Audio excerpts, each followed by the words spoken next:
The Phoenix Sanction, Sam Reilly, Book 14. Written by Christopher Cartwright. Narrated by David Gilmore. Prologue. Please note that I know the hazards. I want to do it because I want to try. As men have tried, women must too.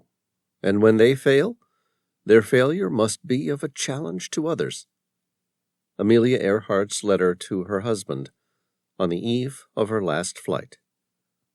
Lae Airfield, Papua New Guinea, July 2nd, 1937. It was 10 a.m. local time when the heavily loaded Lockheed Model 10 Electra stopped at the end of the grass field. The American twin-engine, all-metal monoplane, with its unique double tail and twin rudder system, looked decidedly futuristic, a jarring contrast against the harsh backdrop of the hot Papua New Guinea jungle. Amelia Earhart met her navigator Fred Noonan's eye with a broad grin. "You ready to make history?" He made a curt nod. "Good to go." Amelia pushed the twin throttles to full. All 9 cylinders of each of the Pratt & Whitney R1340 S3H1 Wasp engines sputtered into life, their pitch rising to a gravelly roar, sending all 600 horsepower to the twin propellers. The 9-foot, 7/8-inch, two-bladed Hamilton Standard variable pitch constant speed propellers spun faster until they disappeared into an invisible whir. She glanced at the gauges. The engine RPM registered 2250 for each engine. Amelia made a broad and relaxed smile. Despite what people might think she was doing with what some called the stunt of circumnavigation, the simple fact was she loved the adventure of flight. She took a deep breath in. The edge of her lips opened in a grin, revealing large and evenly spaced white teeth, except for a noticeable gap between her 2 front teeth. "Here we go!" Loaded with 1,151 U.S. gallons of 100% high-octane gasoline, the Electra crept forward. She gained speed slowly, like a long-distance runner, not a sprinter. She lazily picked up her pace. 2/3 of the way down the runway, Amelia felt the gentle buffeting of the wheel, teasing and begging her to be released. She applied firm downward pressure. Back in March, the overburdened Electra had suffered an uncontrolled ground loop during takeoff from Hawaii, causing the forward landing gear to collapse and both propellers to hit the ground as the plane skidded on its belly. Surprisingly, no one was badly injured, but it meant her first round-the-world flight had been a failure, and the Electra needed to be sent back stateside for significant repairs. No, she wouldn't make that mistake again. Her eyes darted toward the airspeed indicator. It crept up to the minimum takeoff speed. She held the wheel firmly for another few precious seconds, and then gently pulled the wheel toward her chest. Released from its earthly restraints, the Electra climbed at a conservative rate of 550 feet per minute, just shy of half its potential maximum climb rate of 1,000 feet per minute. Her focus turned briefly over her right shoulder, and her eyes swept the remains of the Lae jungle below. "Goodbye, Papua New Guinea. Next stop, Howland Island." The name Electra came from a star in the cluster of the Pleiades. It was among the nearest star clusters to Earth, and the cluster most obvious to the naked eye in the night sky. And as such, the 9 brightest stars of the Pleiades are named for the 7 sisters of Greek mythology: Sterope, Merope, Electra, Maia, Taygeta, Kellanau, and Alcyone, along with their parents Atlas and Pleione. As daughters of Atlas, the Hyades were sisters of the Pleiades. The Electra was 38 feet, 7 inches long, with a wingspan of 55 feet and an overall height of 10 feet 1 inch. All in total a speck on the vastness of the Pacific Ocean, as it made its way across the 2,556 statute miles between Leh Airfield and Howland Island. The shortest route was known as the Great Circle, which basically formed a straight line from Leh to Howland Island over the curvature of the Earth. But as they approached New Britain Island, less than 4 hours into their journey, large rain squalls to the east forced them to divert to the south of the island, around Gasmata. The cloud cover came in thick, and Amelia took the aircraft from 7,000 feet up to 10,000 feet to climb above it. Fred Noonan unclipped his harness and stood up. "I'd better get you a new course." "Please do," Amelia replied, her verse curt but not unhappy. "I'll try to keep us above the cloud long enough for you to take a reading." Noonan was tall, very thin, with dark auburn hair. His cobalt blue eyes were large and liquid. At 43 years of age, he walked with a determined stride as he passed the 4 auxiliary fuel tanks in the passenger compartment, heading aft along the fuselage to reach his navigation station. Passenger windows had been eliminated throughout the entire passenger section of the fuselage, with the exception of 2 rectangular, distortion-free windows on either side of the navigator's table. He took out his sextant, marked the time, and took a reading, while Amelia attempted to keep the Electra as steady as possible. He made his notes on the navigation chart fixed to the table, and then plotted a new course.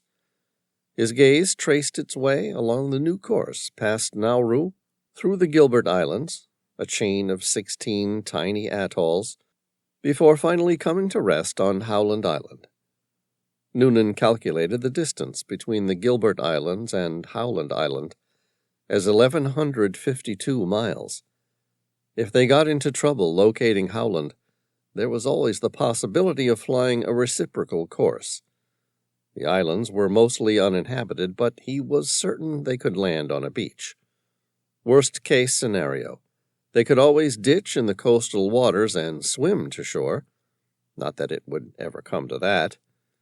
They had provisions for enough fuel to reach the Gilberts if they had to. Navigation to the untrained seemed like witchcraft in medieval times, but it was very much based on science and exact calculations.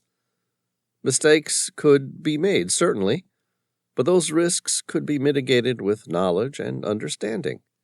Solid mathematics, an accurate timepiece, good maps, and due diligence made it safe.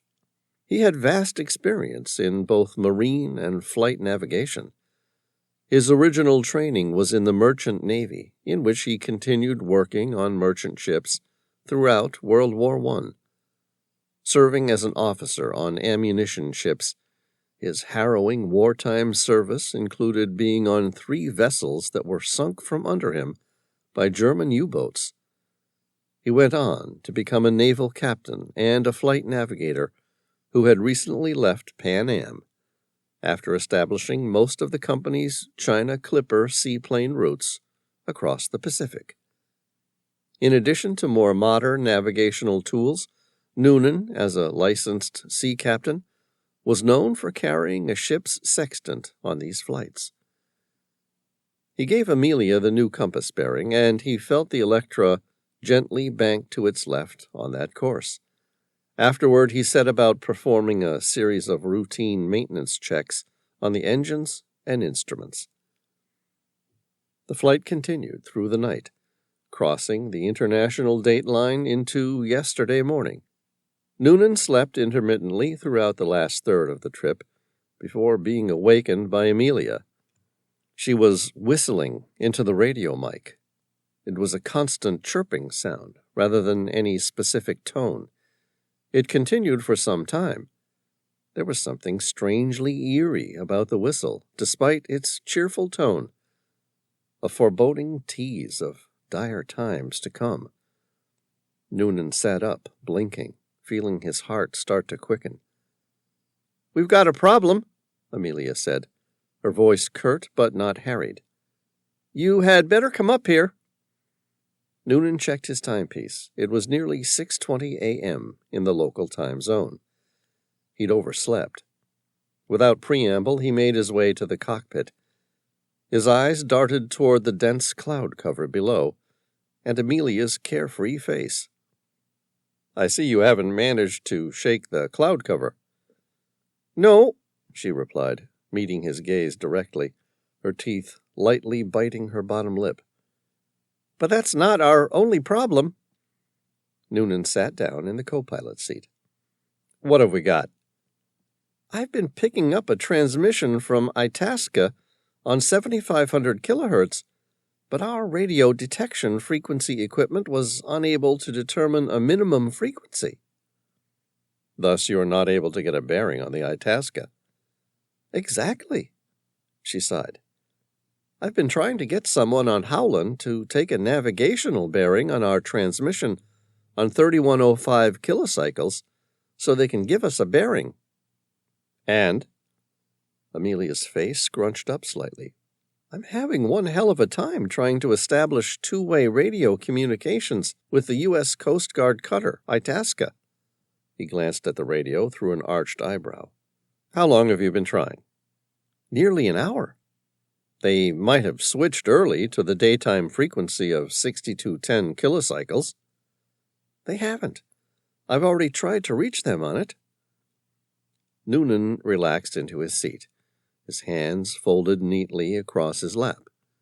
Any problem worth solving required time, focus, and calm patience. Science could overcome any problem they were facing. "Have you heard from the Itasca at all in the last hour?" Amelia nodded. "Yeah, multiple times, but they're clearly not receiving my messages." Noonan thought about that for a moment. His eyes widened, and he gasped. "Good God!" Amelia finished it for him. "The two frequencies have started to bleed into each other." He knew exactly what was happening, and just hoped they still had time to make a correction. Their radio worked on two frequencies known as harmonic frequencies, 6210 and 3105. At certain hours of the day, the two frequencies bled into one another. It was a significant failing in his planning as navigator. It meant that they would be arriving at Howland Island at 8 a.m. during a time when the nighttime frequency of 3105 kilocycles was fading, and 6210 would be bleeding in to take its place. Right now they were in limbo. 3105 hadn't faded, and 6210 wasn't online. Thus the U.S. CGC Itasca and the Electra were only capable of intermittently receiving each other's messages. Fred made a couple quick calculations with his pencil on the navigation chart Amelia had been using to keep track of their progress, based on dead reckoning. She had made 2 more entries since he'd fallen asleep a couple hours earlier. One indicated increasing speed to 180 knots from 150 with a tailwind. He took it into account. Fred unclipped his harness. "We're approximately 105 miles out from Howland. Keep us on this bearing. I'd better go take a reading. With goniometry out, we're on our own." Amelia made a slight shrug of her shoulders. "We've made it this far on our own. No reason to think we can't reach Howland Island." Noonan headed back without mentioning that Howland Island was a flat sliver of land, 6,500 feet long, 1,600 feet wide, and no more than 20 feet above the ocean waves. The island would be hard to distinguish from the similar-looking cloud shapes. By 7:30 a.m. local time, he had established just one bearing, the sun, which produced their longitude only. The The cloud cover prohibited him from determining a ground bearing. Without a line of position, it was impossible to measure latitude. It required 2 bearings to establish a fix, and he only had 1. Noonan placed the folded navigation chart in front of Amelia.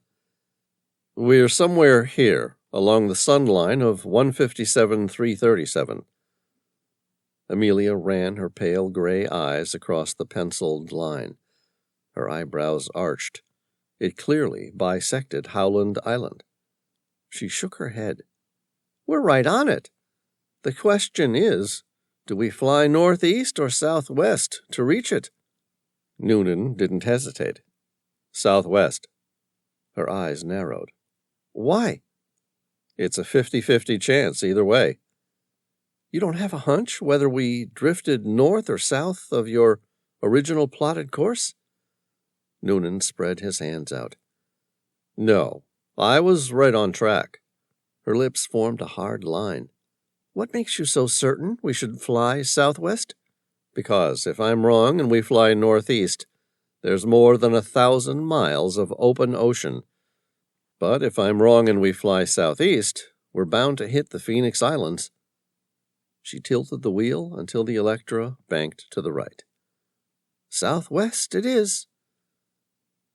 They both knew the Phoenix Islands were a group of 8 unoccupied atolls and 2 submerged coral reefs, some 400 miles to the southeast of Howland Island. It would be a stretch, but he was reasonably confident they had the fuel to reach it. Amelia descended below the cloud cover and depressed the mic.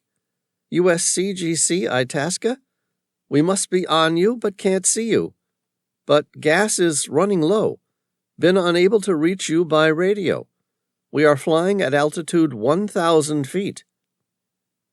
There was nothing but silence on the radio. At 8:43 a.m., Amelia made her final attempt to achieve 2-way radio communication with the Itasca. "We are on the line 157-337. We'll repeat message. We will repeat this on 6210 kilocycles. We are running north and south on line, listening 6210. There was nothing but silence. Noonan sighed heavily. "I guess that's it then. We're on our own." "Looks like it." Amelia tilted her head slightly and met his gaze directly. "Do you think we made the wrong choice?" He cocked an eyebrow. "Are you asking whether or not I think we should have turned northeast instead of southeast?" She nodded. "Yeah." "No. Right or wrong, we made the only choice available to us at the time. It's still the only choice available to us. We're committed now. No chance to set a reciprocal course and retrace our flight. If we're north of Howland, we'll hit it on our way along this sunline. If we were southeast of Howland, then we definitely have enough fuel to reach the Phoenix Islands. Either way, we're going to reach land." Amelia laughed at his confidence. "I knew there was a reason I brought you along. Thank you." "You're welcome." He opened his mouth to speak, closed it again, and then said, "For what it's worth, I also believe in your flying ability to put us down safely on some beach somewhere once we reach land." She expelled a deep breath of air. "It's a deal." The Electra continued to fly on across the vastness of the ocean. There was nothing visible but the sea. No land, no ships, no birds. No sign of the Itasca's smokestack, whose boilers had been fed oil to produce a thick cloud of black smoke, extending more than 200 feet into the air. Nothing heard on the radio, only the drone of the engines monotonously beating the propellers against the air at 1,000 feet. With a quiet resolve, Noonan said, "I'll go prepare the life raft." Amelia shook her head and grinned. "Not just yet. I think I see something up ahead." Noonan squinted his eyes. All he could see was the eternal sea all the way to the horizon, where a tiny sliver of blue turned white. "I don't see anything." Amelia pointed toward the horizontal line on the horizon. "That's white water up ahead." "My God, you're right." He took a deep breath in. "That means there's a reef, and the only reef in this region is part of the Phoenix Islands." Amelia flew a clockwise circuit around the island, searching for a suitable landing site. The island was roughly 5 miles long by 1.5 miles wide, and appeared uninhabited, or at least their flyover didn't elicit any persons from the dense forest. The island itself was shaped like a somewhat elongated, triangular coral atoll, with profuse vegetation and a large central marine lagoon of striking turquoise, dark blues, and opaline. If need be, they could always land on the shallow lagoon and then swim to shore. It might prove to be the safest option, given the danger of landing near the breaking reef. At the end of the circuit, Noonan spotted the intact remains of a large shipwreck on the reef to the northwest side of the island. There, the broad shelf running out to the reef edge had little to no water on it. Noonan met her eye. "Are you planning on staying up here all day?" "You're right. That's as good a landing spot as we're ever going to get." She brought the Electra down, setting up for a low-level circuit, flying past the whitewash in the downwind run in a counterclockwise direction. In the process, they both studied the reef. It was dry, and years of constant waves had smoothed it to a perfect landing strip. Amelia pulled on the landing gear lever, followed by the flaps. "Landing gear down, flaps fully extended." Noonan looked at her, his jaw set firm. "You know, if you pull this off, there's still time for the Itasca to locate us. Then we'll get refueled, and we might just be in Honolulu by the end of the week." She smiled. "You bet we can." Amelia set the fuel mixture to full rich and the propellers to high RPM as she banked onto their final approach. She pulled the twin throttles back to idle. The Electra glided gently toward the landing site. Noonan gripped the side of the cockpit for support. Their lives depended on the outcome of the next 30 seconds. His heart raced, and he found himself unintentionally holding his breath. Amelia pulled the wheel towards her chest, causing the Electra to flare. A moment later, the wheels touched down on the smooth reef. She applied the brakes, and the Electra came to a complete stop. She shut off the fuel mix, and the engine sputtered and conked out, leaving them in the silence of the distant waves. Noonan hugged her. "Well done." "It's not Howland Island, but it will do," Amelia replied, her eyes wide and her relaxed face filled with teasing. "Now you had better work out just where we are." Amelia Earhart climbed out of the Electra. A crepuscular ray pierced the cloud overhead, turning the dark water of the reef to emerald. She breathed in the warm air. At 10:32 a.m., the tropical air was already racing toward 100 degrees Fahrenheit. At 5 feet 8 inches, she had a lanky build and proportionate features. She squatted down and climbed beneath the wing. Her blonde hair, which she kept short for convenience, blew in the endless westerly sea breeze. She ducked down under the fuselage, running her hands along the landing gear. She took her hands back and glanced at them. They were clean. The struts were intact, and there was no leaking oil.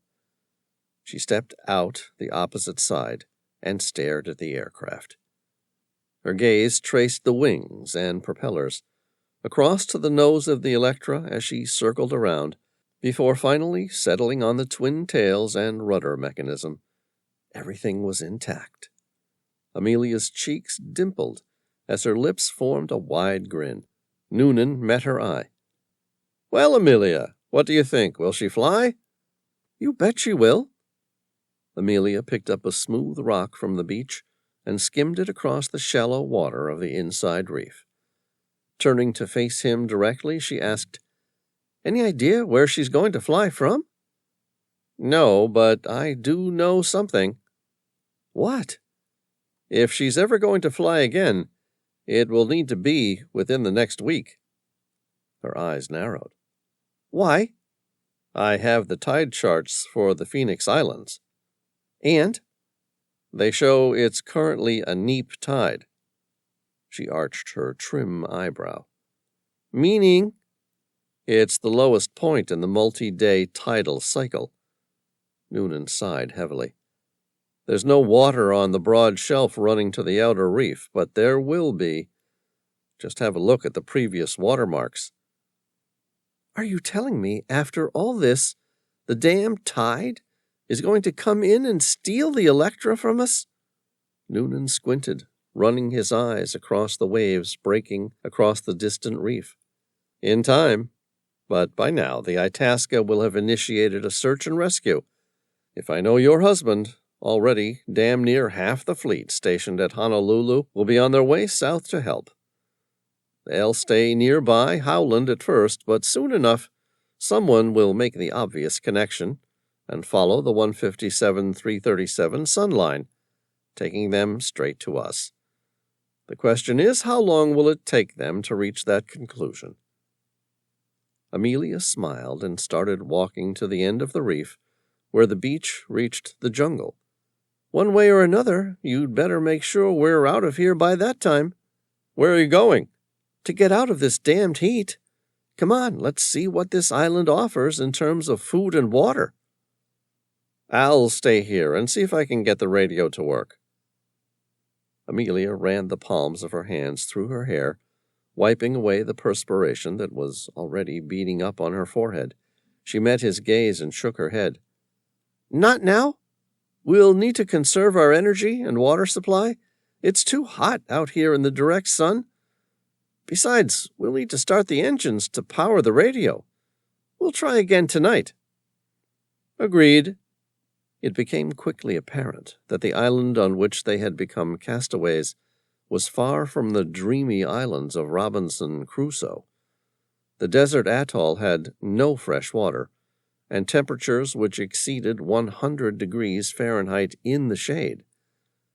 The island was like many of those Amelia and Noonan had seen throughout the Pacific, wooded in indigenous forest, dominated by the buca, a large tropical softwood tree, feral coconut, and shrubs known as Scaevola frutescens, which made it hard to penetrate, let alone search for food and water. Tired and weary, they took turns to rest throughout the heat of the day. By early afternoon they split up and searched the outskirts of the island. Along the northwestern reef lay the remains of a large freighter that appeared to have run aground. A nameplate, still visible, gave the name SS Norwich City. The internal hull had been savaged by fire, while the exterior had been bombarded by the sea, leaving nothing of value. They returned a couple hours later to the Electra. Noonan reported that he'd made it to the southern tip of the reef, and that he'd discovered a small trail leading into the dense forest of the island about midway. He'd followed the trail and found that it ended shortly at the saltwater lagoon that encompassed the interior of the atoll. They agreed to search the island's interior in the morning. In the cool of the night, Amelia started the engines and attempted to use the HF radio to call for help. After failing to receive any response after 15 minutes, she killed the engine and went to sleep. In the morning, she woke up in the gray of pre-dawn. Noonan was already awake, staring out at the ocean. She said, "Good morning." "Morning." "Shall we make an early start of it?" "Yes, we'd better. What if someone comes by?" Amelia glanced at the remains of the nearby shipwreck. "If anyone does a flyover, they're bound to spot the Electra." "What makes you so sure?" "The wreck of the SS Norwich City. It's an obvious scar on the otherwise untainted reef. It was the first thing I spotted at 1,000 feet. Anyone flying overhead would spot it, and a second later, their eyes would recognize the Electra on the reef next to it. Good thinking. She smiled. I'd like to say I thought that far ahead, but it was just luck. I only realized when I looked back at the two stranded vessels from the shore. What if the Itasca sends a search party? What if? We'll be gone all day. They'll wait for us. Just in case I left a note in the cockpit to say that we'd gone to explore the southeastern end of the island. All right. I see you've thought of everything. Let's go. They followed the trail Noonan had taken the previous afternoon to the atoll's lagoon. The ground was flat and porous, leaving no fresh water for their consumption. There were enough supplies on board the Electra to keep them alive for about a week, but they wouldn't make it much longer than that.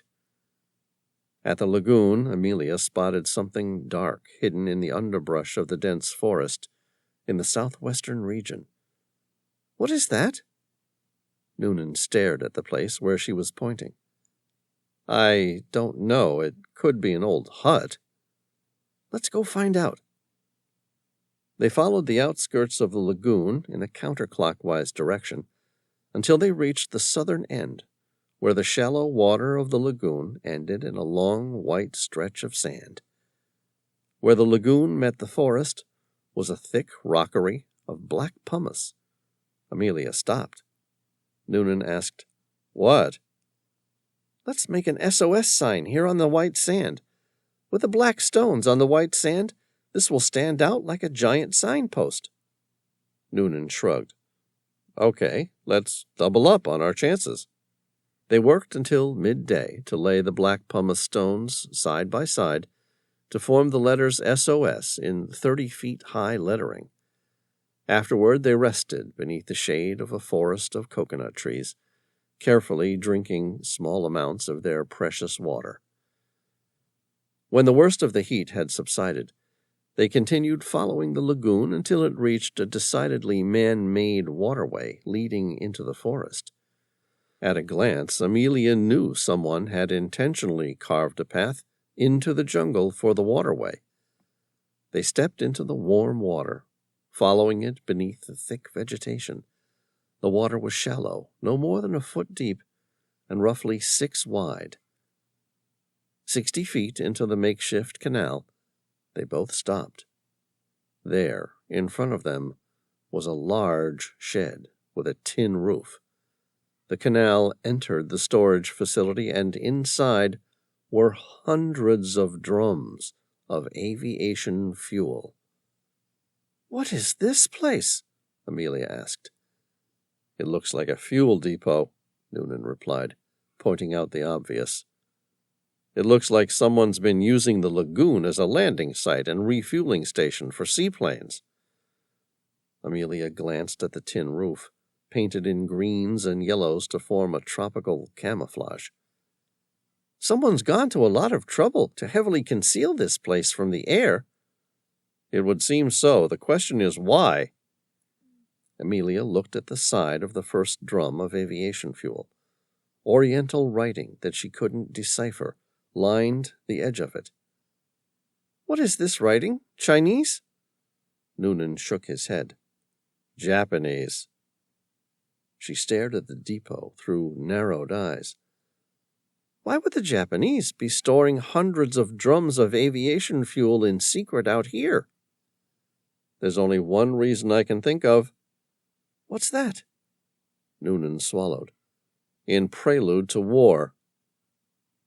Over the course of the next 5 days, Amelia and Noonan split their time and effort between shifting the 55-gallon drums of aviation fuel, foraging for food, and using the HF radio to try and contact someone for help in the nighttime. They subsisted on a diet of coconut crabs, turtles, giant clams, and birds. There was no fresh water on the island, which meant they needed to ration their water supply from the Electra to last until they could refuel and take off again. They needed 20 drums to fill the Electra's 1,100-gallon long-range fuel tanks. That meant 20 individual trips of nearly 3 miles. A single trip entailed floating a drum along the shallow canal and around the shallow edge of the lagoon, before rolling it across the trail to the western beach, and then along nearly 2 miles of sand. Amelia imagined the world's reaction when they flew into Honolulu more than a week after going missing. It would be the story of the century, the triumph of good over adversity, a tale of tenacity beating despondency, as 2 castaways saved themselves. It was a good thought, and she found herself cheerful on her way back to the fuel depot for the 17th drum. She headed down the southern end of the lagoon and stopped, because the black pumice stones that she and Noonan had so painstakingly lined up in the shape of SOS were now missing. Noonan met her gaze, his face filled with a fear she'd never seen him wear. From out of the jungle on the opposite side of the lagoon, a Japanese soldier kneeled down and aimed a rifle at them. Noonan shouted, "Run!" Amelia turned. A shot fired, followed by others in rapid succession until the rifle's magazine was empty. She dropped to the ground, looking over her right shoulder, and saw Noonan covered in blood, breathing heavily. "Sweet Jesus!" she cried. Noonan tried to speak, but only frothy blood came from his mouth. Amelia turned to help him, grabbing his hand and squeezing it hard. Another shot fired. It went wide over their heads. Noonan swallowed, gritted his teeth, trying to muster the energy to speak. "Go!" "I'm not leaving you." He met her eye, his voice emphatic. "Yes, you are." She shook her head. "I can drag you back to the Electra." "No, you can't." His cobalt blue eyes turned to steel and defiance. "You have to escape. Someone needs to tell the world. The Japanese are preparing for an invasion." Amelia mouthed the words, "No, I won't leave you." But already she knew Noonan was speaking the truth. Their lives didn't matter. If she was injured, she would have insisted on him leaving her behind. "Go!" Turning to the practicalities of her escape, Noonan said, "Don't fly to Honolulu. You'll never reach it with your current fuel supply." "Where should I go?" "Set a bearing southeast to New Zealand." Amelia looked at him through tear-filled eyes, squeezing his hand, and said, "I won't let the world forget what you have done." She then turned and ran. Amelia didn't stop running until she reached the Electra. She removed the wheel chock and climbed on board, closing the hatch behind her.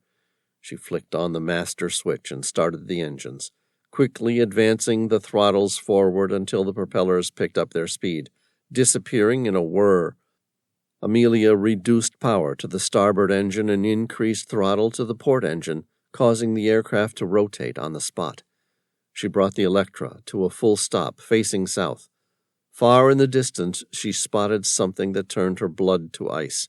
A man was running toward her, and he was carrying a rifle. Amelia pushed both throttles as far forward as she could. The Electra pulled forward as though eager to finally escape the confines of the castaway island. Up ahead, the soldier took aim at her. She glanced at the airspeed indicator. It read 85 miles per hour, not nearly enough for takeoff. A shot fired. She ducked instinctively, but she didn't need to. The Electra would take off in a nose-up position, meaning that the metallic nose of the aircraft and part of the fuselage would be between her and the man firing at her. Her attacker might still get lucky and damage an important part of the Electra, but it was unlikely he would be able to stop her taking off. She glanced at the airspeed indicator. It now read 120 miles per hour. Amelia held the wheel forward for the count of 3 more seconds, and then pulled it gently to her chest. She heard the staccato of multiple shots being fired. 100 feet in the air, she banked to the left and set a course southeast toward New Zealand. Amelia flew on into the night and into the next day. As the Electra flew on, reaching into her 20th hour, Amelia felt the tingling grip of death pawing at the back of her neck. Had she missed New Zealand altogether? She had already flicked over to the final reserve fuel tank, but even those, too, were now almost completely dry. The twin propellers continued to beat the air. The left engine went first.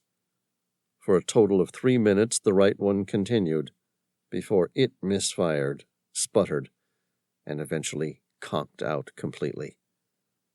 Amelia pushed the wheel forward, dipping the nose, avoiding an immediate stall, before settling into the Electra's optimum glide ratio.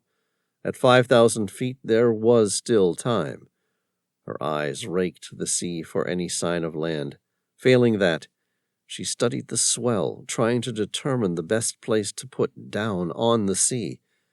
Her gaze caught something that didn't quite seem right. The large swell was flowing in a southeasterly direction and then flattened out into a mill pond. The sea changed from the monotonous midnight blue of deep, dark ocean water into shades of cyan, pale azure, and aquamarine. She was over shallow water. That didn't make sense. Even off course, anywhere near New Zealand was surrounded by deep water. The question remained, where was she? Far into the distance, the water turned a deep blue, nearing shades of black. Amelia squinted her eyes, trying to get a better grasp on what she was seeing. She corrected her course just slightly to the south, aiming for the anomaly. The Electra glided on dutifully, and as she approached the site, Amelia realized for the first time that she was looking at the back of a small mountainous atoll. The black, glassy volcanic stone formed the shape of a large half-dome. It was most likely the very tip of an ancient volcano. As she lost the remaining altitude, she made minor adjustments to prepare for a landing within or nearby the island's protected waters and the beach. Through the windshield, she was granted her first glimpse of the island that might just pluck her from the possibility of death by ditching in the sea. The volcanic dome curved to form a giant U, at least half a mile in width. The beach was shaped like a large mouth, its white sands stretching open wide, like the smile of a Cheshire cat. It funneled into a large grotto beneath the rocky outcrop, the tips of the U formation nearly touching.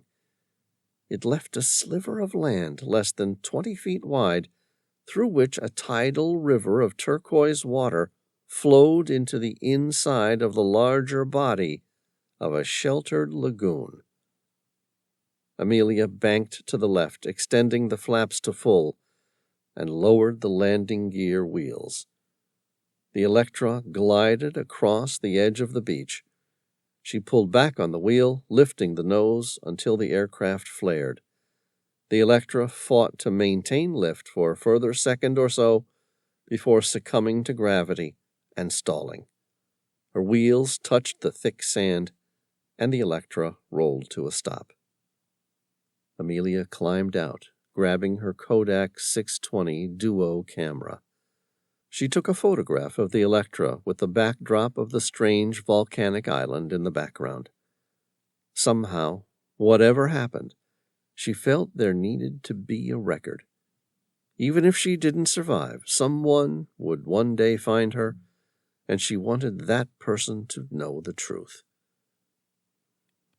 In the sand, white as snow, were a set of footprints that led east, toward the half-dome-shaped remnants of the ancient volcano that now overhung part of the beach like the mouth of a behemoth monster turned grotto. But the shipwreck drew her attention. The wooden remains of a 16th-century Dutch flute with its distinctive pear-shaped hull, most likely used in early exploration of the southern seas, rested, half buried in the sand. She'd seen drawings of the same type of vessel in old maps produced by the Dutch East Indies Company. It must have washed up on the beach long ago. Amelia took a photograph of the shipwreck. As she walked around the back side of the half-buried hull, she spotted that the glass fitting that adorned the captain's aft cabin had long since shattered, allowing a clear line of sight inside. She made a cursory glance, knowing full well that the wreck was far too old to offer anything of any useful assistance to her. The hollowed eyes of a skeleton skull stared back at her. Lying next to the wretched remains was a broken chest. The iron had rusted through, revealing a hoard of gold coins which had now leaked out, scattering along the cabin floor. It was a bounty fit for a king. She put her hand to her mouth and stepped back, knowing full well that it would serve her no better than the crew who had died on the island as castaways. Amelia expelled a deep breath of air, hoping that she wouldn't share the same fate as the Dutch explorers. If the gold had remained untouched all these years, it meant one thing. She was the first visitor to the island since the demise of the Dutch ship. "Where the hell am I?" Not one to give up on anything, Amelia continued to follow the footsteps which led toward the cavernous opening in the volcanic structure. She crunched her face up tight and swallowed down the fear that rose in her throat, as she noted that all of the footprints led from the shipwreck to the cave, with none returning to the beach. Her gaze traced the deep lines of the footprints to a section of rock where 3 separate stones, each as large as a bus, jolted together to form a natural archway. Her eyes landed on the entrance.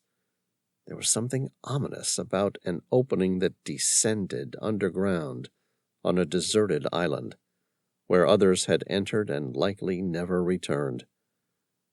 Amelia mentally closed her mind to the idea. After all, she was on a deserted island somewhere in the South Pacific. Nothing dangerous was lying in wait for her. She stepped through the arched gateway.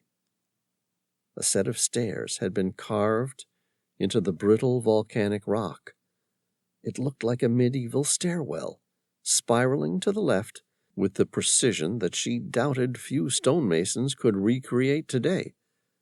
She set her jaw, and with an equal mixture of awe and curiosity, Amelia descended deep into the subterranean tunnel. Her descent continued for an intangible duration. Light filtered through glassy rocks, allowing enough ambient glow to make out the shape of the tunnel and the location of the stairs, but little else. She placed her left hand on the smooth, glassy surface, using it for guidance and balance. The effort that someone had made to construct the strange stairwell amazed her. Her ears hurt as she continued her descent, and she found herself swallowing to equalize them. How far below sea level can I be? She would have given up and returned to the surface if there was anything to return to. But the fact was, the medieval masonry staircase, like something out of a fairy tale which led deep into the earth, was her only hope. Amelia stepped around the next bend, and her left hand came free of the cold stone wall. She stopped, blinked more than once, as if doing so would remove the haze of disbelief. The stairwell ended on a giant rocky ledge that overlooked an underground prehistoric world to rival anything Jules Verne had imagined. The ceiling in this new vault was so high that it could only be seen at the edges of the wall and not in the middle. A warm ray of sun shone down from above on the entire subterranean habitat, making her feel like she'd just stepped out into the great expanse of an ancient savanna. Giant trees and plants were covered with fruits she had never seen before, filling her nostrils with the scent of rich fragrances. Her eyes swept the near-mythical environment with wonder. It was impossible to tell where the place began and where it finished. It might have been a small country in its own right. Thick rainforests, including giant gum trees, more than 100 feet tall, filled the area. There were massive open plains of grass, and a freshwater river that split the ancient world in two, with multiple smaller tributaries and streams that ran off from it. An 80-foot waterfall raged somewhere to the east, sending a fine mist down upon the valley. The sound of birds chirping echoed throughout. Ancient megafauna, oversized mammals, drank by the bank of the river. To her left, a beam of light filtered through the subterranean vault above, shining light the hue of purple and lighting up the image like an exhibit at a museum. On 7 faces of what looked like ancient cavemen. Her eyes locked on the mysterious faces. They were almost human, yet nothing quite so advanced. She picked up her Kodak 620 duo camera, aimed its lens on the remarkable image, and snapped the shot. Her lips curled into an impish smile. Where, in God's name, am I? Within an hour of the Electra's last confirmed radio transmission, the USCGC Itasca launched what would soon become the world's largest and most expensive sea and air search operation in history. The Itasca undertook an ultimately unsuccessful search north and west of Howland Island, based on initial assumptions about transmissions from the aircraft. The United States Navy soon joined the search and, over a period of about 3 days, sent available resources to the search area in the vicinity of Howland Island. The initial search by the Itasca involved running up the 157-337 line of position to the north-northwest of Howland Island. The Itasca then searched the area to the immediate northeast of the island, wider than the area searched to the northwest. Based on bearings of several supposed Earhart radio transmissions, some of the search efforts were directed to a specific position on a line of 281 degrees from Howland Island, without evidence of the flyers. 4 days after Earhart's last verified radio transmission, on July 6, 1937, the captain of the battleship USS Colorado received orders from the Commandant, 14th Naval District, to take over all Naval and Coast Guard units to coordinate search efforts. Naval aircraft from the Colorado were directed to the Phoenix Islands 7 days after Amelia Earhart and Fred Noonan went missing. One of the Phoenix Islands, an uninhabited atoll that ran directly through the 157-337 Sun line, named Gardner Island, showed signs of recent habitation.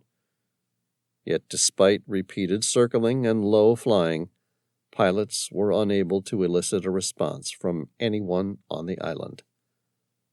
Despite an unprecedented, extensive search by the U.S. Navy, including the use of search aircraft from an aircraft carrier and the U.S. Coast Guard, no traces of Earhart or Noonan or their Electra were ever found. Until now. Chapter 1. Mediterranean Sea, Present Day. The cabin of the Phoenix Airlines Flight 318 was uniquely silent. There was no talking. The entertainment consoles were switched off, and none of the flight crew were making their way through the aisles. The only noise that could be heard was the quiet drone of the A380's 4 Rolls-Royce Trent 900 engines as the aircraft cruised at 38,000 feet. Andrew Goddard stretched uncomfortably awake in his economy class seat.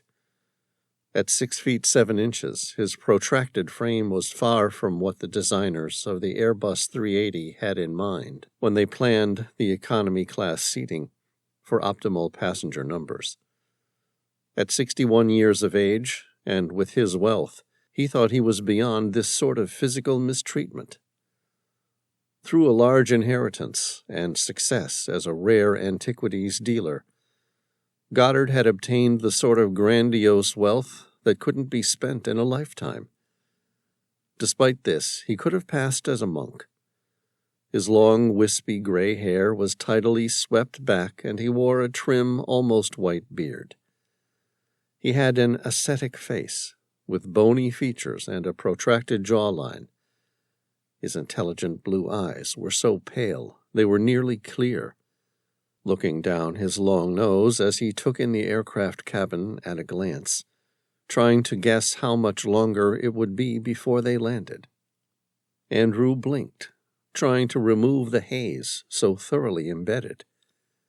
He had been sleeping fitfully over the last couple hours or so of the long-haul flight. Uncomfortable and heavily sleep-deprived, he'd taken a glass of cognac in the hope that it would give him the few hours' rest he so desperately desired. Instead, all it had done was fill his mind with vivid nightmares. He hated to fly. Fact was, if he'd been given more time, he would have caught a ship, as daft and old-fashioned as that might seem. Not that it mattered. The point was moot. He'd found out less than 15 hours ago about the auction.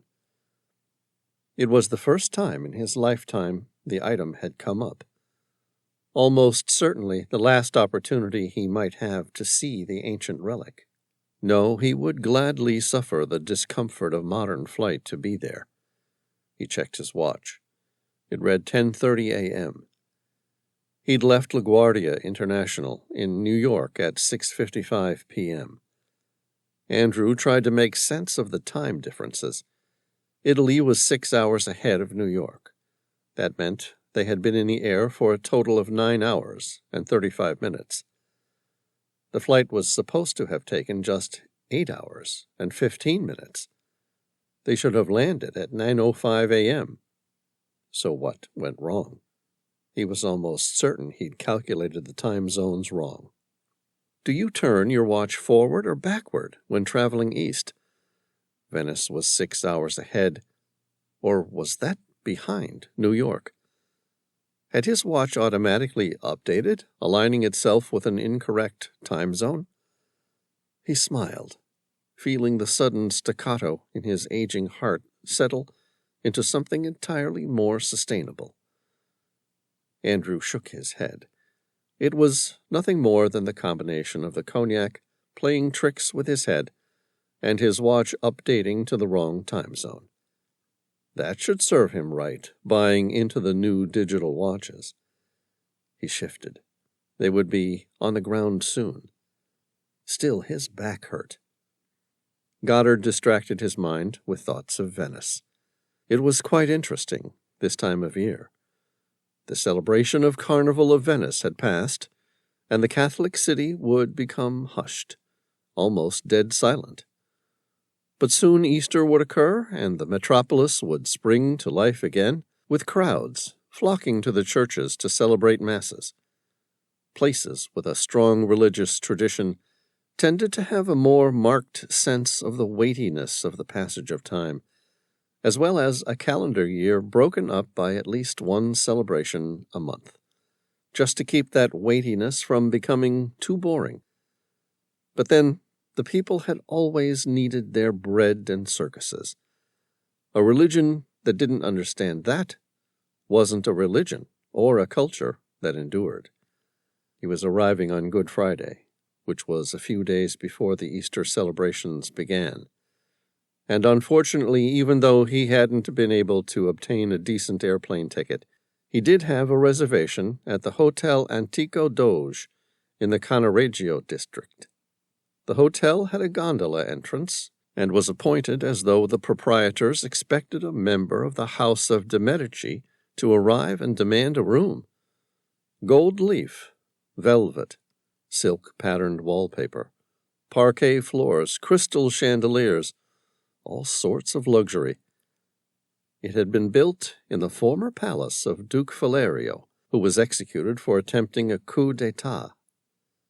The service was excellent. Goddard had stayed there twice previously, most memorably on a trip the previous year to assess the legitimacy of a lost piece of art by Titian. The painting had proved a fake, but the trip had not been a complete loss. He'd met someone who had heard of a third eternity mask, an elaborately adorned ancient stone mask of unimaginable value.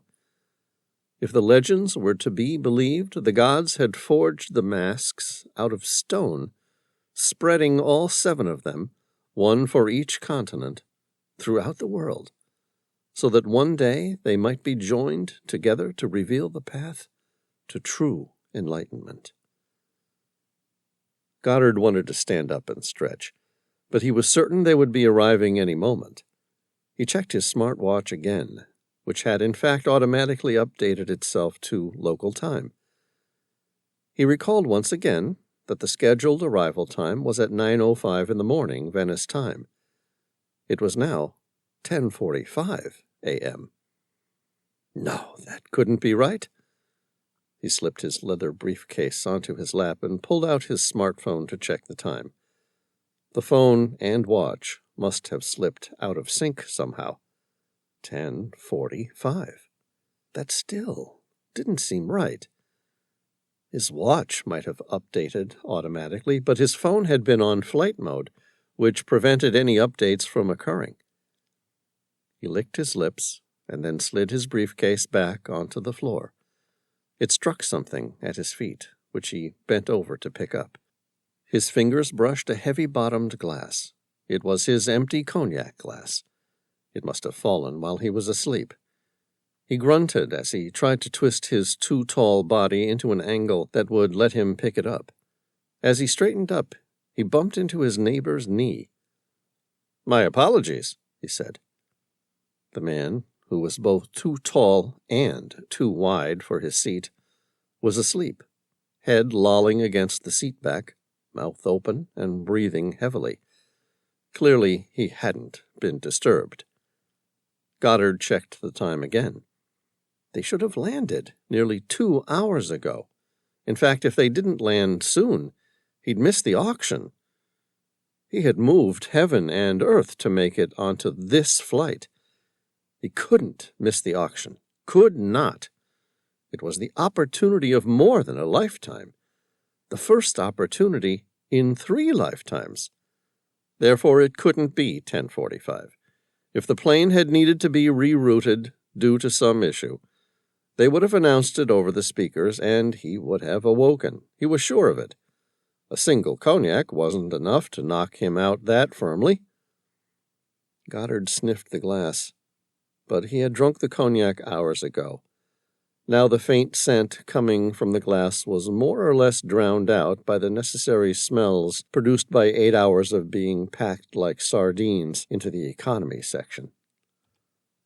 The man next to him was still out, and the minuscule old woman just past him was more or less invisible, hidden by the man's bulk, but she, too, appeared to be asleep.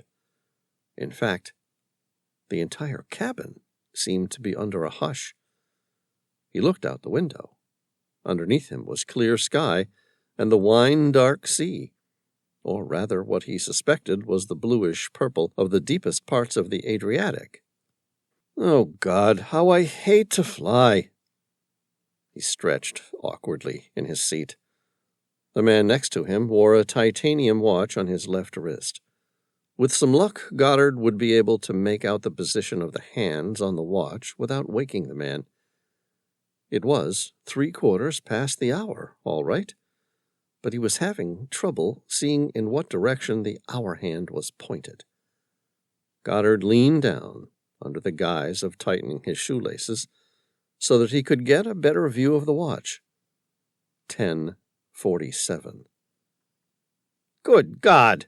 Andrew said, his deep voice resonating jarringly throughout the cabin. He turned, prepared to apologize for his outburst, but no one seemed interested. The cabin creaked under a bit of light turbulence. It was a big, new aircraft, and he'd been hearing what sounded like a haunted house creaking and groaning around him the entire flight, which had prevented him from getting much sleep. He couldn't have slept that deeply. Part of him raged that he hadn't been awakened in order to hear about any changes in flight plans. Part of him questioned the situation. Something was fundamentally off about all this. If nothing else, not only were all the people he could see asleep, but the entertainment screens on the backs of the seats were dark. And in his experience, that never happened. The airlines like to keep ads running at all times. He pressed the button on the bottom of the screen to call a flight attendant and also to check the time. The screen stayed dark. His throat tightened. He stood up. "Excuse me?" The corpulent passenger next to him had slouched down in his chair so that his knees were pressed up against the seat back in front of him. He'd removed his seatbelt as well. Goddard looked around. Everything seemed unnaturally quiet and still. His pulse quickened. "Can someone please tell me what time it is in Venice?" No response. In fact, it wasn't just the seats surrounding him, in which the passengers appeared to be asleep, but all the seats he could see, every screen dark, every head slumped over in its seat. What the hell is going on? He clenched his jaw and pressed the call button again. His screen remained unresponsive, despite his cool, blank-faced exterior appearance. His heart was skipping more than the occasional beat. Goddard had once had a dream that he'd been flying in an airplane and it had disappeared from around him, causing himself and the rest of the passengers, even the flight attendants and the pilots, to enter freefall. The flight attendants were still pushing their drink carts, and the passengers, tumbling end over end as the wind tossed them around, smiled and shouted things like, "Do you have that in diet?" He had screamed himself awake. "I'm still dreaming," he realized. He had fallen asleep after drinking that cognac, and now he was having a nightmare in which he was late for the auction he so desperately needed to attend. He suppressed a grin. It was rare that he was aware of his own dreams at the time he was having them. Rudely, he climbed over the large man's legs, not worrying whether he jostled or woke the man. He would disappear as soon as Goddard woke up. He shoved past the old woman next to him, a much easier task. He wandered the aisles of the plane, smiling and nodding at the sleeping passengers. Goddard could do literally anything he wanted. None of this was real. He tweaked the nose of a man with a priest's collar, but other than that he resisted the temptation to interfere with any of the other passengers. Instead, he walked to first class and checked the cabinets. They were locked. He found a flight attendant dozing in her seat and took her keys out of her pocket, sorting through them until he found the one he wanted for the clearly marked alcohol cabinet. He poured himself a cognac and swirled it around in the bowl.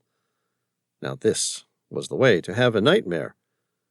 Before he put the keys back in the flight attendant's pocket, he checked her watch. The watch, faithful to the dream, now stipulated that it was 10:45 a.m. It didn't matter. He walked to the front of the plane and jiggled the door. It was locked, which was somehow reassuring, but something niggled at him. He looked back over his shoulder. Now he was looking into the first-class section. What was it? What was dragging at the back of his mind? His eyes narrowed. He'd missed something perfectly obvious. There was no one in the first-class seating area except himself, 2 flight attendants, and, well, no one. He snorted. His subconscious hadn't bothered to populate this section, maybe because he wanted to take all the seats himself. What a strange dream. But wait. Something else, an almost irrationally unimportant detail, stuck out at him. The window covers were up. That wasn't right. The clocks worked well enough, but his subconscious had gotten that detail wrong. He concentrated. For the dream to be perfectly accurate, the side of the plane facing the sun should have had most of the window covers down. Nothing moved. Odd. Weren't things like that supposed to fix themselves in a dream? Poof, just like that? But then he hadn't run into a single surreal element in the dream, not since he'd awakened and found himself here. Was he in a dream? He pinched himself. It hurt. But that wasn't conclusive. He hopped up and down on the floor, trying to convince himself to float a little. Nothing. He even winced and tried to make the plane disappear around him. It didn't. Am I dreaming or awake? There was one test that should be conclusive. In all the dreams he'd ever experienced, he could never read. He might stare at a newspaper or a book in a dream, but even his dream self couldn't make real words appear. There was something undreamlike about the act of reading itself. He leaned over and pulled a book out from behind one of the empty seats. It was a Stephen King novel named The Tommyknockers, which simultaneously confirmed the fact he was having a nightmare while proving he was awake. Goddard's eyes began to water, as if they didn't want to trust the evidence of his own senses. He blinked them clear, then opened the book. The letters were there, in all their quintessential 1980s horror. It wasn't a dream. He wasn't dreaming. Goddard dropped the book. His pulse quickened and his skin was covered in goosebumps. It was after 10:45 in the morning. Everyone in the plane was unconscious, including the flight attendants. He swallowed, dropped the book, and walked over to the nearest flight attendant, the one whose keys he had taken. She was still unconscious. He shook her by the shoulder. "Excuse me, ma'am." He squeezed her shoulder hard in an attempt to wake her. "Do you know what happened?" Her head flopped limply on her shoulders as he shook her. He dug his thumbnail into the meat between her neck and shoulder, a move that should have brought almost anyone out of a deep sleep. No response. His eyes swept around the first-class area. At the end of the aisle, just before the curtain into the business-class area, he spotted a first aid sign. He opened the overhead locker. Inside it was a first aid kit. He let that drop to the floor. Behind it was a portable oxygen tank, a small C cylinder. Attached to it were a regulator and an oxygen mask for medical emergencies. He pulled them out carefully, checked the connections, then twisted the top of the cylinder. Goddard listened to the faithful hiss of oxygen free-flowing. He placed the mask over his face and took a couple of long, sweet breaths. The entire cabin appeared to be unconscious, which meant there must have been some sort of environmental catastrophe on board the aircraft. His mind jumped through the most likely causes: a sudden depressurization, the release of some sort of toxic gas, or a mass poisoning of their water supply with sedatives, or even hallucinogens. As he breathed the cold oxygen, Goddard felt the muddled thinking from earlier start melting away. His heart steadied.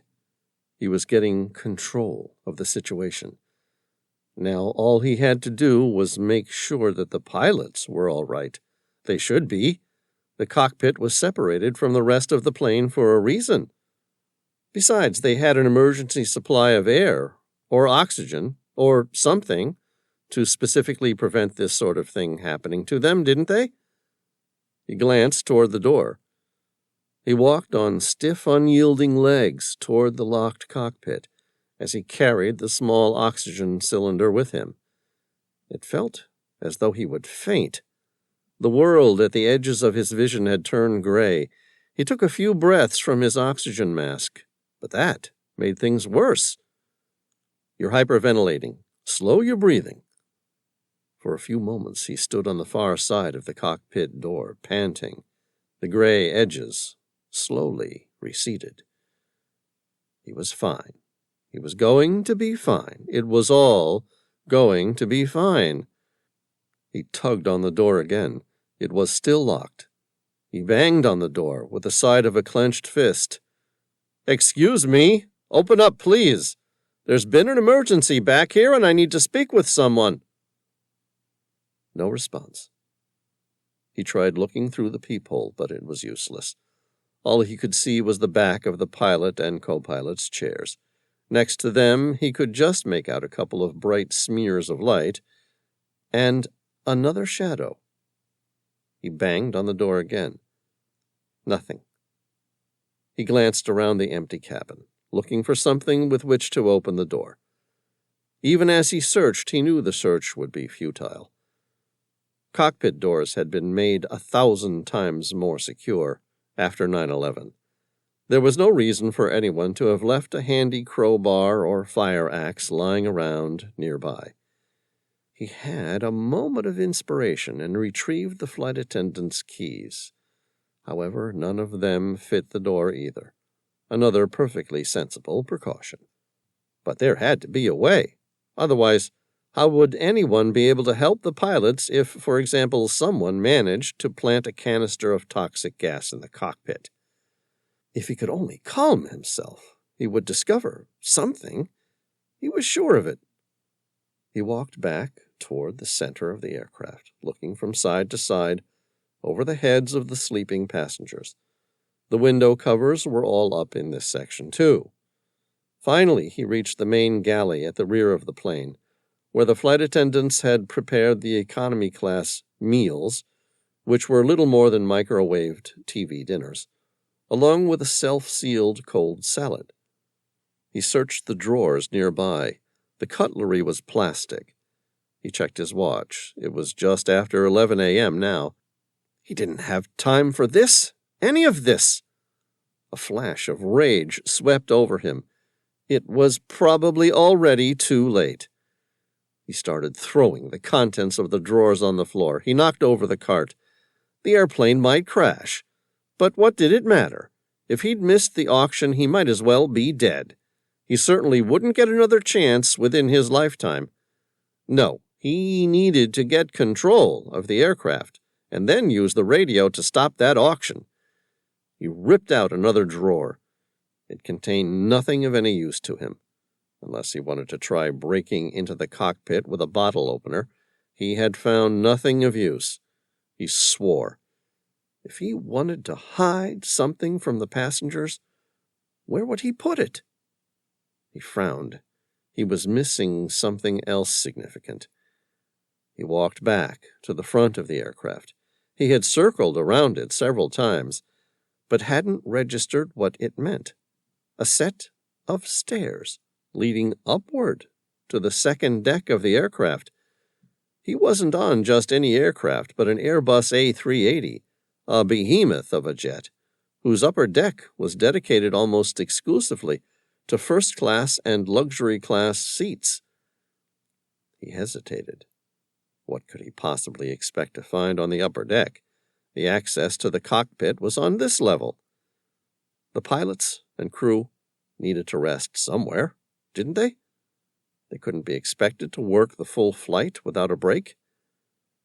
He remembered hearing once, somewhere, something about a small secret compartment close to the cockpit where pilots and crew could stretch out and take a nap. The door was tucked behind the cupboards where the drinks were kept, and it was locked. "Cabin crew only," said the official label, along with a laminated sign taped to the door that said, "This is not a passenger toilet." He tried the flight attendant's keys on the lock. One of them worked. A steep set of steps, almost a ladder, led downward. Goddard descended them carefully. 2 bunks were tucked to one side, along with an emergency phone to the cockpit. A small toilet, a storage cabinet, and a refrigerator completed the hideaway. He had to squeeze to fit inside the narrow spaces and duck constantly to keep from hitting his head. Goddard picked up the phone and pressed the call button. The red light flashed, but nobody answered. He looked for any way to get into the cockpit. No dice. Probably the pilots had a similar area of their own underneath the cockpit. One of the keys unlocked the storage cabinet. Inside it was a fire axe. Aha! He pulled out the axe and climbed the narrow stairs. Trying to manage both the sharp axe and the handrails necessary to pull himself up the stairs was awkward, but he managed it. At the top of the stairs, the door had swung closed again. He cursed. It wasn't locked, but the latch was somewhat stiff. He wedged the axe between his feet on the steps and gave the door a shove. It swung open, banging on the cockpit door, then swung closed again. Goddard froze for a moment.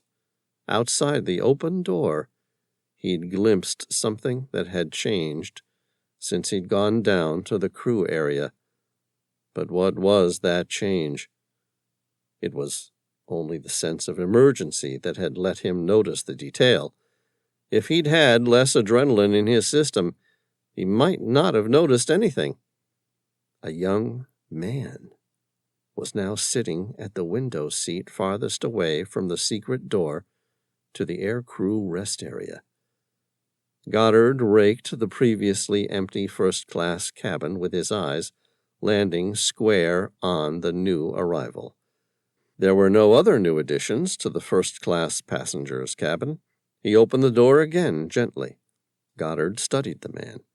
He couldn't quite see all of him because of the position of the 2 seats in front of him.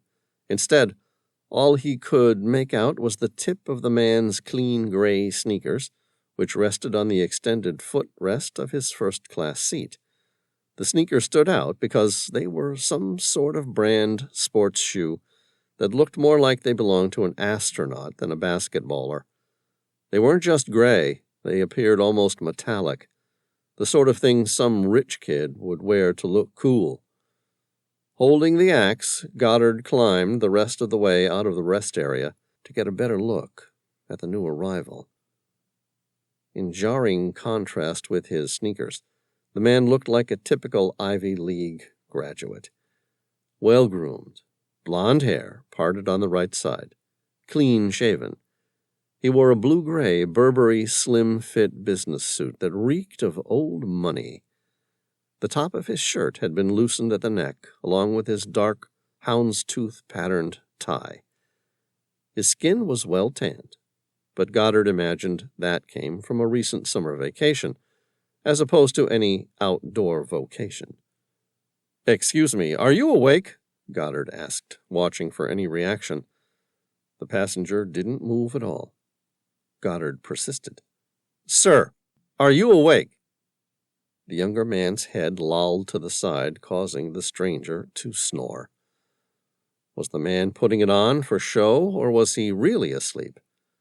Goddard replayed the mental image of walking into the cabin from a few minutes ago. He was certain no one had been in the first-class cabin. In fact, Goddard recalled he had taken special note of it at the time because he'd been unable to book a first-class seat and had discovered the entire cabin empty. So if the passenger hadn't been there a few minutes ago, how did he get there?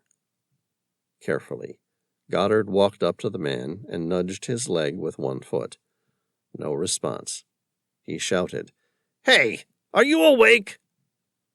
Not even the slightest flutter of an eyelash. Goddard gave the man a firm shake, then pinched the skin sharply with his thumbnail between the thumb and forefinger. The skin went white, then red. The man didn't wake. If he was faking it, he was doing an incredibly good job. Goddard growled, "I'm going to beat the shit out of you if you don't answer me, you bastard!" He raised the axe overhead as if to strike the man, who continued snoring. No, he was truly out cold. Had he been carried here? Or, somehow, fallen down the stairs from above and ended up perfectly arranged in the downstairs seat? Or had Goddard simply missed the man the first time around? That was probably more likely. Goddard looked up the stairs, but saw no movement above. He could check, but no, he was out of time. He turned toward the cockpit door and raised the axe to attack it, but the blade never struck the door. It didn't have to. Goddard suppressed a grin. The door was slightly ajar. "What the hell's going on?" He carried the axe in his right hand as he grabbed the door handle in his left. The door opened easily. Maybe the man with the sneakers was a pilot, despite his lack of uniform. And maybe he had just stepped out of the cockpit and become incapacitated by whatever was causing everyone else within the cabin to become unconscious. "Excuse me," Goddard said, tentatively, as he opened the door wide. "There's been some sort of emergency back here. We need help." There was no reply. He stepped inside. The cockpit of the A380 Airbus had two main seats, each surrounded by a plethora of equipment, switches, dials, buttons, and warning lights. Each seat supported what looked like a computer terminal showing various readouts. Nothing seemed out of the ordinary. No mysterious cloud of smoke or other gases filled the air. No red lights flashed. No alarms went off in an attention-attracting fashion. In fact, both seat harnesses were still buckled.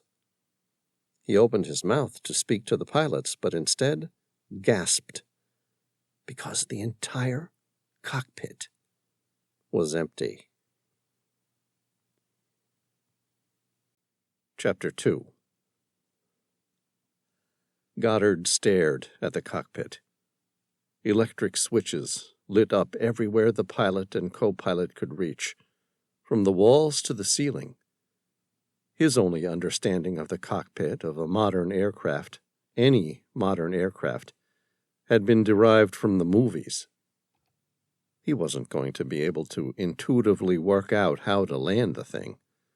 The sheer number of dials and switches made that unimaginable. An iPad sat on the co-pilot's chair, next to which was a pair of thick user manuals in the middle of the cockpit, looking like a couple of phone books, a firm reminder of how much information was likely to be inside. The hair stood up on the back of Goddard's neck. He was starting to really feel like he was stuck inside some sort of sick and twisted Stephen King novel. He made an involuntary shudder as fear rose in his throat like bile. Something inside him, a sixth sense, told Goddard to close the bomb-proof cockpit door and lock it immediately. Goddard turned quickly, half expecting to see something evil already standing there. He had learned long ago not to argue with his instincts. He closed the cockpit door and slid the security bolt into the locked position. Confident the cockpit was now secure, he stepped closer to the door and peered out through the peephole, looking around the cabin. Nothing had changed. Mr. Sneakers was still asleep. Goddard expelled a breath. He was now alone in one of the world's most advanced cockpits, with enough specialized equipment and electronic switches to fill thousands of pages worth of aircraft manuals. But at least the cockpit was secure. The question was now, what could he do?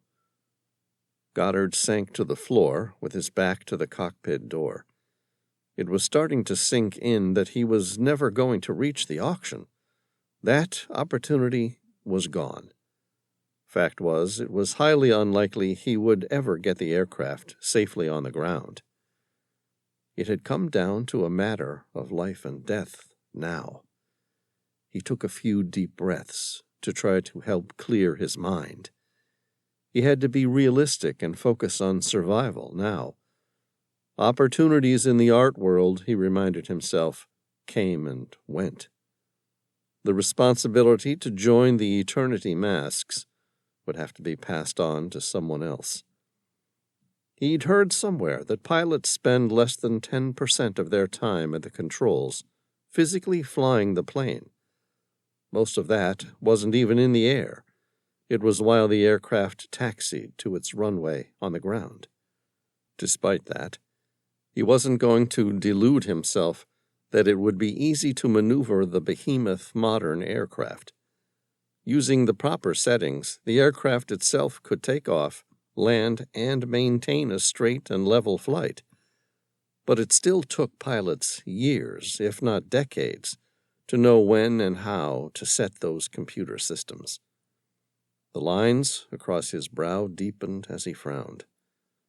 None of that was going to help him, though, because he didn't have a clue what the proper settings were, or which switches and buttons to use to engage any of them.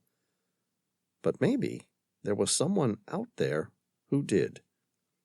He stood up.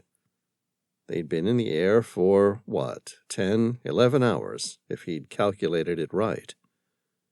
He didn't have enough time to go through the manuals before they ran out of fuel, but hanging in front of the pilot's and co-pilot's seats were two headsets. He'd never flown a plane, but he had used a two-way radio before. All he had to do was get hold of someone who could direct him how to bring the aircraft low enough to increase the oxygen level. If he could do that, surely someone else on board, any of the 500-some passengers and crew, would know how to land the plane. Goddard swallowed hard and tried to put the thought of how many lives were at stake out of his mind. Sitting down in the pilot's seat, he strapped himself into the awkward harness and tightened it reassuringly. He put the headphones on. In the middle console, between the two seats, was the one panel in the sea of controls that he recognized, the radio. He wasn't sure what the frequencies should be, but each channel had an actual and standby frequency already set up. He could only hope that the channels were set up to transmit and receive information locally. He depressed the transmit button, but found that nothing would come out of his throat. It was so tight. He released the button, coughed, and then tried again. A hoarse croak came out. "Mayday! Mayday!" Goddard said, recalling every movie he'd seen with an aircraft incident. "This is Phoenix Airlines Flight number 318. We have an emergency and we need help." Emergency didn't seem to cover the weirdness of the situation. He released the button and waited. After a moment, a voice answered in a heavily accented, sickeningly calm English. "Phoenix Airlines Flight. Can you repeat your aircraft number?" Goddard swallowed. If he hadn't been strapped in by his harness, he would have slumped over with relief. Someone had responded. Maybe even someone who knew what was going on. It wasn't much, but it was something. It meant he was no longer all on his own. The responsibility for nearly 500 passengers and crew no longer rested squarely on his shoulders. One thing was certain. The air traffic controller was going to have a much better idea how to handle the situation than he did. They must have procedures in place, people to call, resources to draw upon, maybe even a nearby military fighter jet that could be scrambled to help guide him through everything and stay by his side. Goddard took another breath. Actually, he didn't care who he was talking to. Not yet. He'd made contact. That was step 1. Step 2, he needed to find out how to take the plane off autopilot and reduce altitude.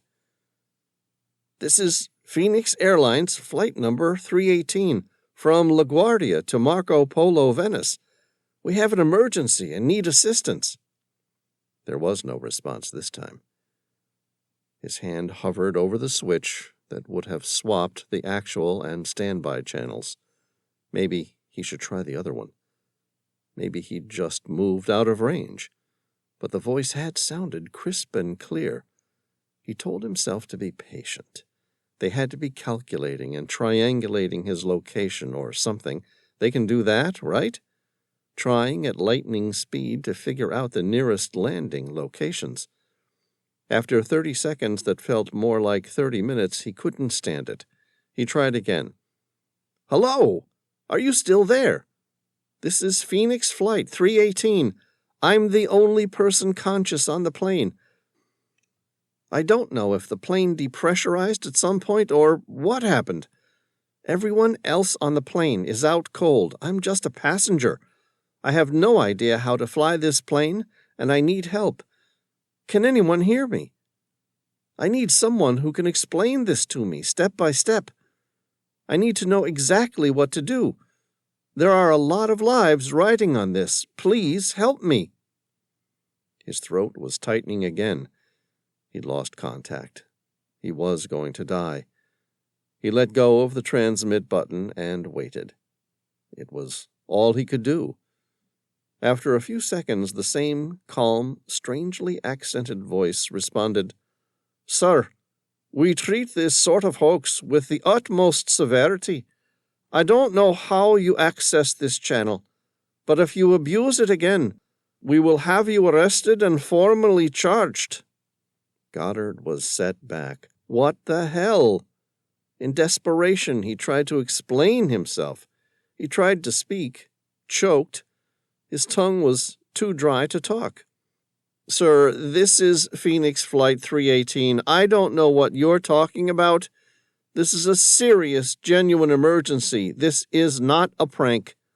I need help, or this entire plane full of people is going to crash. There must be hundreds of people on board." His voice sounded strained over the headset. "I'm not lying. I need help. I woke up out of a dead sleep and nothing is right." The voice responded in an angry tone. "Sir, we are calculating your radio position. You will be formally charged for this unauthorized intrusion into our channels." Goddard shouted, "This is not a hoax! Why can't you understand what's going on? We're going to crash, and you're treating me like I'm some kind of lunatic." There was another pause. Goddard felt his heart beating in the back of his ears as he inadvertently held his breath. The voice replied, "Sir, Phoenix Flight 318 crashed 3 days ago." Goddard felt his chest constrict. His whole body slumped forward. For a moment he couldn't breathe. "No, that's impossible." "I don't know what you're trying to do," the air traffic controller said, "but they've already located the wreckage. There were no survivors." Chapter 3. A cold gust of air blew across his heart, turning his blood to ice. Sickened, Goddard went limp in his seat. Crashed? Dead? What were they talking about? He refused to accept it. He didn't necessarily know what he believed happened to you when you die, but one thing was certain. This was neither his heaven nor his hell. It was as though someone were playing a joke on him. That had to be it. He'd reached a radio enthusiast who had taken the opportunity to screw with the luckless bastard begging for help. It was monstrous. He switched to the standby channel and repeated his call for help. No one answered. After a few minutes, he switched back to the original frequency and tried again. This time, there was absolutely no response. He was screwed. He had to work out how to disengage the autopilot, lower it to 5,000, and then reset the autopilot. There was no other choice. He stared at the instruments around him. Most of them were identical on either side of the cockpit. Pilots half, co-pilots half. That meant he had half as many things to worry about. Radio panel? Check. Goddard glanced at the fuel gauges. They showed the aircraft nearly full. That must have been impossible. They had been flying for more than 10 hours, yet they had barely used any fuel whatsoever. No aircraft was that efficient. It was all impossible. Unless... Had they landed and refueled somewhere while everyone was asleep? He shook the thought from his head, filing it away for a future problem to solve. If they made it through the current disaster. Goddard continued to scan the gauges and controls. The compass pointed south. They were heading due south. Good. He glanced at the map. He was over water, most likely the Adriatic Sea, but could they be somewhere else entirely? It didn't matter. His job wasn't to land the aircraft. No amount of automated assistance was going to make that possible for him. His job was to bring the aircraft down until the air stopped being so thin. Let someone else work out where they were and how to land the aircraft once they woke up. He fixed his gaze dead ahead, imagining himself flying the aircraft. If he were a pilot, where would his attention be? The most important controls would be right in front of him and beside him, easily within reach, and capable of providing important information without hesitation or distraction. One small screen directly in front of him fit that description. It showed a circle, half brown, half blue. If he had to guess, and he did, he would say that was something like a plane leveler. It looked like the Airbus was on an even keel, with no dipping or tilting. The small screen beside it looked kind of like the radar screens that you saw in movies. Nothing went blip or ping on the screen. That was good, but it also reminded him that he was still all alone in the world. Below the screen were the letters PFD. It was obviously some sort of display screen, giving vital information about the aircraft. Goddard felt if he had the time, he could work out what each of these things meant. He pulled up the iPad and typed in the name at the bottom of the screen, Primary Flight Display. The iPad brought up the simplified instructions relating to that device. He ran his eyes across the information sheet. The center of the PFD contains an attitude indicator, AI, which gives the pilot information about the aircraft's pitch and roll characteristics and the orientation of the aircraft with respect to the horizon. He finished skimming the information quickly, devouring any information about how to keep the aircraft straight and level once he'd lowered it to 5,000 feet. It was good knowledge and useful information, but he found nothing that mentioned the autopilot, and none of it would be relevant if he couldn't take the aircraft off autopilot. Goddard looked around for the autopilot settings. Anything marked autopilot. Nothing. His hands were shaking now. He forced himself to relax. Nothing was flashing. He wasn't yet out of fuel. Nothing was wrong with the plane, exactly. Trying to act before he had a clear idea of what was going on would just potentially cause the plane to crash. He went over all the buttons and switches again. Nothing marked autopilot. He swallowed. AP. He would look for something marked AP. A lot of the switches and buttons had abbreviations on them. A couple of different buttons were marked AP, AP1, AP2, and something on an overhead panel marked APU. The overhead buttons didn't look like they were the vital functions of flying the aircraft, though. Things like entertainment, EXTLT and anti-ice options, and ENG start. But the engines were already running, so he wasn't going to muck around with that one. AP1 and AP2 it was then. AP1 had a green light on the button. An autopilot program was engaged. In order to land the plane, he'd have to turn that off. Not yet, though. Within a few minutes, he'd picked out the pedals on the floor, the joystick, and a kind of handle in the middle of the center console as looking important. Unlike movies that he'd seen, there wasn't a misshapen steering wheel in front of the pilot and co-pilot seats, but a keyboard that folded up under the panels. He slid it carefully back into place. The joystick must change the plane's direction? Up and down, left and right? That seemed to make sense. Despite his age, he'd played computer games which used a joystick once or twice. He just wished one of those games had been a flight simulator. No matter. He could only work with what he had.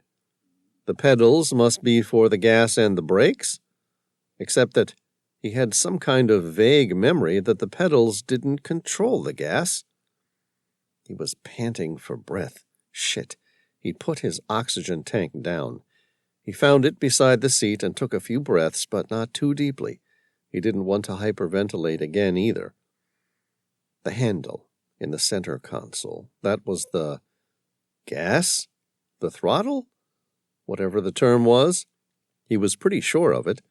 It was labeled 1, 2, 3, 4 Engine Master.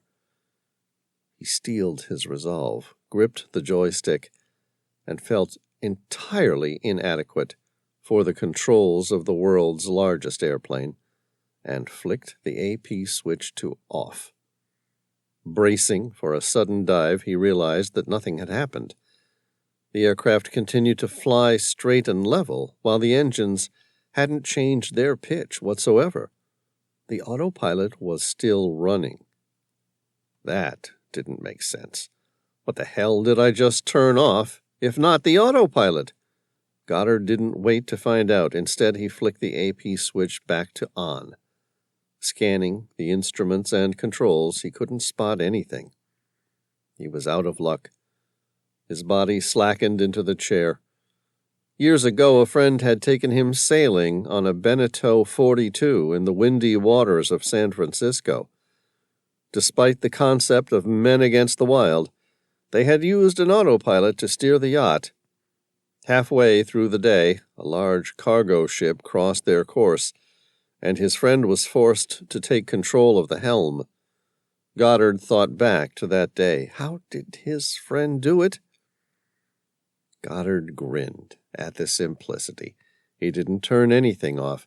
He simply took control of the wheel. The autopilot had a built-in safety feature that allowed human inputs to override the computer. Could it really be that easy on board an A380? There was only one way to find out. Goddard gripped the joystick in his left hand and gently maneuvered it forward.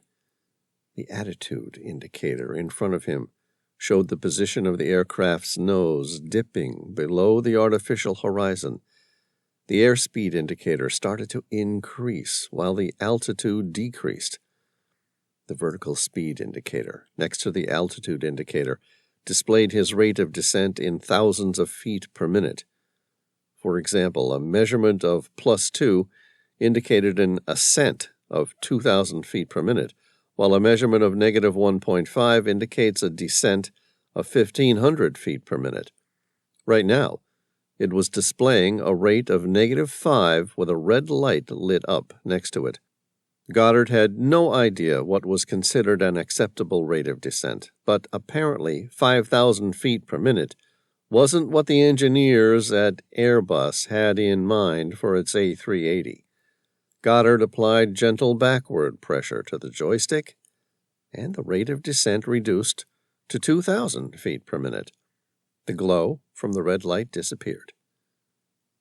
He adjusted his position on the joystick until it balanced comfortably around the 2,000 mark, and let the aircraft continue its descent until it reached 5,000 feet.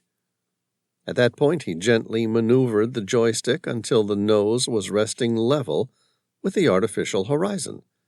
Goddard then let go of the joystick. The aircraft continued flying straight and level.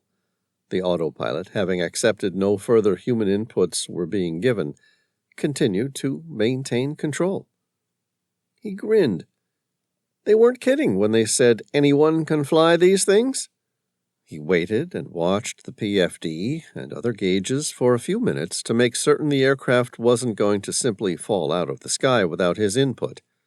The compass kept them pointed due south. No reason to change that, he guessed.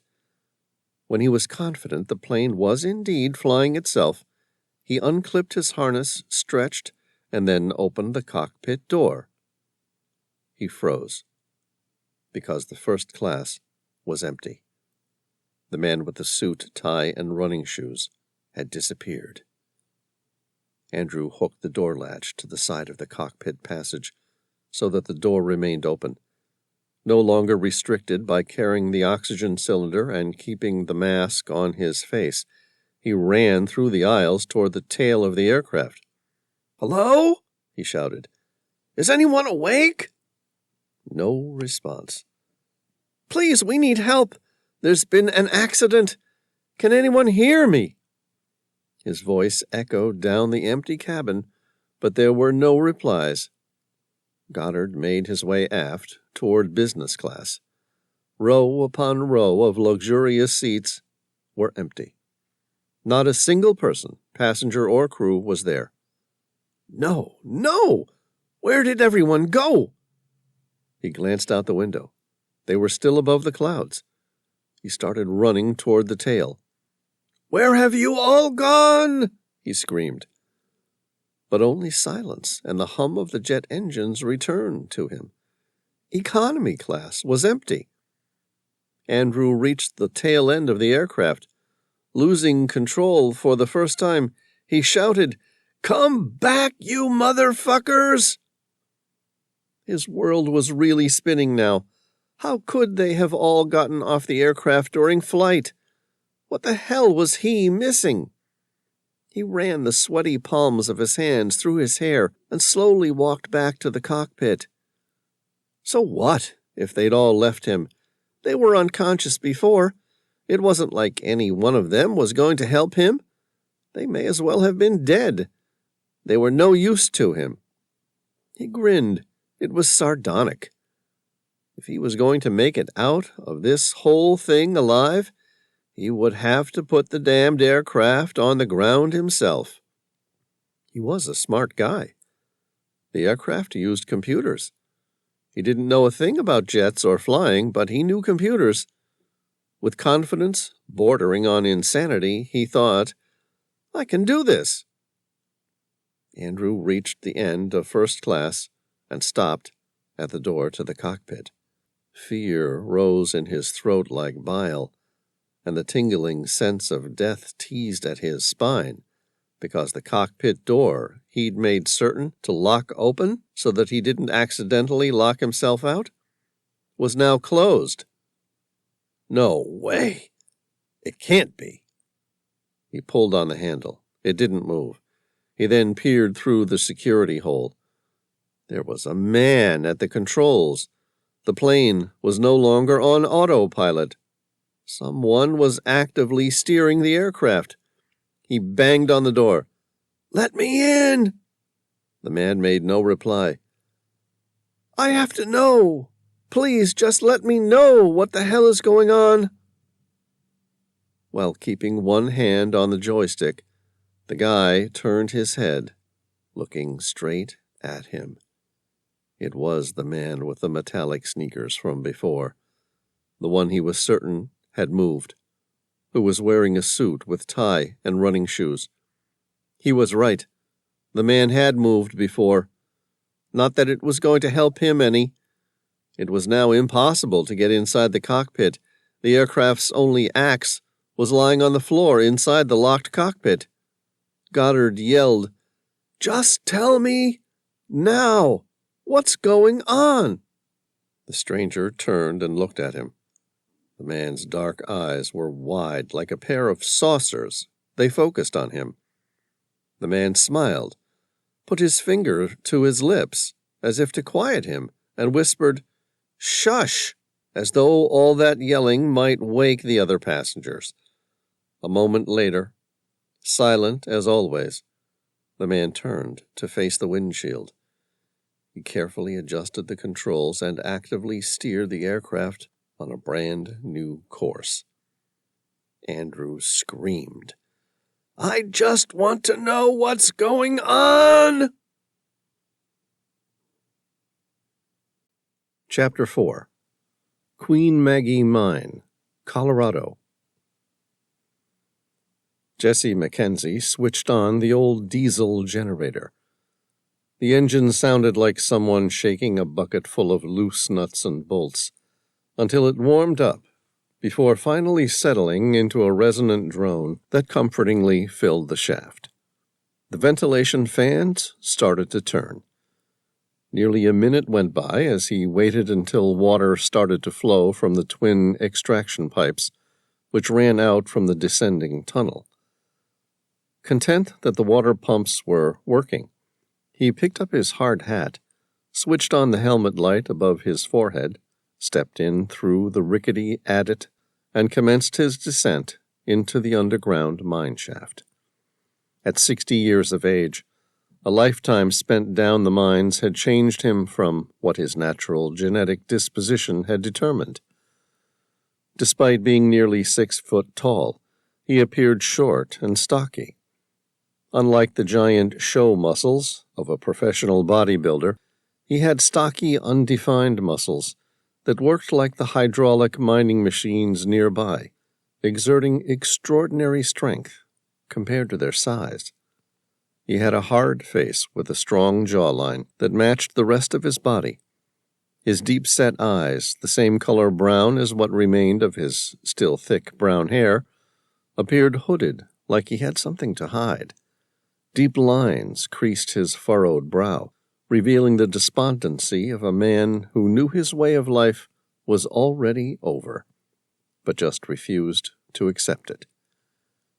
He had the kind of mining experience that in previous generations would have made him a valuable foreman. But that was back in the days when experience meant something, and long before mining had turned to automation for everything and anything, leaving jobs few and far between for an old man nearing retirement.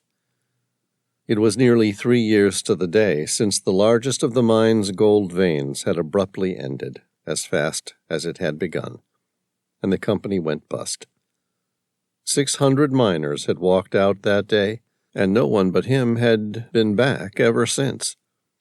He had worked nearly 40 years at the Queen Maggie mine. He couldn't imagine working anywhere else. All the equipment had just been left there to rot. There was still gold in the mountain. It doesn't just disappear overnight. The problem was it becomes less profitable to mine.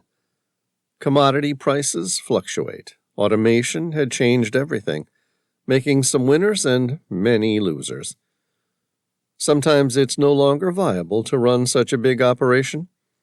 He figured a smaller group would buy it soon enough. Until that day, he might as well keep mining on his own terms. He thought he had a pretty good nose for sniffing out gold. It would be trespassing, and then stealing if he was lucky enough to find any gold worth taking, but he figured it was okay. They still owed him 2 weeks' pay. It may as well be severance.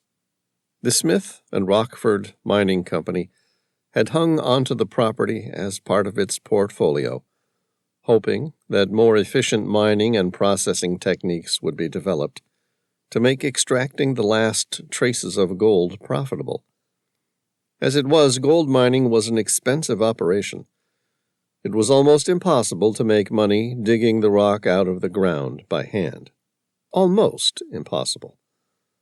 But all the easy veins had been found and extracted a century or more ago. Then all the easy veins of other metals, silver, lead, copper, coal, molybdenum, aluminum, zinc, and even a little iron, had been tracked down. Improvements in technology had led to strip mining, that ugly process of peeling off layer by layer of rock and running it through processors that chemically broke down the minerals atom by atom and left them at the bottom of a pool of toxic sludge. Nobody could deny the method was efficient, but it still wasn't efficient enough to make the Queen Maggie mine profitable. Not if the machines chewed up the mountain and spat out every atom of gold. The original owner, John D. Blair, had gone bankrupt trying to extract every last bit of gold in the mine in 1910. Smith and Rockford had bought up the mine and had managed to eke out a profit until 3 years ago. Since then, the rock had sat idle. The gold ore that was still in the mountain wasn't even a matter of faith, but of record. Jesse reached the end of the tunnel where he'd been working the night before.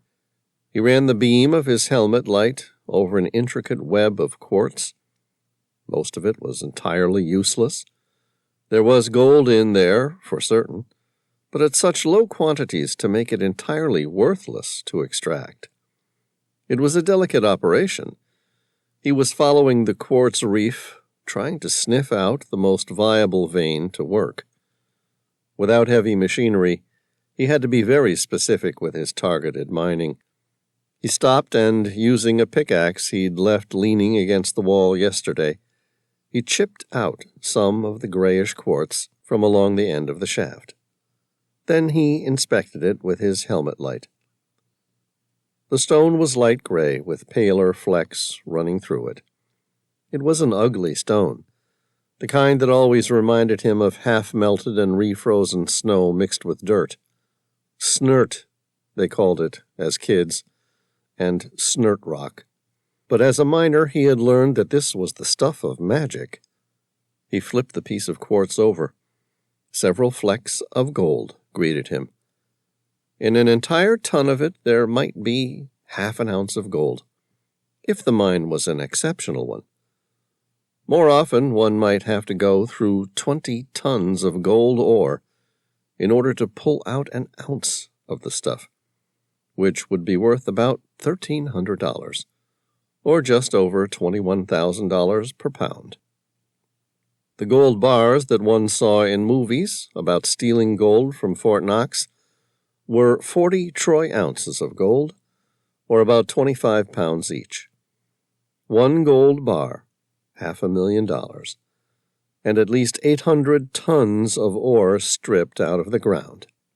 The calculations making gold worthwhile to take out of the ground were delicate and situational. He kissed the snert rock and shoved it in his pocket. He'd keep it as a lucky piece. Then he picked up the pick and swung again. He had no intention of digging an entire ton of gold ore out of the mountain by hand, but it felt good to get into the rhythm of the swing. Chips of rock flew all around him. Under the pick, the song that the rock was singing changed slightly. He frowned, then took off his goggles to examine the rock more closely. If he didn't know better, he would have said the black rock in front of him was obsidian. It was as strange as finding, well, a volcanic silicate in the middle of a bunch of quartz crystals. Colorado had several known sources of the stuff, but they were all much further to the north or south of the state. No, wait. There was some down in a couple of mines near Nathrop, Colorado, only about 50 miles to the south.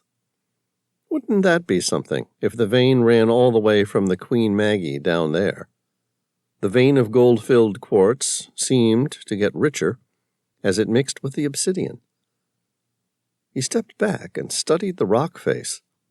The beam of his helmet light reflected off the thick pieces of gold-encrusted quartz, zigzagging through the black, glossy volcanic stone that shone like a royal mirror. It was a geological phenomenon he'd never even heard of. This one find could be enough to make the past 3 years worthwhile. The seam of gold running into the obsidian wall appeared to increase in size and quality. He felt the pace of his heart quicken. Would it lead to the mother lode?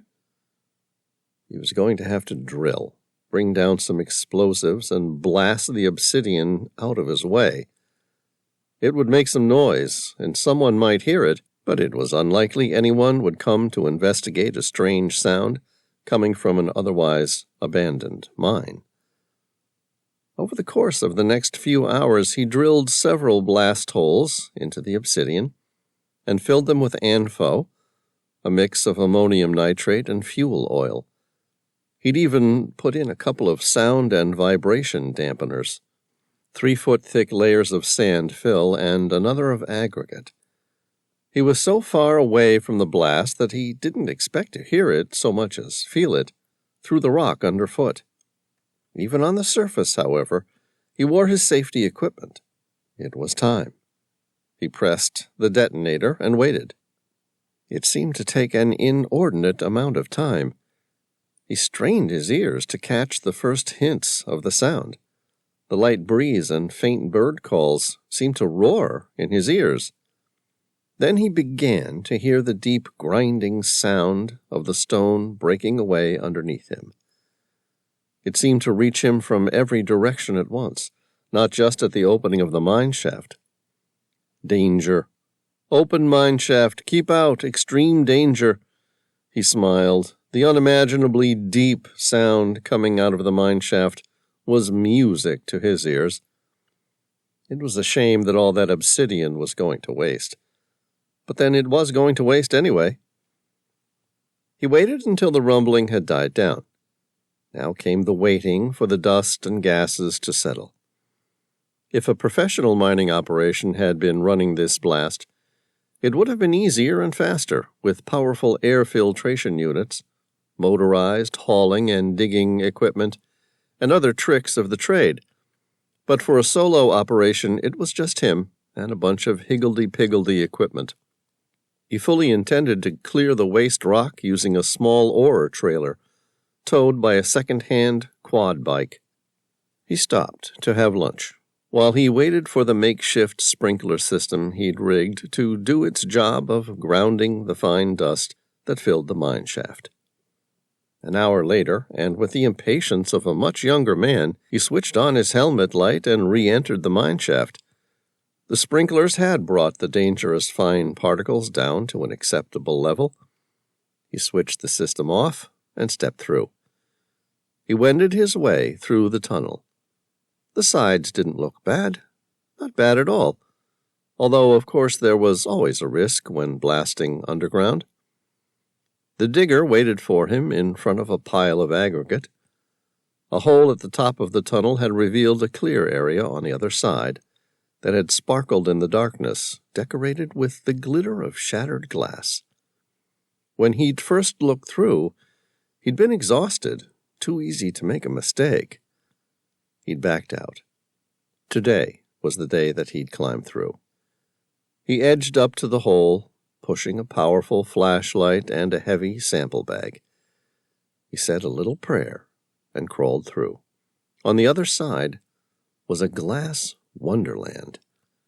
He cupped the top of his flannelette shirt over his mouth to filter some of the microscopic flakes of glass and quartz that still sparkled in the air. He got to his feet and began crossing the tunnel floor. It was intact, which was good news. The explosive had directed itself properly. He peered toward the end of the tunnel. He should have seen a face of gray quartz among the glittering black glass. He didn't. How deep did that vein run? Maybe he should have switched to another mine tunnel. Well, as long as he was here, he might as well see what the fates had brought him. The fractured obsidian glittered back at him.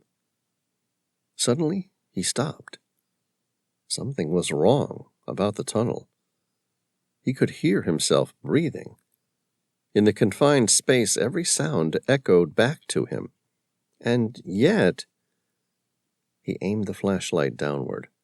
The rubble at the bottom of the tunnel seemed to disappear for a few steps, then reappear again. He shuffled forward slowly, keeping a steady eye on the gap in the floor. When he was standing next to it, he aimed his flashlight downward. The unexciting, dull gray of gold ore lay just underfoot. Inconvenient, but it still put a grin on his face.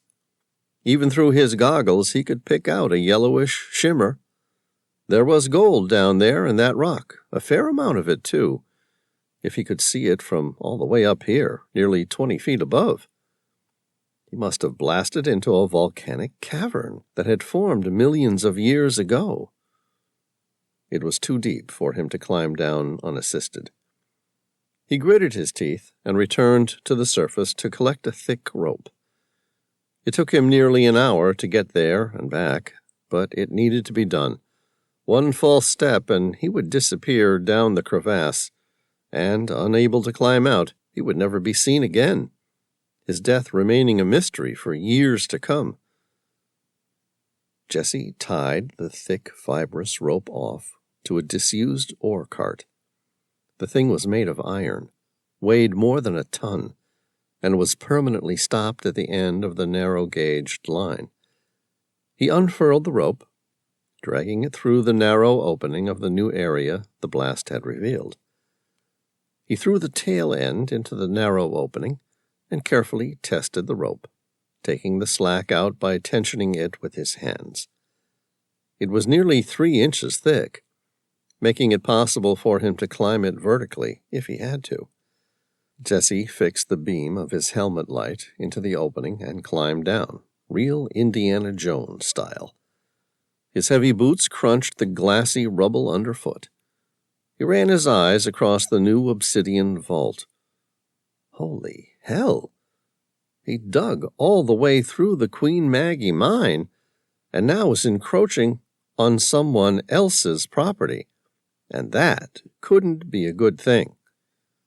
The beam of his flashlight struck the new opening, reflecting hundreds of small flakes, grains, and nuggets of gold, which stood out on the black canvas of obsidian like glittering stars in the night sky.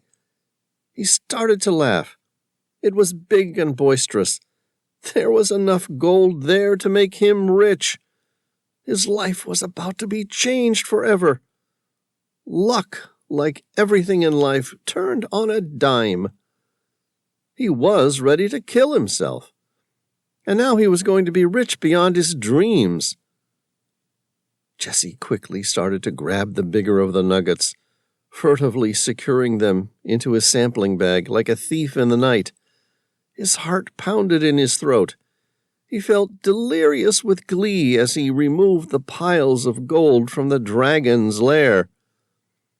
A moment later, he turned the beam of his flashlight to the right and stopped laughing. Because there, embedded in the glassy obsidian wall, stood a mask of what appeared to be an ancient caveman, with its hollowed-out jade eyes glaring at him, and its teeth grinning at him like some sort of heinous creature of the dead. The stone eyes fixed on him like an ancient guard of some unimaginable cache of wealth, penetrating his soul, accusing him, and cursing him for being a thief. Chapter 5. Jesse swallowed down the fear that rose from his gut like bile. With the sound of his heart pounding in his own ears, his breathing heavy, he wanted nothing more than to climb up the rope and run for his life. But what would that achieve? He would simply be throwing away all his riches. Despite the disturbing image of the mask, it was nothing more than that, an ancient relic of a superstitious people, most likely long extinct. He forced himself to slow his breathing as he swept the rest of the obsidian vault with the beam of his powerful helmet light. The room was roughly 10 feet long by 15 wide and about 30 deep. It was secure. There was no other way in, except for the opening in the ceiling through which he'd climbed down with a rope. And no other way out. Jesse tried to shut the thought out of his mind, fixing his mind on the immediate priorities. He could run away and return with, what? Some friends? He didn't have many, and none whom he could trust with such a secret. Even those who would initially mean to be trusted would inevitably start spending their gold, throwing it around the town like they were rich. They would get drunk and then inevitably reveal that they had found a motherlode down the old Queen Maggie mine. Then what? At best, they would be forced to repay every ounce of it back to the rightful owners, Smith and Rockford. If they pressed charges, they could end up doing serious prison time for stealing. His wife, Betty, might be a better choice. She at least knew how to be tight-lipped. Still, if he were to sell his gold on the pretense that he'd made a secret discovery on a riverbed, somewhere he was going to refuse to give away in case other treasure hunters returned, it would be all the more believable if she didn't know the truth. If two people know a secret, that meant double the chance of being found out. No. So then what? Do I run scared, like a child afraid of the monsters hiding in the dark? Or in this case, stuck within a wall of clear obsidian? Or do I man up, retrieve the larger pieces of gold, and keep to the original plan? Jesse swallowed and started to quickly fill his backpack. It didn't take long, no more than 10 minutes. He didn't bother with the small flakes, just stuck to the gold nuggets, of which there were plenty. In a matter of minutes, he'd picked up more gold than he'd found in 40 years of mining. He strapped the bag onto his back. It was so heavy, he had to lean forward to stop it from pulling him over. Jesse took one more glance around the pile of fractured obsidian, quartz, and gold, shook his head in disbelief, and started to climb the rope, hand over hand. He made it just 4 feet off the ground and stopped. The strange mask was now at his eye level. There was something accusing about the evil creature's sinister glare. Yet something pleading, too. Had it changed? No, that's impossible. The damn thing was frozen in obsidian, for God's sake. Yet where it had looked hideous and powerful before, like an unearthly guard over the riches of past kings, it now looked sullen and pitiful. Jesse met its eye directly. "What?" He half expected the creature to answer him. When it didn't, he started to climb again. At the top of the rope, he climbed through the opening and dropped his backpack on the floor to catch his breath. The weight of the backpack made it harder than he expected. He was about to stand up and go, but something stopped him. The mask was still down there. Who made it? How old was it? Where had it come from? How the hell did it end up trapped inside a wall made of solid obsidian? He gritted his teeth, and despite his fear, he climbed back down the rope to take a photo of the strange mask. Jesse had no idea what it all meant, but was certain that one picture of it in the right places on the internet would capture the interest of someone who might know. Chapter 6. Moab, Utah. Sam Reilly dropped Aliana Wolfgang off at the airport. He'd just bought a black 1989 Lamborghini LM002 in Los Angeles and was in the process of taking it to the East Coast. He considered putting it on the back of a truck and having it shipped to his warehouse in Florida, which was attached to his private shipyard, where his salvage vessel, the Maria Helena, was ordinarily housed. But with the Maria Helena sunk and her replacement still being fitted out in the U.S. Navy's shipyards at Quonset, Rhode Island, he figured it was time for a road trip. Despite being considered an antique, the Lamborghini LM002 was a solid workhorse, kind of a cross between Sherman tank and Formula One race car. The four-door pickup with a tubular steel frame and riveted aluminum body panels was the Italian supercar company's first major departure from its better-known high-performance hand-built supercars. He and Aliana had spent the weekend taking it through its paces in the four-wheel drive renowned Moab National Park.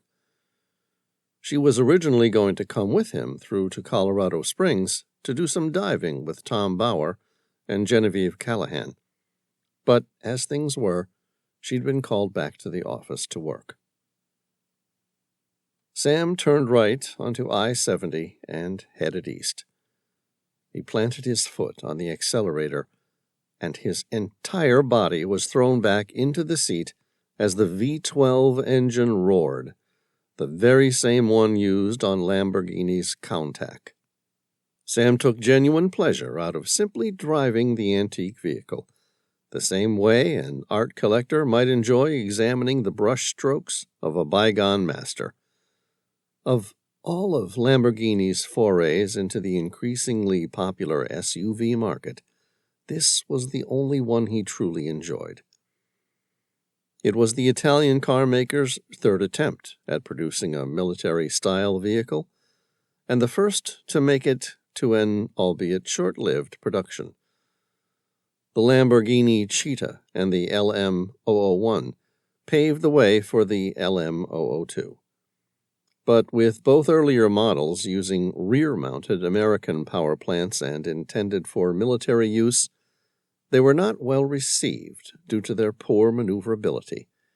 It wasn't until 1986 when Lamborghini decided to use a forward-mounted Countach V12 engine that the vehicle took off for commercial production. Only recently, Lamborghini had made a fourth contender in the highly popular SUV market with the Urus. There was nothing wrong with the Urus, but of all of them, the LM002 was the only one that he could even imagine taking off-road. It was rugged, sturdy, and built to drive like a tank, albeit a very fast one. Next to him, his cell phone started to ring. The LM002 was a couple decades short of having Bluetooth connectivity and hands-free. He squinted and looked up ahead. There were no cops and no one else on the road. He pressed the answer button and said, "Hello." It was Elise, a good friend and one of his employees, a renowned computer hacker. "How's your trip going? How's the new car?" "It's been good," Sam replied, a slight grin forming on his lips. She was often so fixated on any task that she was doing that it was rare for her to start with a preamble. "The truck's good." "That's nice. You needed a vacation. Where are you headed now?" "Colorado Springs. I'm exploring some caves with Tom and Genevieve." "Don't you do that enough for work?" Sam shrugged. "It's what I do to relax." Elise didn't get sucked into it. Instead, she said, "You're not going there now." "I'm not?" "No." "All right," Sam asked. "Where am I going?" There was an impish and excited tone to her voice. "The Monarch Mountains." "Right." "In Colorado." Sam nodded. "Right. What am I doing there?" "There's a miner out there who just posted a picture of a stone mask frozen in obsidian. The mask is identical to one of the pictographs that make up the 7 faces. 6 months ago, Sam and his team found an 8th continent. It had sunken into the Pacific Ocean centuries ago, but its highest points were on an atoll that nearly broke the surface of the ocean. The mouth of the atoll formed a natural grotto, which protected an ancient beach. Inside, Sam found a perfectly intact Lockheed Model 10 Electra, the same type of aircraft that disappeared with Amelia Earhart and Fred Noonan on board during her attempted round-the-world flight. In the cockpit, they found no sign of the renowned aviator or her navigator, but a Kodak Duo camera. Sam had the film developed, and it revealed an image of a strange purple cave with a pictograph of 7 faces of ancient humans. "The same face exactly?" Sam crunched his face up, the muscles all going tight. "You've got to be kidding me. How can you be sure?" "Facial recognition technology uses—" Okay. Sam stopped her before she got into the technical aspects. If she was certain, that was good enough for him. Where did he say he found the mask? "He won't say the exact location, but told me that he found it in an obsidian vault after blasting through a vein of quartz above. He said it was the only thing inside that hinted that the place had ever been seen by human eyes." "How did he suggest the mask found its way in there?" "He said he doesn't have a clue. That's what he's really interested in. Right now he thinks it's an impossibility." "Where's the mask now?" "Still in the mine shaft." "What?" Sam's lips turned into a wry smile. "He just left it there." "He wasn't sure if it was an ancient Mayan tomb or something. Said he felt as though the mask was watching him. Said it scared the shit out of him, to be honest. Like the fiend was guarding something, or about to curse him for eternity." All right. I'm interested.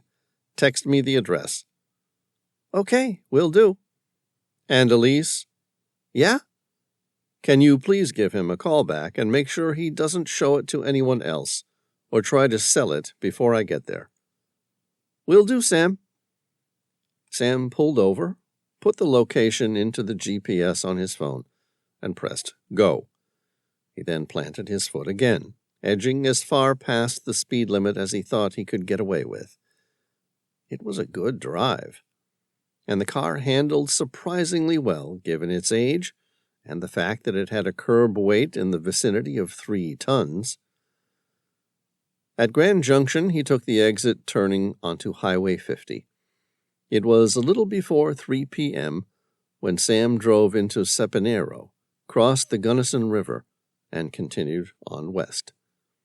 The river ran through a mountainous valley.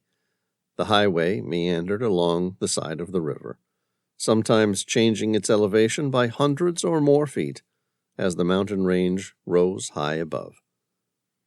The road dropped as it came around a bend that led across a small bridge. Sam changed down the heavy gears and then put his foot on the gas as the Lamborghini started its climb up the steep slope of the mountain. In his rearview mirror, he spotted a number of motorcycles. They all looked the same, Yamaha YZ250 motorcycles, with their distinctive blue and white motocross coloring. The bikes were road legal, but far better suited to off-road. Sam and Tom had ridden similar bikes on trails in their early 20s. The riders, stuck behind him, seemed to quickly become impatient. Each of them took it in turns to try and overtake him, crossing narrowly between him and the oncoming cars. The highway meandered along the natural contours and undulations of the mountain range. Sam braked heavily so that one of the riders, stuck in the deadly zone on the wrong side of the road while overtaking, was able to pull in front of him. He came around the next bend and pulled onto the curb. There were still 3 motorcycle riders behind him. They slowed down with him. Sam shook his head, wound down the window, and waved at them to pass. He eyed the riders, their faces invisible behind tinted helmets. They didn't move. "What the heck's wrong with you?" Sam pushed the gear into first, released the clutch, and floored the engine. The Lamborghini took off hard, accelerating up the next climb. The dirt bikes were fast, but with their knobbly tires were not designed for the blacktop. The LM-002 was much faster, yet the riders fought to keep up with him. Were they playing a game? He squinted, trying to split his time between watching what was ahead of him and the riders behind him. Up ahead, 2 more motorcyclists, the ones who had nearly been killed trying to overtake him earlier, seemed to have slowed right down, below the speed limit, as though waiting for him. As soon as he got close, they took off again, setting the pace to match his. Sam put up with the game as the highway weaved in and out through a series of escarpments and valleys. The road narrowed, with a steep drop on the right-hand side, leading to the Blue Mesa Reservoir, far below. The riders seemed to encroach farther and farther into his personal driving space, removing any doubt he might have that they were intentionally closing in on him. The question was, why? The riders seemed to surround him, blocking part of his vision ahead as well as behind. He swung the wheel to the right, and the rider next to him backed off. In front of him, the riders stayed barely a car length ahead of him, somehow slowing down, constantly forcing him to brake to avoid hitting them. He was in a 3-ton truck. What did they think was going to happen? Sam glanced at his rearview mirror. One of the riders was so close that the bike's front wheel seemed to disappear beneath the Lamborghini's utility tray. He tapped the brakes, just enough for his brake lights to glow red. The riders dropped back for a moment, and then opened their throttles all the way to close whatever gap Sam had created. The bikes moved with the synchronous precision of professional high drivers, coming in close and then parting. Sam had had enough. He braked hard, coming to a full stop. One of the riders swerved and flew past him. Another one slowed to a stop right next to him, lifted his visor to meet Sam's eye. Sam wound down the window. "What the hell's wrong with you?"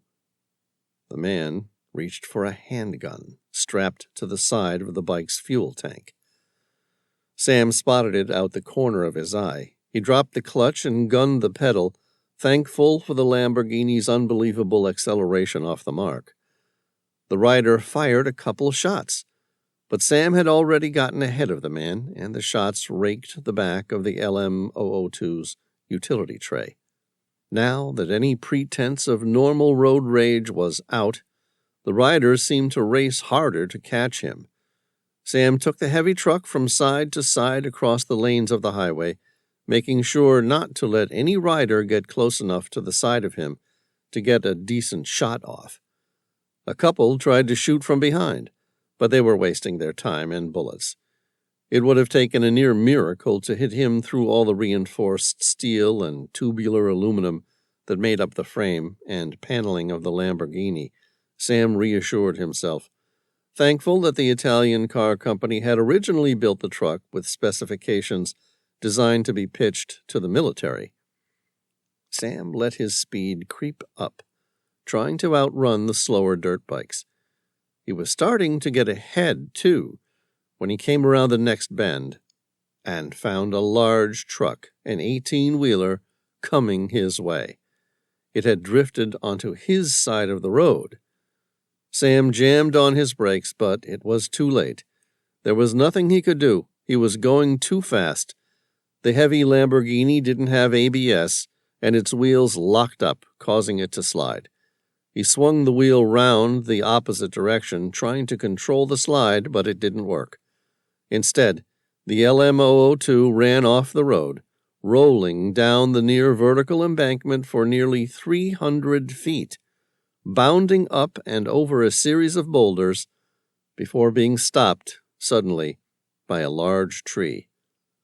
On impact, Sam swung forward, hitting his head hard on the truck's A-pillar, knocking him out cold. Chapter 7. Jesse Mackenzie waited patiently for his guests to arrive. He had listed the image of the mask on a renowned archaeology forum and had received interest from 3 separate parties, all of whom were willing to pay $10,000 just to examine the mask and inspect the site where it was found. Rick Rodier, an archaeologist, Sandy Larson, an anthropologist, and Sam Reilly, a millionaire and a legend in the world of oceanography and marine recovery. The archaeologist worked with the University of Chicago, the anthropologist with Oxford University, and Sam Reilly, the youngest of the 3 of them, belonged to the Global Shipping Rileys. Each had their own reasons for wanting to examine the mask, but it was Reilly whose story most intrigued him, arguing that it was a worldwide concern. In his email, Sam Reilly had said that he was also an amateur diver and had found something similar himself lately, and would pay handsomely for the opportunity to study the mask and anything else similar that Jesse had found. At 3:30 p.m., Rodier and Larson were the first to arrive at his house in Nathrop. They had met at the airport and hired a compact rental car together. Jesse greeted them out in front with his wife. "I'm Jesse, and this is Betty, my wife."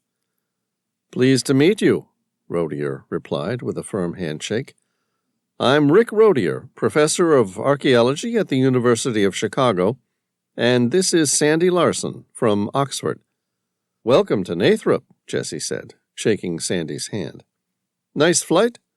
"Fine," Sandy answered, her eyes wide with genuine pleasure. "Wouldn't have mattered if it wasn't. For a find like this, I would have crossed the Atlantic in a single-engine biplane if I had to."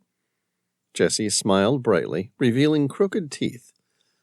He was confident he'd found the right people to be examining the strange mask.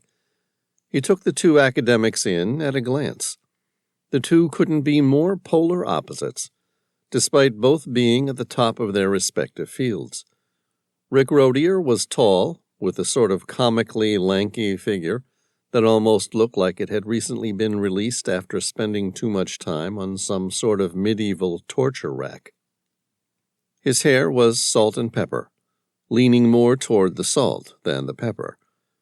He wore a kind smile and a friendly disposition on his face, which looked like it had been carved out of hardship, betraying every one of his 82 years of life. In contrast, Sandy Larson was short, with wide brown eyes, the same color as her hair. Despite her overnight flight from the UK, she looked bright and vivacious. At just 40 years of age, she'd already achieved tenure at Oxford in the Faculty of Anthropology. She had an athletic figure that suggested many of her years of study had been spent in the field. She was striking, a combination of intelligence, youth, and beauty that came close to paralleling his own wife some 20 years earlier. Betty asked, "Can we offer you a drink or anything?" "No, thank you," Rodier and Larson replied. Larson added, "I'm afraid we're both too impatient to see the mask to eat or drink anything. Do you know when Mr. Reilly is meant to get here? I had expected to see him at the airport." Jesse shook his head. "Shouldn't be long now. He was driving on I-70 coming through Grand Junction when we spoke this morning. Said he was planning on driving through on his way to Colorado Springs tonight. Truth be told, I would have expected him to be here by now. Do you know him?" "No, but I've read about some of the discoveries he's made in marine archaeology over the years. He's got quite a reputation." Rodier's brow furrowed. "Not all of it good." Sandy made a slight grin. "Oh, yeah? Have you met him? No, but I've heard things. Like what? He's the son of shipping mogul James Reilly. Like his father, he's a bit of a playboy, spends a lot of time in exotic locations with expensive toy cars and beautiful women. Jesse shrugged, thinking about his newfound wealth. Hey, that doesn't sound like too bad a life if you have the money. Rodier gave a small wave of his hand. Real people in the world have to earn their way in life. It can't all be given. No one who ever significantly contributed to society had everything given to them. Sandy folded her arms across her chest. All right, let's judge Sam Reilly by the sort of man we meet, not the one we've heard about. I, for one, am willing to give him the benefit of the doubt, at least until he arrives. You never know, maybe he'll be the first rich guy who's decidedly down to earth. In the distance, the sound of a powerful engine being gunned echoed throughout the mountain ranges. Jesse glanced over his shoulder and spotted a red Porsche Carrera 911 convertible, driving at least double the speed limit down the narrow residential street. Sandy looked up and asked, "What is that?" Rodier met her eye, grinning all the way. That, Miss Larson, I believe is Sam Reilly, the first down-to-earth rich guy you've ever met. Chapter 8. Sandy Larson disliked everything about Sam Reilly. He was handsome, for sure, but no amount of attractive physical features could make her warm to the man. Reilly was, as Rodier had forewarned her, everything that was bad about children brought up with unlimited wealth, starting with the fact that he raced down the residential street in a $300,000 red sports car without any thought for the other road users he might just kill. She ran her eyes across him. His clothes were thoroughbred Ivy League. Monogrammed polo shirt, beige cargo pants, and a pair of hideous gray metallic sneakers that looked like they belonged to a pop star from the 80s. He was roughly 6 feet tall, with well-groomed blonde hair, blue eyes, and cheesy smile full of evenly spaced teeth. His features were all classically patrician, as though good breeding and money could produce something worthy of Michelangelo's chisels. He was overtly handsome, like something out of the set of a Calvin Klein photo shoot. Sam Reilly ran his eyes across her, too, making no attempt to hide any lascivious thoughts he might have. He shook her hand, holding it for a moment longer than he should have, and said, "I see this ancient mask is not the only beautiful thing I get to see today." She ignored the comment, turned to Jesse, and said, "Okay, now that we're all here, let's go see this thing." Seeing her discomfort, Jesse nodded and motioned toward his old Dodge pickup. "Come on, you can ride up front with me. The mine site is about 30 minutes from here." "Sounds good." She climbed into the front passenger seat while Reilly and Rodier sat in the back. Jesse started the big diesel engine and headed out along the same road they had come in on. About 10 miles out, he turned off the blacktop and onto an old loggers trail. It took them up a steep embankment, leveling out on a narrow trail. Sandy glanced at Jesse, who, despite the 1,000-plus-foot drop over the edge, seemed undeterred. He had probably driven this route hundreds of times over the years. The thought reassured her. She wasn't afraid of heights, but she would have hated to die before getting the chance to see the extraordinary mask. Her mind turned to the image of the mask she'd seen. It was decidedly Neanderthal, not Mayan, as Rodier had first theorized. Either way, it was about to disprove what was long held to be fact, that Homo sapiens were the first to cross the Bering Strait land bridge and colonize North America. Even if she was wrong and Rodier was right, it dispelled the long-standing belief that the Mayan Empire only extended into South America and never this far into North America. Whatever the case may be, it was going to be interesting to find out. Jessie pulled up the Dodge next to the entrance of an old, seemingly abandoned mine shaft, set the handbrake, and killed the engine. A derelict mine cart followed a dilapidated set of narrow-gauge railway tracks that led through an adit that looked like it had well since passed its use-by date. Her lips formed a half-smile. "You found the mask in here?" Jessie shrugged. "Afraid so, ma'am. Is that going to be a problem?" Sandy opened the door and got out. "No problem. Just amazed that you're still working the old mine. Let's go." "Very good." Jessie handed out miner hard hats with attached flashlights to all three of them. He then reached down and started up his generator. Lights led in an irregular, lurching path down the tunnel, and a buzzing sound echoed up from the tunnel. "Fans and pumps," Jessie told them. "Safety precautions. I have a multi-gas detector with me that'll start making an unholy racket if we wander into a bad patch. If that happens, I want you to turn around and climb out of the tunnel as fast as you can without endangering yourself. Just get the hell out." There was a general murmur of agreement among all three of them that they wouldn't have to be told twice. Jessie glanced at their faces, holding his gaze for a moment longer, and said, "All right, then follow me." Sandy took the hard hat, switched on the overhead flashlight, and followed him into the mine. Behind her, Reilly and Rodier were discussing the structural integrity of the old shaft. She didn't care. Jessie had told her he'd been down the mine for nearly 40 years and had never had a problem. That was good enough for her.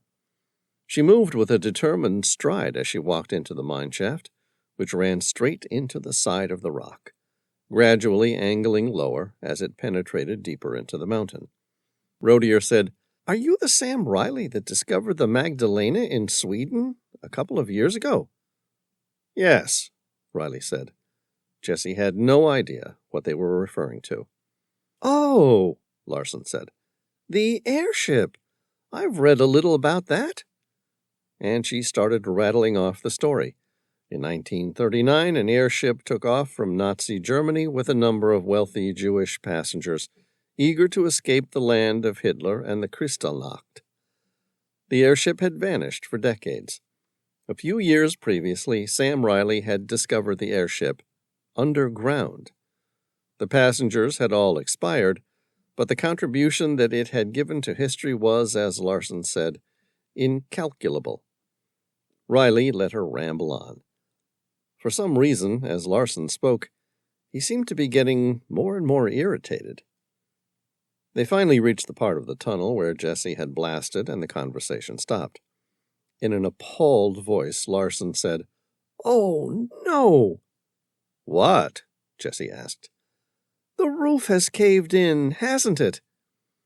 Jessie laughed and explained to her about using sand and amalgam to help muffle the blast, then showed her the passage where they could crawl through.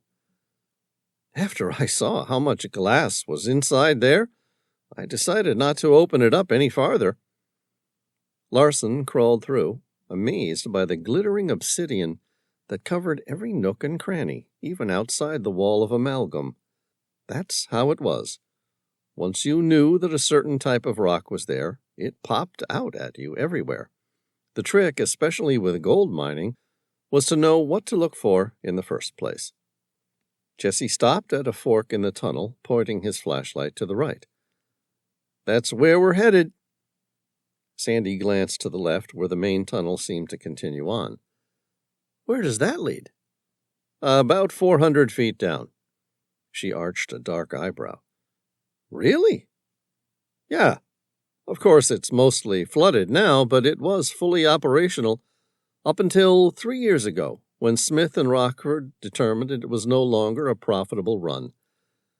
I could get the pumps going again and keep working down there, but truth be told, it would probably cost me more in diesel to keep the water out than I would ever find in gold. I can give you a tour of the gold mine, if you're interested. Or I could show you the mask. She nodded. All right, let's see where you found that mask. Jesse fixed the beam of his flashlight on a large opening of fractured obsidian. It's through there, but mind your step. The blast took out part of the ground, leaving a wide hole that extends more than 30 feet deep. Okay, thanks. I'll keep an eye out for it. Make sure that you do. She ducked as she climbed through the opening. A thick piece of rope ran from a disused mine cart, through the gap and down the hole in the obsidian floor. Sandy's eyes narrowed as they darted between the void and Jesse. We've got to go down there? Jesse grinned. Sure do. It's like the Temple of Doom all over again, hey? It's too bad you had to blast, Rodier said. I wonder if there had been any other artifacts. There wasn't any sign of anything on the walls, Jesse said emphatically. I had no idea whatsoever until I came down here after the blast. All I knew was that there was a plug of obsidian in my way. Did you find any gold? Sandy asked. Jesse crunched his face up tight, opened his mouth to speak, and then closed it again. What is it? He made a little shrug, like she'd caught him out on a would-be lie.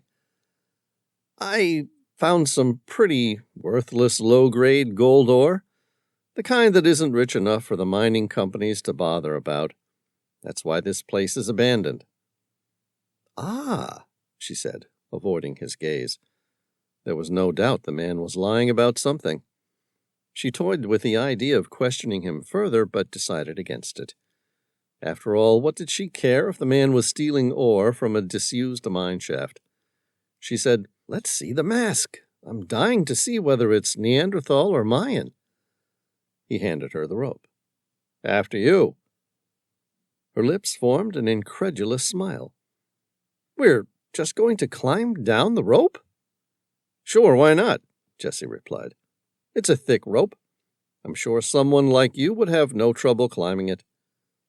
I'm not afraid of that. It's just... Sam Reilly said, You can wait here if you want while we go look at the mask. That was enough encouragement for her. No, thank you. I think I'll go first, shall I? Jesse spread his hand out, motioning toward the rope. Be my guest. She climbed down, hand over hand. Reilly and Rodier followed immediately afterward, with Jesse climbing down last. Sandy cast her eyes around the empty obsidian vault. It was magical on its own, most likely forming after a large air bubble developed in the rich lava of an ancient volcano. Next to her, Jesse shined his flashlight on the mask. It was embedded, or more accurately, frozen, within a solid wall of clear obsidian. She felt her breathing speed up. It was as though a feeling had come over them all, one that seemed to touch upon the mysteries of the universe. The Great Pyramid of Egypt, Stonehenge, Easter Island, and a mine shaft outside the Monarch Mountains, Colorado. Behind her, Sam Reilly said, Good God, it's true. You found one of the eternity masks. She turned to face him. The what masks? Never you mind. Sam already had a handgun out and level with her chest. I want you all over there, where I can see you. What the hell is the meaning of this? Jesse said. You won't get away with stealing the damned mask. What do you think, I'm an idiot? Betty knows where I am. If we don't come back, she'll come looking, with the sheriff. Reilly said, You can keep the mask. Sandy backed up against the obsidian wall. If you don't want the mask, then what did you come here for? I needed to make sure it stayed buried forever. Sandy asked, What does an oceanographer care about an ancient mask staying buried? Rodier said, I knew it. You're not really Sam Reilly, are you? The stranger with the gun shrugged. Afraid not. Jesse said, Then who are you? Someone who's devoted his life to keeping those masks buried. Rodier spread the palms of his hands outward. Okay, if that's what you want, we won't examine the mask. We'll just climb out and forget it ever existed. The man kept his gun leveled at the three of them. I'm afraid it's not that simple. I really am. I'm not a murderer. I didn't choose to come here and kill you. I did this for you, for everyone, really. If it makes you feel better, you can stay here for eternity to study the damned mask. Rodier dived forward, jumping at the gun. The stranger squeezed the trigger 3 times. Rodier cried out as all 3 bullets slammed into him, 2 in his chest, 1 just below his diaphragm. Sandy dropped to the obsidian floor, holding pressure on the lower of the 3 gunshot wounds. There wasn't a lot of blood coming out of the 2 top wounds, but the 3rd one must have severed a major artery, probably the abdominal aorta. There was likely nothing they could do to save Rodier. Even so, she held her hand on the wound as best she could. In the scuffle, Jesse made an attempt to reach the handgun, but the stranger hit him in the jaw with his elbow. It was a solid blow. Not hard enough to knock him unconscious, but plenty hard enough to daze him. Sandy looked up, but already the stranger was climbing the rope. "Wait!" she shouted. "I need to know why!" The stranger glanced down from the top of the rope and met her eye. "I'm sorry. Truly, I am. I wish to God Jesse had never found the mask. All I'm doing is what needs to be done." "No, wait!" she screamed. But the stranger had cut the rope and disappeared, leaving them trapped inside the obsidian vault. Jesse cursed. Sandy noticed the blood had stopped spurting. She released her hand. There was no longer any need to apply direct pressure. Rick Rodier was already dead. There was nothing they could do for him. Not that it mattered any more. There was nothing they could do to save themselves. Jessie squeezed her hand. "You tried your best. It's not your fault." She closed her eyes and nodded. "I know. I wasn't lying when I said that Betty would come looking for us with the sheriff as soon as we don't return tonight. It might take a while, but they'll reach us. All we have to do is wait."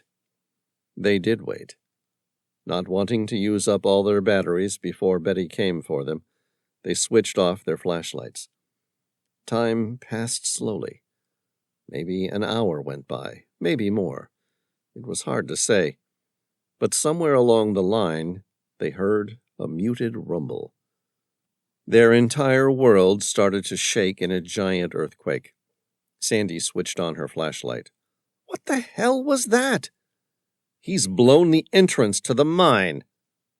She felt that familiar sensation of terror rise again. "Oh, dear God!"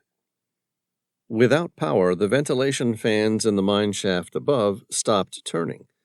The drone of their whir ceased with deadly silence. Sandy swallowed. "How long can we survive without the ventilation fans running?" Jesse closed his eyes, gave it some thought, and said, 2 days, 3 at most. But I wouldn't worry about it." "Are you kidding me? Why shouldn't I worry about it?" Jesse folded his arms across his chest and sighed heavily. "Because, without power to the water pumps, these chambers are going to flood, and we'll drown in about 12 hours. Chapter 9. Sam Reilly was hurt. It felt like a giant had picked him up and shaken him until his teeth were loose. It wasn't a sensation he hadn't felt before, but it usually only happened when he woke up in the hospital. He wasn't in the hospital. He was in the driver's seat of his Lamborghini LM002. The large bull bar had taken the brunt of the impact as he collided with a tree. He peered through the windshield. A dirt trail ran just above the river, only a dozen or so feet farther down the steep embankment. If he could get the truck started, he just might be able to maneuver his way down there. That was, if he could get it started. He turned the ignition. The V-12 complained for a moment, and then roared into life. Sam grinned. Antique or not, the LM-002 was built to last. He shoved the gear stick into reverse. The low-range reverse turned all four wheels. They spun for a spell, digging in deeper before gaining perch in the harder rock below. The truck jolted backward. It wasn't far, maybe a few feet, maybe a little less. It didn't matter, it was enough. Sam turned the wheel to the left, shifted the gear to first, and the LM-002 lazily crept down the steep terrain in low-range gear. Sam switched over to high-range, put it in first, and drove forward. 10 minutes later, he'd reached the end of the dirt trail and was back on Highway 50 heading east. He picked up his cell phone and hit redial. A woman answered the phone. "Hello?" "Mrs. Mackenzie." "Yes, who is this?" "Ma'am, my name's Sam Reilly. I was meant to meet your husband today to have a look at a mask he found buried in a mine shaft.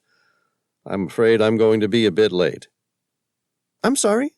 What did you say your name was?" "Sam Reilly." "I'm sorry, Mr. Reilly. There must be some sort of mix-up." "Why do you say that?" "Well, Mr. Sam Reilly showed up hours ago and said he wanted to have a look at where the mask was found." Sam planted his foot hard on the accelerator. "Where's that man now?" "He's with my husband and some other archaeologists. Why? What's wrong?" "How far's the mine from your house?" She answered without hesitation. "Half an hour. Why?" "Do you have a gun?" "Yes, of course we do. A Remington pump-action shotgun," she said, before adding as a way of explanation, "We live all the way out here on our own. Have to protect ourselves. Why? What's going on?" Sam said, "I'll be at your house in 20 minutes. Bring your shotgun. We'll head up to the mine together." Chapter 10. Jesse grabbed the diamond-bladed drill he'd used to set the blast holes. He had brought it down into the obsidian vault earlier under the assumption that the parties interested in the mask were going to want him to fracture the obsidian wall so that they could retrieve it. He just hoped that if he broke through the wall of obsidian, it would lead to an opening. After all, someone must have gotten the mask down there in the first place. He started the drill and quickly worked at the wall. He was up to his third drill hole when water started to flow down from above, cascading like a waterfall. Sandy shouted, "What's taking so long?" Jesse spread his hands. "Obsidian normally splinters. I don't know why it's not doing that here. I'm going to have to try some more drill holes." All right, just keep going. That water's going to rise fast." Jesse held the drill hard against the obsidian wall and kept its diamond-bladed drill head turning. Next to him, Sandy attacked the wall with the pickaxe. Despite her petite size, she threw a considerable amount of energy and focus into the wall. The water soon reached his knees. When it was at his waist height, large fissures began forming down the length of the wall.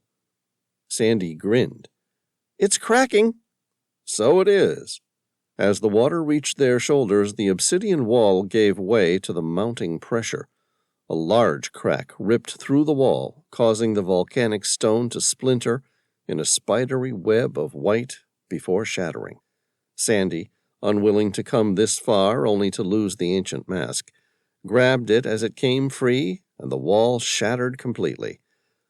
Water rushed through to the second obsidian cavern on the opposite side, dragging them both along with it. Jesse fought to stand up. The water spread out over a larger area and was now no higher than his knees. He ran the beam of his flashlight across the walls of his new environment, and then cursed loudly. "It's the same. We're still trapped." Sandy held up the mask. "What a stupid way to die, eh? For some stupid mask?" Jesse turned his gaze at the mask. It seemed happier now that it was free. Like the genie let out of the bottle, it had regained some sort of sinister power. The damn thing looked positively evil as it sat there grinning at them in their time of torment. The second cavern was larger than the first, but that didn't matter much. The fact was, there was still nowhere for them to go. Unable to escape, Jesse focused on the mask again. His eyes widened as he realized what he was looking at. "Holy shit!" Sandy's eyes narrowed. "What is it?" "The entire thing is made out of alexandrite." "I'm sorry, I'm an anthropologist, not a geologist. What's alexandrite?" "Alexandrite is one of the rarest of all colored gemstones. It's a strongly pleochroic gem, meaning that it absorbs light differently depending on the position of the light. This creates the optical phenomenon of appearing with unique colors, depending on lights and angles. In particular, it exhibits emerald green, red, and orange-yellow colors, and tends to change from one color in artificial light to another in daylight. The color change from red to green is due to its strong absorption of light in the yellow and blue portions of the spectrum. Typically, alexandrite has an emerald green color in daylight, but exhibits a raspberry red color in incandescent light. Fine, faceted alexandrite over 1 carat is more valuable than sapphire, ruby, or emerald. "That's fascinating. So we're both going to die over a colorful, expensive rock that someone carved in the shape of an ancient caveman?" "I don't know what to say." The water rose, and as it did, they began to float. Rising higher in the obsidian vault, the higher the water rose. Sandy floated on her back. "We're not going to drown. We're going to float to the top." "You're right." 10 minutes later, the water reached the opening through which they had originally climbed down. Jesse climbed onto the floor above, fighting against the onslaught of the fast-flowing water, and then offered his hand to Sandy. She gripped it in an instant, and he pulled her out. He ducked down under the blast site, and together they made their way to the main shaft. He turned left and followed the tunnel another 20 feet up and stopped. There, in front of him, the roof had collapsed. It could take a week for someone to dig them out. It would take less than an hour for the flooding water to rise high enough to lethally greet them. All they had done was delay their deaths. It was a case of too little, too late. They were both as good as dead. Jesse waited in silence for death to come to him. To his surprise, Sandy stayed fixated on the mask, as though somehow, by breaking its hidden purpose, she might get to escape from her mortal prison. But the water continued to rise. It was soon up to their necks once more. Jesse swam to the side, where a small upward shaft had been dug out. It didn't go anywhere, but it allowed them another few minutes of precious air to breathe. Flooded, their helmet lights began to flicker. Jesse's failed first, followed by Sandy's a minute later. Left alone in the cold and dark, they both prepared themselves for death. Jesse Mackenzie wasn't a very religious man. Instead, he grounded himself with a set of moral codes. He tried to do what was right, and had succeeded in doing whatever he thought was right by Betty. But right now, he just wished he'd listened to her when she told him that the mask would do nothing but cause their family harm. "I'm sorry, Sandy. This is my fault." "No. You couldn't have known someone would kill to protect this damned mask. It's not your fault. I'm just worried that the stranger was telling the truth." In the dark, Jesse's lips managed to form a slight grin. "What difference does it make now?" "All the difference," she replied. "That man looked genuinely sorry he had to kill us, but said the world needed the mask to be buried. Now, after we drown, Your wife will come here, and when she does, someone will discover the cave-in. A day, a week, who knows how long after that? But somewhere they'll get through. Then when they find the mask, then what happens?" Jessie laughed. "My goodness, Sandy, you are one of a kind. We're about to drown, and still you're more worried about the rest of the world." Sandy gave a strangled laugh of her own. "I suppose you're right. It's crazy. But after all, our value is in how we leave the world behind, better or worse. Our lives are finite compared to the human race. I have to believe that we have a purpose more important than ourselves." "That," Jessie said, "I can believe in." He closed his eyes again, wishing the water didn't rise so fast, so that he could spend longer talking to this extraordinary woman. As it was, the water rose at speed. Already their heads were less than a foot off the ceiling. He opened his eyes and imagined a bright light coming up from the murky depths below. Jessie tried to blink the haze out of his befuddled mind. He was certain he was becoming delirious when Sandy said, "What's that light doing?" "What light?" "The one below us. Down there. Can't you see it?" Jessie blinked again. The dim light was still there, only it was brighter now. It was growing, racing to meet them. Maybe this was how the whole death thing worked. Suddenly a hand reached out from the light, followed by a mask. A scuba diver surfaced. Sandy's eyes widened. "Sam Reilly!" The man nodded. "At your service." Jessie asked, "Where the hell did you come from?" "The Queen Charlotte mine. I'll tell you all about it, but if it's all the same to the two of you, I'd like to start moving you both to the next cavern before we all drown. Who's first?" Without hesitation, Jessie said, "You go first, Sandy. I'll wait here." Sam nodded. "Don't go anywhere. I'll be back as soon as I can." Jessie nodded. He was thankful that the man could save Sandy's life, but knew it was too late for him. The water was rising so fast it would be over his head within minutes. He watched the light disappear. The shaft between the Queen Maggie and the Charlotte mine had been flooded years ago. It must be more than 100 feet long, far too long to swim, and even longer with a second person sharing the same regulator and dive tank.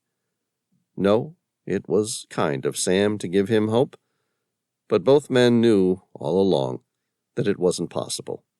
He was going to drown here, all alone. But Sandy Larson would get to live, to make the world a better place, and for that he could die happy. Alone and in the dark, he waited to die. But death wasn't interested in him yet. The water continued to rise. He tilted his head back, treading water, and pushed his mouth toward the ceiling to take the last few breaths of his life. On the fourth breath, he took in a small drop of water. It made him cough violently. He needed air, but the fact was the mine shaft was all out. Only water remained. Deprived of oxygen, his mind panicked. "I don't want to die. Not like this. Not like this."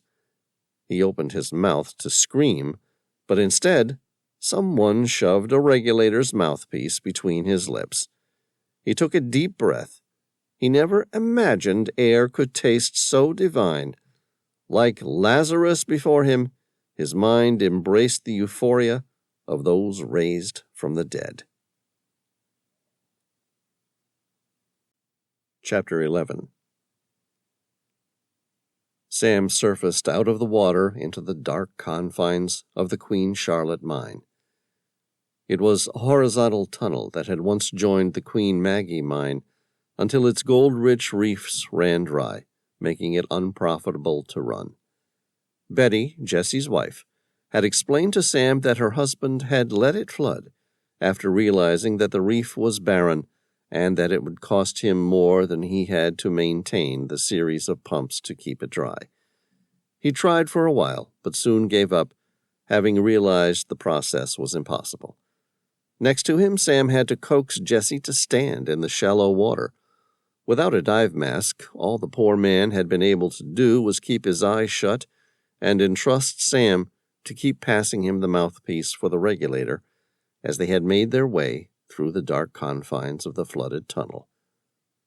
Upon realizing that his feet were touching the ground, Jesse stood up, wiped his face, and made a silent prayer of thanks. Sam stepped out of the water and shined his flashlight down the horizontal tunnel. Leaning with her back against the edge of the wall was a woman shivering in the cold. It was the first time he took any notice of her, having originally concentrated all his effort onto swimming through the flooded tunnel to save Jesse. Now he took notice of her. She was shorter than average, with long red hair, blue eyes, and a steely gaze of defiance. She had dried herself with the towel he'd left with the rest of his dive equipment and wrapped a blanket around herself. Her white skin was covered in goosebumps as she shivered slightly, but despite her apparent cold, she appeared unharmed by her near-death experience. "I'm Sam Reilly," he said. "I'm sorry I didn't quite have the time to catch your name earlier." She stood up and offered her hand. "I'm Sandy Larson." Sam cocked an eyebrow in recognition. "Professor Larson? The anthropologist from Oxford University?" "Yes, that's me," she smiled. "But please, call me Sandy." "I read your dissertation on the evidence of Homo erectus within North America 130,000 years ago, after the analysis of the Cerruti Mastodon site near San Diego in 2017. It was fascinating." "Thank you," she sighed. "It wasn't my project. I was there to offer my clinical analysis of their uranium-thorium dating process. Even so, I was proud to be part of the team. That was why I was so keen to see this site firsthand. I believed this might have been the crucial evidence we needed to confirm our theory about the original migration of Homo erectus into the Americas, long before Homo sapiens reached the continent." Sam nodded. "It will be interesting to find the truth. I have my own theories about how that mask arrived here, but we'll discuss those once we get you out of here and you've had a chance to study the artifact." She frowned. "The mask was lost in the obsidian chamber." "I'll need more air," Sam said, "but we can always go back and retrieve the mask." "That won't be necessary," Jesse said ruefully, as he revealed the mask from a small carry pouch. "You dragged that all the way through the submerged tunnel system?" Sam asked, incredulous. "Sure did. I figure anything someone just tried to kill me to hide needs to be exposed so the whole damn world can see. That's my way of dealing with people like that." Sam picked up the rest of his dive gear, packed it in his backpack, and slid it onto his back as he slid his arms through the shoulder straps. "Sounds good. Let's start heading back to the surface before we freeze to death. We're still another hour from the surface." "Great idea. I'd feel happier once we're above ground," Sandy said. "We both do," Jesse said, standing up. "You're welcome. It was just good luck I got here in time, more than anything." Jesse's face contorted with confusion, like he just remembered something peculiar. "How did you find us?" Sam finished drying his face. "I called your home phone to tell you that I'd been in a car accident. When your wife answered, she informed me that another Mr. Reilly had already gone off with her husband and 2 archaeologists. She was the one to pick it up first and asked if there could have been 2 Reillys." "That's Betty for you. Impossible to pull the wool over her eyes about anything." "So she took me up to the entrance to the Queen Maggie mine, where we immediately discovered the cave-in. When I asked her if there was another way in, she replied that there wasn't, unless I wanted to swim through about 200 feet of flooded mine shafts. That's when I decided to make the dive, while she went to the sheriff for help." Jesse squinted his eyes. "But where on earth did you find scuba gear in the mountains?" Sam shrugged. "It's my gear. I was actually on my way to Colorado Springs to go diving, searching for some old aircraft wrecks in the lakes there, when I heard about your discovery. It was just good luck I had all my equipment in the car when I arrived." Sandy raised her eyebrow. "Another historical expedition?" "Not really. Just a good friend and I catching up on a much-needed vacation." "You search for lost aircraft in icy lakes to relax?" Sam nodded sheepishly. "It's what I do." They continued walking in silence for several minutes until they reached a fork in the tunnel. Sam shined his flashlight down in both directions before glancing at his compass to confirm the route that led to the surface. He turned to the right, following the standard U.S. narrow-gauge 3-foot 6-inch minecart track as it snaked up the tunnel toward the surface. As he flashed his light to the left, he noticed with rising confidence that there was no railway track, which suggested the tunnel terminated nearby. After following the new tunnel for a few hundred feet, they reached another tunnel. This one intersected with theirs at a perpendicular angle. This time he felt more confident as he turned right again.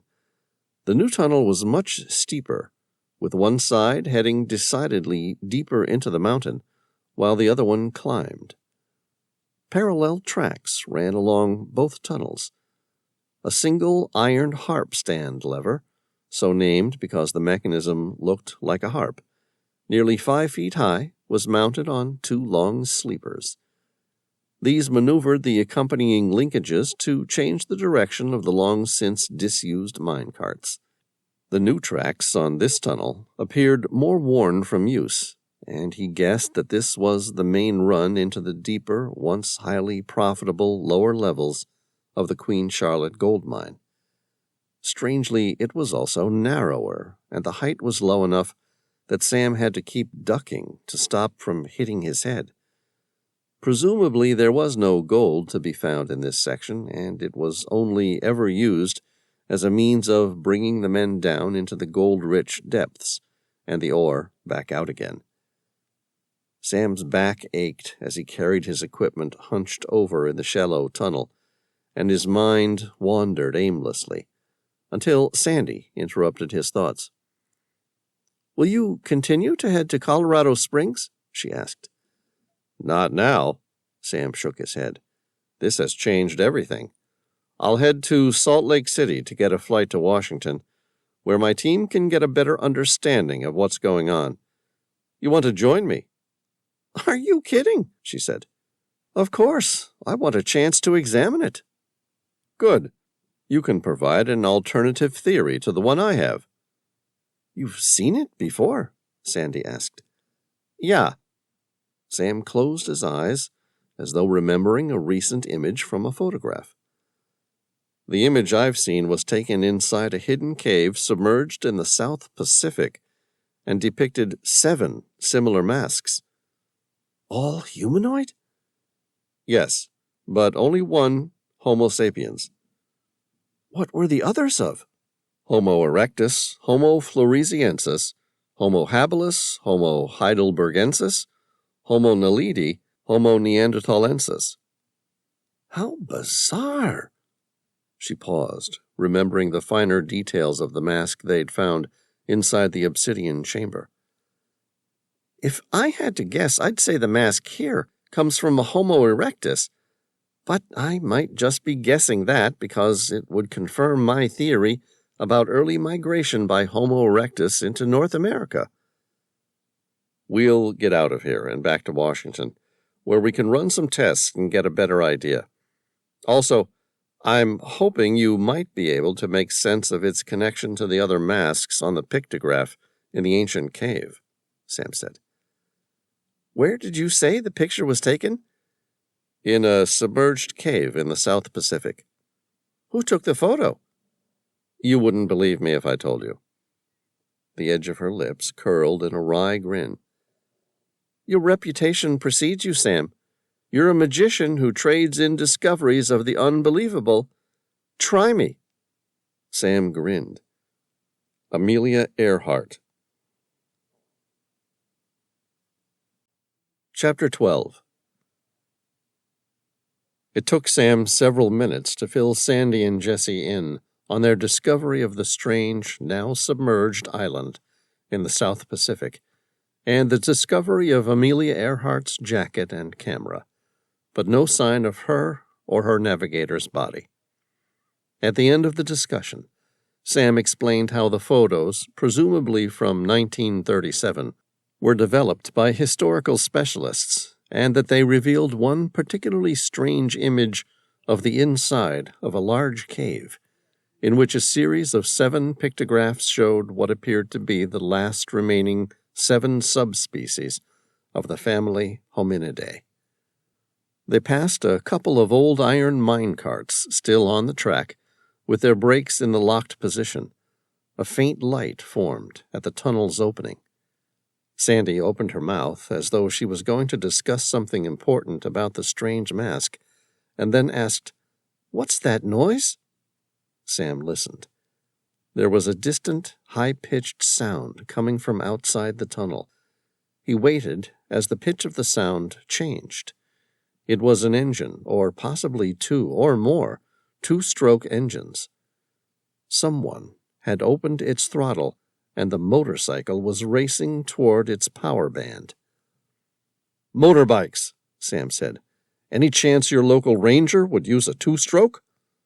"Not a chance in hell," Jessie said. "They might be some kids on dirt bikes having fun." Sam cocked a worried eyebrow. "You get some of those up here?" Jessie nodded. "Sometimes in the summer break, but not usually this time of year." At the entrance to the tunnel, a familiar Yamaha YZ250 motorcycle slid to a crisp stop. A second or two later, 2 identical riders pulled up alongside. Sam swallowed. Jessie said, "Now what?" Sam said, "Now we wait and see if there are a few kids riding motocross for fun, or they've been sent here to finish what the phony Sam Reilly had begun." Sandy finished for him. The motocross rider flashed a powerful headlight down into the tunnel. Sam glanced around, looking for a side tunnel or crevasse to hide, but there were none. The 3 of them stood out like animals caught in a powerful spotlight. The riders revved their engines. They sounded menacing, if that was even possible for a motorcycle. And then the first rider took off. Deeper inside the mine, the tunnel's ceiling dipped and the riders wouldn't be able to keep going, but out here, toward the entrance, the tunnel was somehow taller, allowing the riders to ride in the upright position as the bikes entered the mine and raced toward them. Sam shouted, "Time to go!" They started to race back the way they came, deeper into the mountain, running along the narrow-gauge tracks used by the minecart in times long since past. Sandy said, "Where?" "Anywhere but here." He turned to Jessie. "I don't suppose there's another way out of this mountain." Jessie grinned. "As a matter of fact, there is." Chapter 13. It was impossible to outrun a motorcycle on foot. Up ahead were a pair of twin, dilapidating mine carts. They were roughly 7 feet long by 3 wide and 3 high, made of solid iron. With a total of 4 railway wheels, the heavy carts were designed to carry more than a ton of gold-rich ore. Sam shouted, "Into the minecart!" "Oh, no!" Sandy shouted. "I'm not getting into that old thing. I'd rather take my chances negotiating with the riders." Sam shrugged. "Suit yourself." Leaving the first minecart as a natural shield and impediment to the riders behind, he released the second minecart's brake. He and Jessie started pushing the heavy iron cart down the tunnel until it picked up speed on its own. Jessie climbed in first. Sam kept pushing from behind, gripping the iron holds used by miners from a bygone era when they rode the carts. He held out his hand for Sandy, who was running fast behind. "Quick, give me your hand." She looked at him, her face distorted by fear and indecision. Any doubt about the motocross rider's intentions were shattered a moment later when the one at the front pulled out a handgun and started to fire directly at them. The shots slammed helplessly into the ore cart behind them.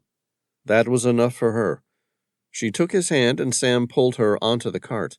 A moment later she'd climbed inside and took cover. Jessie said, "You'd better get inside too, Sam. The roof's about to disappear." Sam's head snapped forward. His eyes locked on the tunnel up ahead where the ceiling of the shaft became not much larger than the mine cart itself as it turned steeply into its downward descent. He didn't need to be told twice. Sam climbed over the iron railing and dipped his head just as the cart disappeared into the darkness of the shallow tunnel. With the ceiling nearly the same height as the ore cart, they had to keep their heads down inside the cart or risk losing them altogether. At first Sam had kept his flashlight on, but now there seemed like no point. It wasn't like they could see where they were going. The cart picked up speed rapidly. Its old wheels made a cacophony of sounds as the metal on metal sent shards of sparks shooting through the velvet darkness of the tunnel like shooting stars. Sam felt the contents of his guts shift as the ore cart turned sharply to the right, before punching out of the corner into an even steeper decline, like a bobsled racing down a luge. All fear of the attacking riders disappeared. They raced faster still, and for a moment Sam was certain they were about to be thrown out of the uncontrolled ore cart. "Jessie!" Sam shouted. "How do we slow this damn thing?" "That lever there," Jessie replied, switching his flashlight on again so that its beam was directed at the mechanism. "But I wouldn't touch it yet." Sam was just about ready to force his way across the cart and shove the brake lever all the way forward. "Why not?" "We need the speed." "We're already going fast," Sam yelled above the whine of the grinding wheels. "Not fast enough," Sandy intervened. "For what?" "To get up the next rise." Sam gritted his teeth and held on. He felt helpless. There was nothing he could do to change the outcome of the events around him, a sensation to which he was highly unaccustomed. There was no way of telling his speed. The cart reached a shallow dip that he hadn't noticed on his way up the tunnel earlier, and the ore cart slowed as it reached the crest, like the open car of a roller coaster, slowing as it climbed before dipping sharply. The cart lurched forward, picking up speed quickly.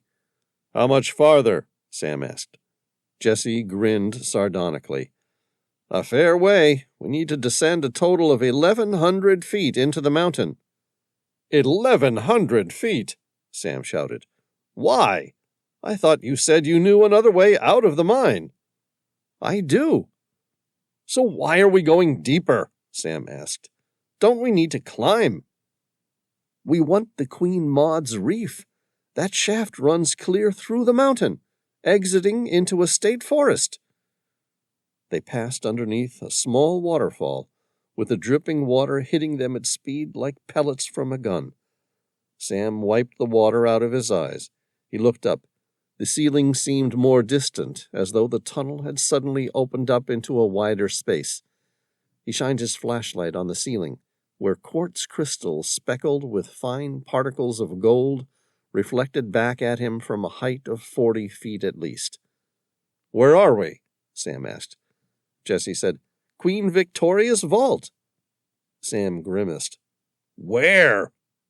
"Queen Victoria's vault, the largest stope in the region.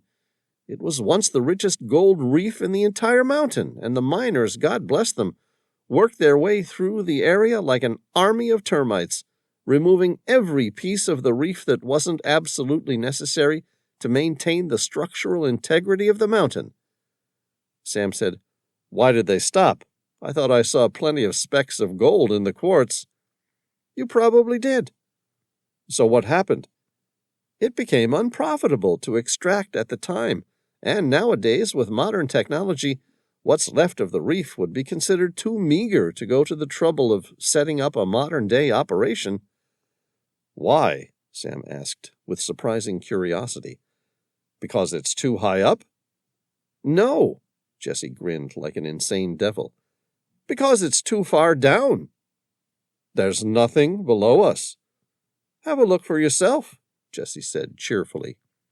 "You needn't worry about hitting your head on the roof any longer. From here on in, the old miners took just about every scrap of rock they could get their grubby little hands on and hauled it outside for processing." Sam sat up, fixing the beam of his flashlight up ahead to make certain that he wasn't about to lose his head on a low overhanging rock. Relieved to see that there was nothing but the darkness of an open vault, he adjusted his position so that he was sitting fully upright. He swept the cathedral-like vault with his flashlight. So much rock face had been removed, he wondered how the entire mountain managed to sustain itself and not collapse. He didn't let his mind contemplate that risk for very long. Instead, he aimed his flashlight downward. The depths of the giant void swallowed the light whole.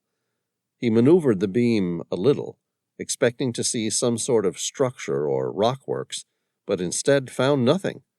Turning to the back of the ore cart, he fixed the beam onto the narrow track and swore, because the 100-plus-year-old mine tracks now traversed a bridge so high that despite being able to see through the gaps between the tracks, he couldn't make out the bottom far below. Sam's jaw clenched shut. His lips thinned. He ran his tongue across the inside of his mouth, as though he'd just tasted something incredibly vile. His heart raced and his chest tightened. He said, "How much farther?" "We should be a little over halfway." The ore cart rose over a gentle ridge, and then entered a moderate-sized tunnel section of what appeared to be a giant pillar of stone, presumably once left by the miners so as to avoid the collapse of the entire cathedral vault above. Sam ducked his head instinctively, but he needn't have worried about it. Even within the tunneled pillar, the miners had clawed away as much of the valuable gold-rich quartz as they possibly could. The cart dipped again and descended across another chasm via an almost imperceptible bridge. Sam imagined himself on the worst, or best, depending on the way you looked at it, roller coaster ride at Disneyland, with the one difference being that those rides were well engineered and regularly tested. The one he was on now hadn't been used regularly for decades. All it would take was one rotten beam, and they were going off the bridge into the dark rift below. He squeezed his eyes shut and put the thought out of his mind. There was nothing he could do about it anyway. Sometimes life comes down to luck.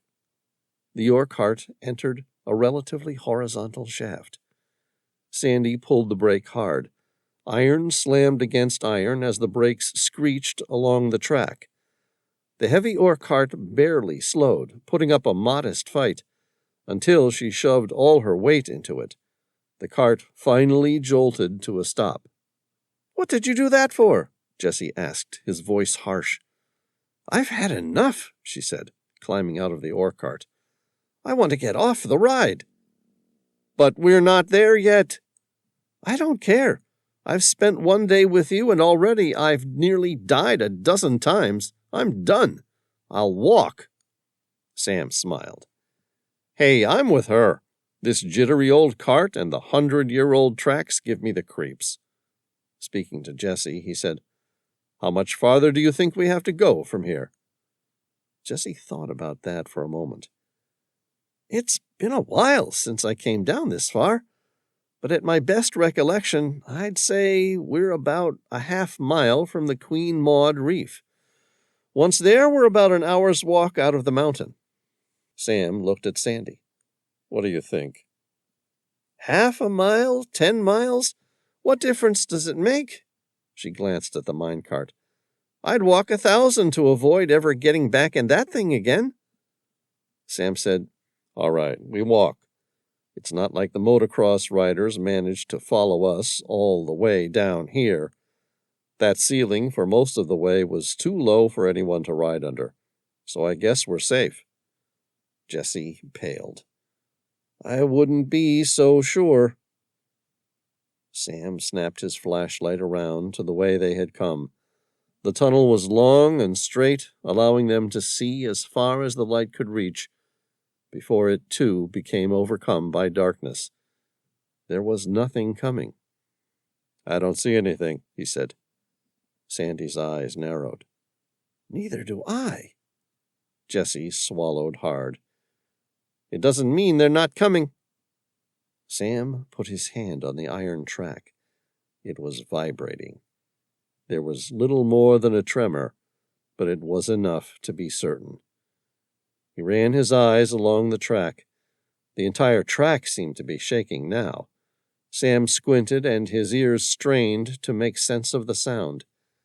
His eyes went wide at the realization.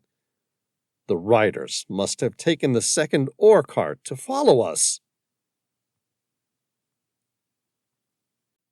Chapter 14. Sam, Jessie, and Sandy all pushed the ore cart, urging it to build up speed. The screeching sound of metal on metal filled the tunnel as the second ore cart hurtled toward them, causing all three of them to push harder. Climb in! Sam motioned to Sandy, who was by far the lightest among them. She didn't need to be asked twice this time. She gripped the handle with her right arm and climbed over. I'm in! You next, Sam said to Jessie. Jessie launched himself onto the side railing and climbed in with the supple ease of a much younger man. Your turn, Jessie shouted, his voice almost drowned by the screeching of the ore cart's wheels. Sam reached his peak speed on foot. He lunged forward to grip the handcart and slipped, a series of shots fired echoing in his ears. He stopped himself from falling to the ground by doing a sort of shuffle with his feet, but his hand missed the cart. Let's go, Reilly, Jessie said. They've reached the straight tunnel. Sam knew that meant the second cart was still 500 or 600 feet away, but now moving along a straight line with the riders capable of shooting. They would be impossible shots, but anyone can get lucky, or severely unlucky. It was enough to urge him on. Sam powered on with his legs, swinging his arms like the pistons of an engine, and he dived for the ore cart. His right hand gripped the handle and locked on. Sam's feet started to drag, unable to keep up with the cart's speed. His knuckles turned white, refusing to release his iron hold. His chest burned and the muscles of his legs ached. Jessie gripped his left hand and pulled him in. Sam took a couple deep breaths. Thanks, Jessie said. Don't thank me too much. I have no idea where we're going to lose them now. We're dead once this ride is over, and I'll end up being the cause of your death after all. We're not dead yet, Sam said defiantly. You got a plan? That depends. Jessie raised his eyebrows. On whether or not there are any other tunnel offshoots between here and the Queen Maud Reef. Yes, coming up soon. Only one, though. Queen Maud's at the end of the line. What were you thinking? Sam grinned. I was thinking if we can reach another switch stand lever, we might divert our unwanted guests. Good idea. But we're going to need to slow them down first, or they'll see right through our ruse. Sandy picked up a couple pieces of quartz ore. Leave that to me. Sam got the idea instantly. They started to pass the rocks backward, where he dumped them onto the track. At the speed they were going, it was unlikely the rocks would cause the pursuing ore cart to derail, but hopefully it might slow them somewhat. The incoming ore cart was now about 100 feet behind them. Sam picked up a rock that fit comfortably in the palm of his hand, aimed, and threw it. With the combined speed of his throw and that of the pursuing cart, the rock managed to reach its target, smashing into a pile of splintered shards on impact. It was a lucky throw, but it had done little to hinder the progress of their pursuers. Sam picked up another stone and tried again. This one missed completely. He gripped a third, took aim, and bang! He heard the shot fire. It struck the side of his throwing arm, narrowly grazing him. He swore and yanked his arm back inside the protection of the iron cart. Examining the wound, he confirmed it was little more than a graze. The throbbing pain was a nagging reminder not to place himself in the direct line of sight of his attackers again. Instead, they bundled all the rocks into Sam's small backpack. It took a few minutes, and by the time they were done, it took all of his strength and willpower to lift the pack over the back of the cart and let it fall. He glanced back in the dark and watched the sparks fly when the incoming ore cart collided with the stones. It was followed by an awful sound of metal grinding on metal. Sam hoped to hell the damned thing would derail, but instead it seemed to grind to a stop. Sam heard the voices of men cursing. He tried to see if the cart was permanently disabled, but soon his own ore cart turned a corner and he lost sight of the wreck. "Do you think their cart's destroyed?" Sam asked. Jesse's voice was emphatic. "No way." "You saw the way those sparks flew?" Sam asked. "They hit the bag pretty hard." "The iron cart weighs close to a ton. You'd need to hit it with a bus to do any real sort of damage." Sam grinned. "But we slowed them down, and that's all we need." The ore cart dipped dramatically before running across another small bridge that split a large stope in two. At the end of the opening, the track's direction changed abruptly to the left and dipped again, causing Sam to feel as though he'd entered a free fall for a moment before gravity caught up with them and the cart was slammed into the gently banking track. Up ahead, the track split into two. Sam applied the brake gently. "Which way?" Jesse said, "Right." Sam applied more force to the brake until the ore cart slowed to a crawl as it passed the switch stand lever that rose approximately 4 feet high beside the track. Once they passed, he climbed out of the cart and pulled on the lever. The harp mechanism was a simple lever, which pivoted on an axle pin located midway up the main body of the stand. The upper part of the lever passed through a slot atop the stand. As he pulled on the lever, the bar moved the rail into the alternate position. Certain that the track was now set to go left instead of right, he climbed onto the back of the ore cart. Sandy lifted the brake and the cart started to move again. The track continued for another few hundred feet before coming to its end in a large vaulted chamber where 4 separate tunnels converged. To the right were the remains of an old ore crusher and a deep, dry void that had probably once been used as a sump during the mine's operations. Sam applied the brake fully into the secure position.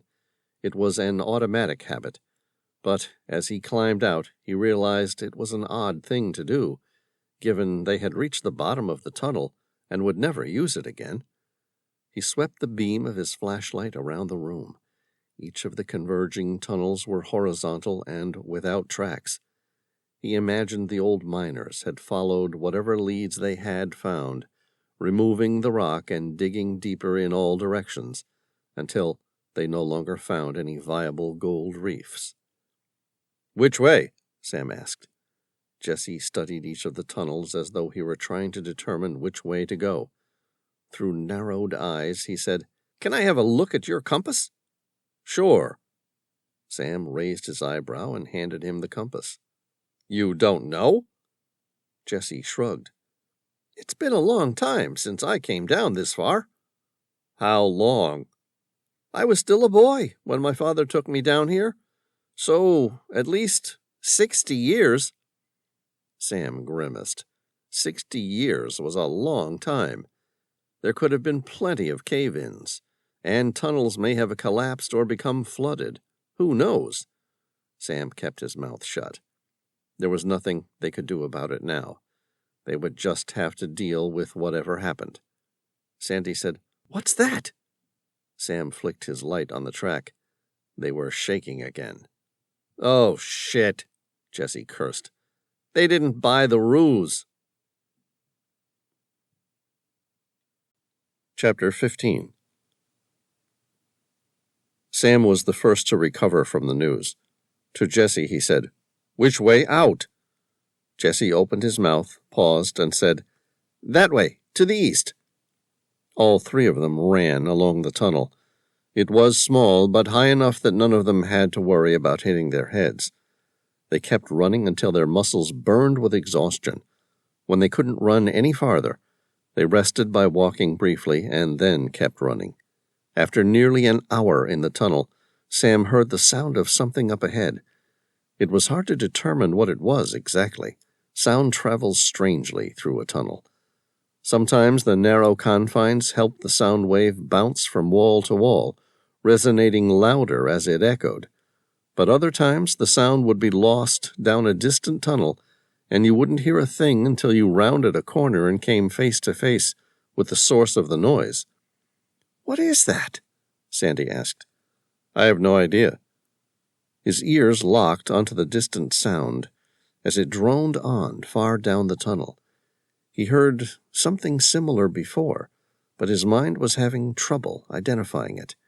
To Jesse he asked, "Where does this tunnel come out?" "The Pike and San Isabel National Forests, and Cimarron and Comanche National Grasslands." "So there's not likely to be much traffic or machinery noise entering the tunnel?" "No, whatever that sound is, it's coming from inside." Sam thought about it for a moment. "Any idea how much farther this tunnel runs?" "Shouldn't be much longer now," Jesse replied. "In fact, I was pretty certain we should have reached the end of the tunnel about 20 minutes ago." Sam swallowed. "There's a good chance we're in the wrong tunnel, isn't there?" "Yep." "All right, let's keep going. If nothing else, we might find a way to better arm ourselves against our attackers." Up ahead in the dark, the distant noise started to resonate louder until it drowned out their footsteps and eventually even their voices. Sam rounded a corner. The tunnel petered out into a dead end. In its place was the rapid torrent of a flowing waterfall gushing down on top of them. Chapter 16. Sam shined the beam of his flashlight along the waterfall. There were a series of vertical wooden ladders and their wooden platforms, standing end on end, as they rose to dizzying heights, possibly 100 or more feet above them. Water fell from the ladders, wooden platforms, and a ventilation shaft before disappearing into an underground siphon leading deeper into the mountain. He turned to Jesse. "Wrong place." Jesse nodded apologetically. "Yeah, wrong place." Sam shot him a thin-lipped smile. "You got any ideas?" "Not really. I guess it's time we arm ourselves and prepare to face our attackers. There are not a lot of places here to hide." "I've got an idea," Sandy said. "Go for it," Sam said. Sandy shined her flashlight upward. "What about up there?" Sam swallowed. "You're kidding. That wood looks like it's been down here for 100 or more years. Do you think it will still take our weight?" Jesse shrugged as though it didn't really warrant asking. "Might do. Might not." Sam looked around, thinking if there might have been another option. Then he spotted the flashlight coming from the way they had come. "Okay, up it is." Chapter 17. Sam climbed the old wooden rungs quickly. Water rushed over his back and his eyes stung, but he made progress. Sandy, as the lightest person, directly behind, with Jesse insisting on climbing last, arguing that he'd gotten everyone into this mess and as a consequence he should be the last to get out. Sam pressed on against the downpour. About 70 feet up, Sam started to feel confident. The rungs were old, but they were taking his weight. They were nearing the top.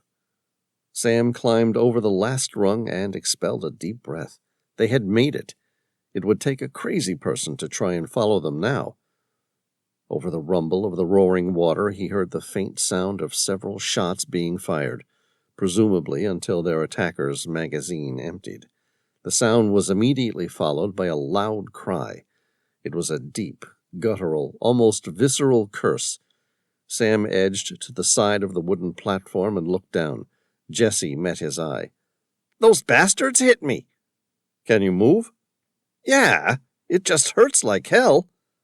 Sam waited until Jesse reached his arm and helped him up onto the platform. In a whisper, he said, "Where are you hit?" "In my butt." Sam and Sandy leaned in on either side of him, so that Jesse could use them both for support. Sam had offered to carry him, but Jesse had been insistent it would slow them down too much, although no one believed anyone would willingly climb those ladders if they didn't have to do so. The ventilation shaft didn't come out on the surface, but instead came out on another horizontal tunnel. "Great," Sam said. "I feel like we're trapped in an underground maze." Sandy said, "More like a Minotaur's labyrinth." In ancient Greek mythology, the Minotaur dwelt at the center of the labyrinth, which was an elaborate maze-like construction designed by the architect Daedalus and his son Icarus on the command of King Minos of Crete. Sam's lips curled into a wry grin. "Trust an anthropologist to make a reference to ancient Greek mythology." Sandy turned to Jesse. "I don't suppose you know where we are." "Actually, I think I know exactly where we are. This one comes out at an abandoned mine in an old ghost town named St. Elmo's." "Which way?" Sam asked, noticing there was no light in either direction. Jesse pointed his flashlight to the left. "That way." "You're sure?" Sam asked. "Everything is dark." "I'm sure. I've been exploring these tunnels since I was a kid when my father worked in them. It's a long tunnel, and the adit at the entrance has been closed off with timber to stop would-be ghost mine explorers from getting themselves killed." "All right, let's just hope we can get out." Jesse grinned. "We'll get out of here. They haven't yet built the mine that could contain me indefinitely." They set out at a jogging pace with intermittent 5-minute intervals of walking. Jesse expressed significant pain in his gluteus maximus muscles from his wound. It was nearly another hour before the velvet darkness of the tunnel was torn by the sudden shining of a bright light and the sound of a motorcycle. Sam pointed his flashlight at a small opening in the side of the tunnel. "Everyone in." The motorcycle's 2-stroke engine whined as though its rider had suddenly spotted their light, a hunter racing toward its prey. All 3 of them switched off their flashlights and clambered into a small excavation in the side of the tunnel. Squatting down inside the alcove, Sam felt something hard and metal. His fingers gripped the handle. He picked up the old miner's tool. It was long, approximately 3 or 4 feet, and heavy. Even in the pitch dark, he could imagine the old pry bar being used to dislodge larger pieces of stone from the crumbling wall. He gripped it and silently made his way to the very edge of the tunnel. There he waited, as the motorcycle raced toward him at full speed, its rider oblivious to the peril hiding in wait. It was hardly sharp enough to inflict any real damage on the rider, but maybe it could be used for another purpose. Sam listened as the rider got closer. The bike raced by. Sam drove the iron pry bar through the forks in the front wheel.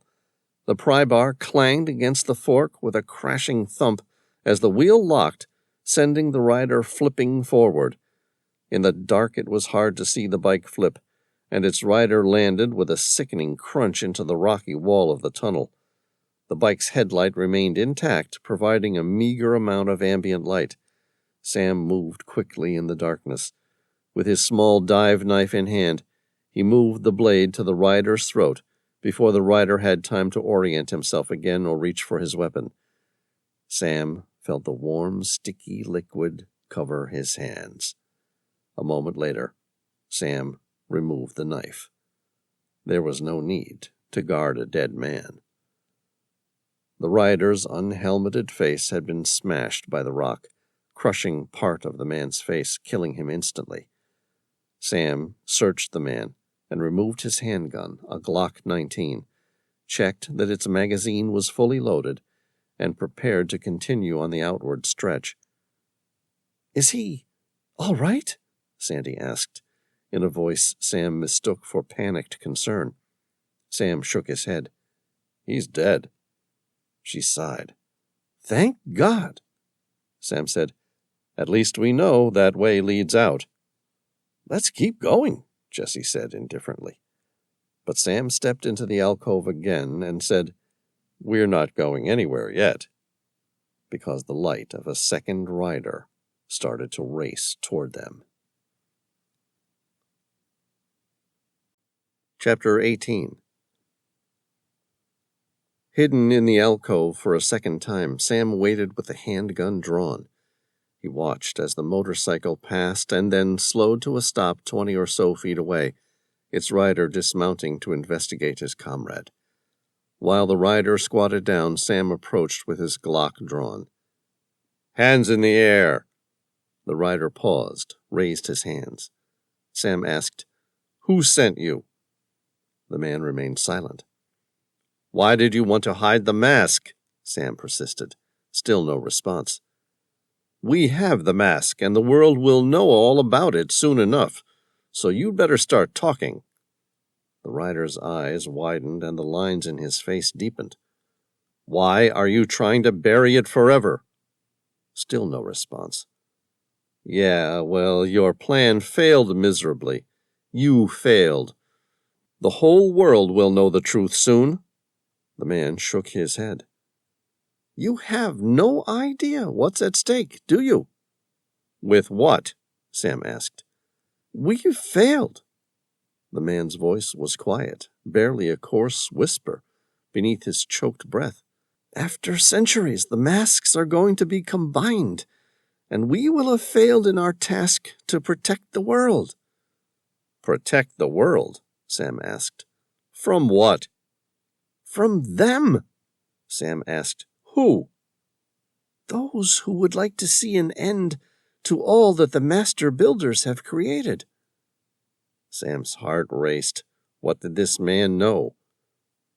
"What do you know about the master builders?" Terror filled the man's dark eyes. "They'll kill me for speaking."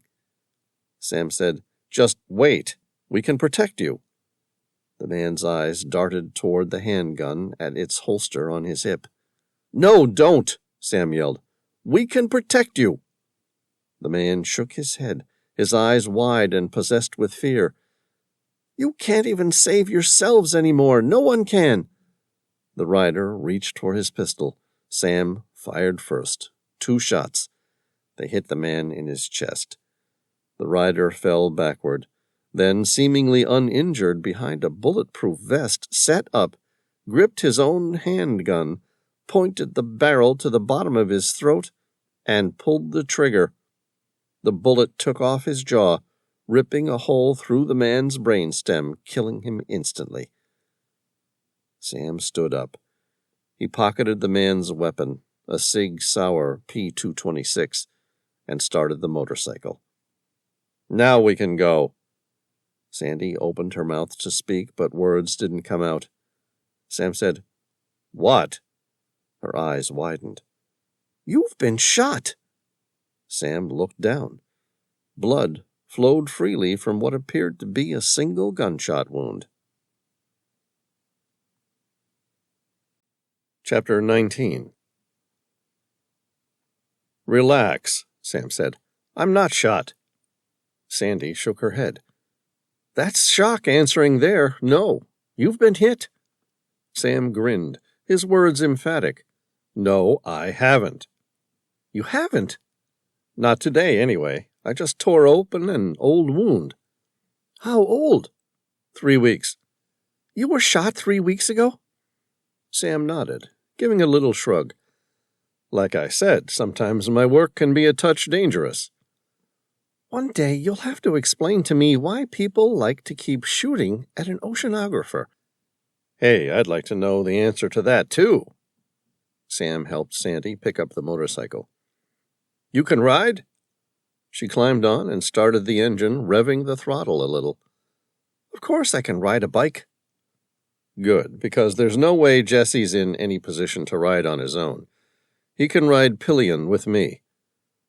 A minute later, Sandy followed Sam as he drove first along the tunnel. Up ahead, another man on a dirt bike slowed to meet them. In the blinding beam of his headlight, the rider hadn't realized it was Sam. The biker yelled, "Any sign of them?" Sam aimed the Sig Sauer and squeezed the trigger. At 6 feet away, the man didn't have a chance. The single shot went right through the center of the guy's chest, killing him. Sam said, "That's for running me off the road." He kicked the bike into gear, released the clutch, and continued riding. The horizontal mine tunnel opened up into the inside back of an old dilapidated building in St. Elmo's. It looked like the place was being used by gold prospectors to illegally access the old mine site.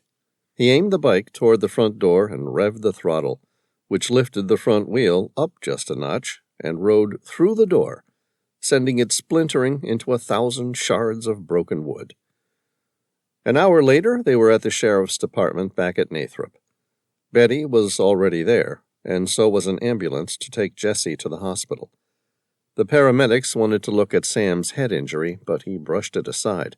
After all, it had been nearly 12 hours since he'd had the accident. One of the sheriff's deputies asked Sam and Sandy to wait there for a few hours while their officers searched the mine site for their attackers. They agreed. Sandy said to Sam, "You know there's going to be hell to pay because of the high body count that we racked up." Sam shrugged. "Better them than us." Chapter 20. By that evening, a man in his early 40s turned up in a sheriff's uniform. The man said, "My name is Jeff Mills. I'm in charge in this neck of the woods." Sam stood up to shake the man's hand. "Sam Reilly. Pleased to meet you, sir. This is Professor Sandy Larson." Jeff glanced at them both. He smiled apologetically. "I'm really sorry you've had such a lousy time out here, but I'm glad you pulled through." "Did you find the riders who attacked us?" "Afraid not." "What about the driver of the Porsche?" Sandy gave his description to one of your deputies earlier. "No luck there, I'm afraid." Sam leveled his eyes at the sheriff. "What do you know?" Jeff met his eye. "I don't know what to tell you. We've sent a team into the mine shaft that ran through the old post office at St. Elmo's. It looks like the tunnel had been in existence since the 1920s when the gold mine was in full swing. But we haven't found any evidence of a group of riders searching for some mask." Sandy asked, "What about the bodies?" "I don't know what to say, ma'am. We didn't find any bodies." Her eyes narrowed. "You searched the mine?" "Yeah, we searched the mine all the way to the end.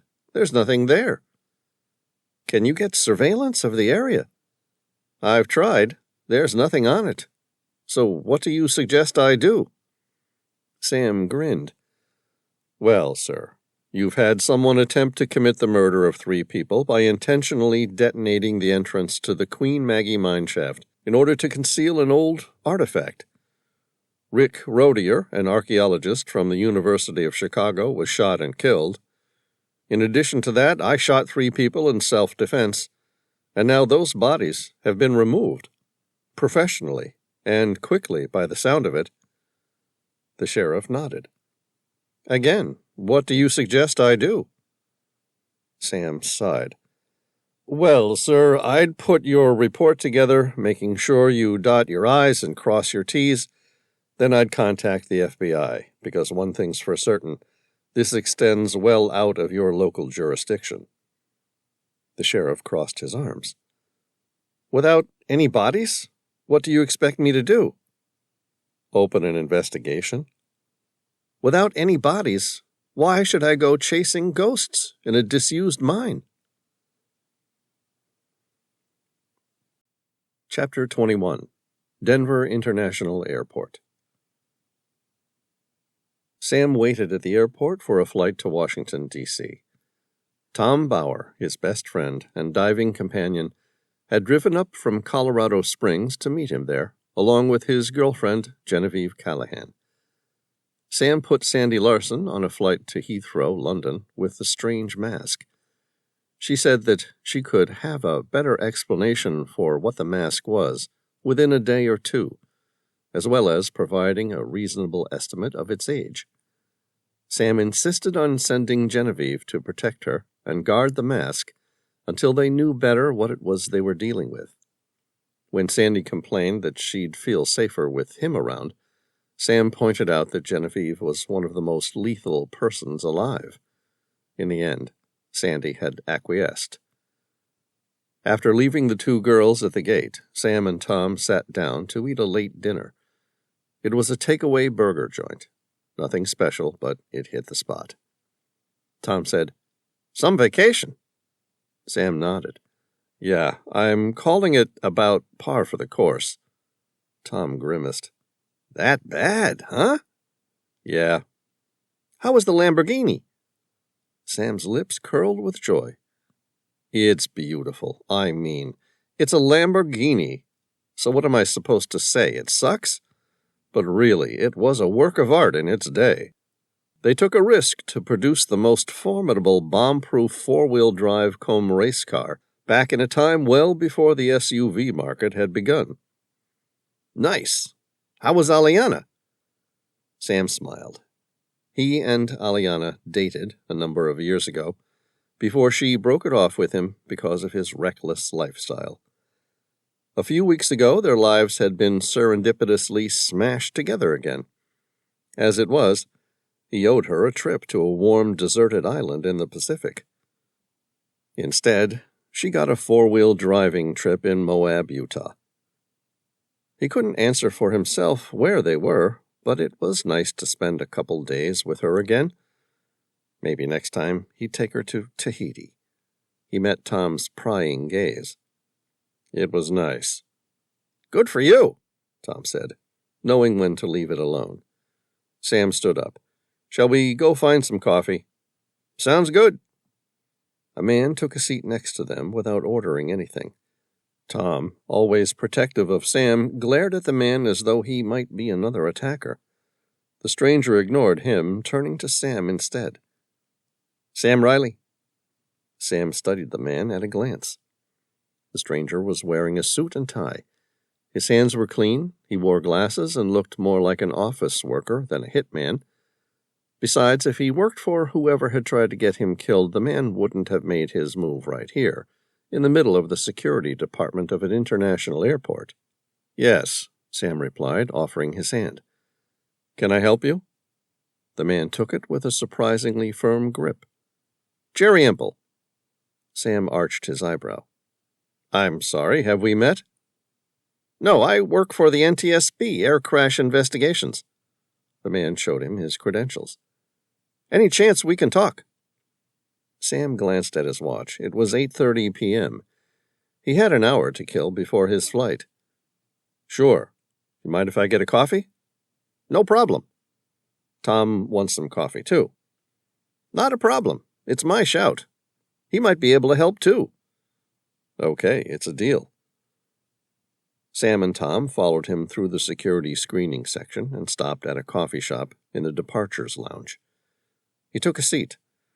This time of the night, there weren't many customers. Sam smiled. "So, what's this about?" Jerry said, "I need your help." "To do what?" "I was told you can find things." Sam grinned. "You're going to need to be a little more specific. What exactly is it that you're missing?" "An aircraft." "Big or small?" "An A380's crashed. We need someone with your expertise to help locate it." Sam's smile disappeared. He shook his head. "Christ! A second A380 in a matter of months? Two of the safest aircrafts in the world. It's going to cripple the aviation industry." "No, just the one. Phoenix Flight 318. The muscles in Sam's face hardened. "I thought you found that 3 months ago. There were no survivors." "We just pulled it up from the seafloor. The entire wreck was staged." "I thought you found the wreckage 3 days after it disappeared." Sam shook his head. "It had intentionally weaved its way throughout a series of radar towers and avoided detection, only to eventually run out of fuel and ditch straight into the Mediterranean Sea." Jerry looked at him like he didn't know what to say, so kept his mouth shut. Sam continued, "You've even released footage from outside the wreck. You sent an ROV down there and found bodies." "We did." Sam took a sip of his coffee. "So, you've got the right aircraft?" "Only one problem." Sam put his coffee down on the table. "What happened?" "We brought up all of the bodies."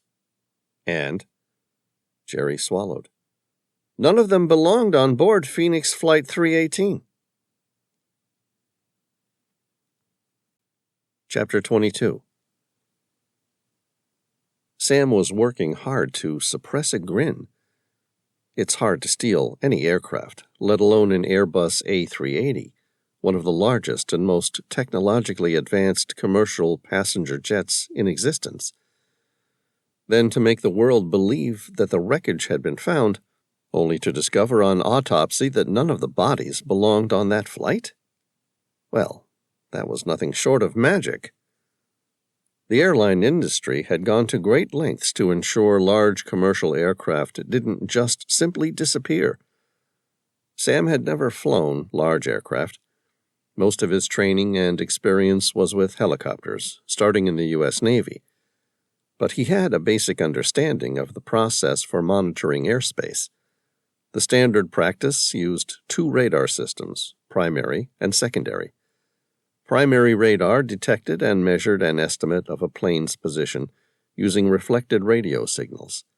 Secondary radar relied on targets equipped with a transponder that asks for the plane's identity and altitude.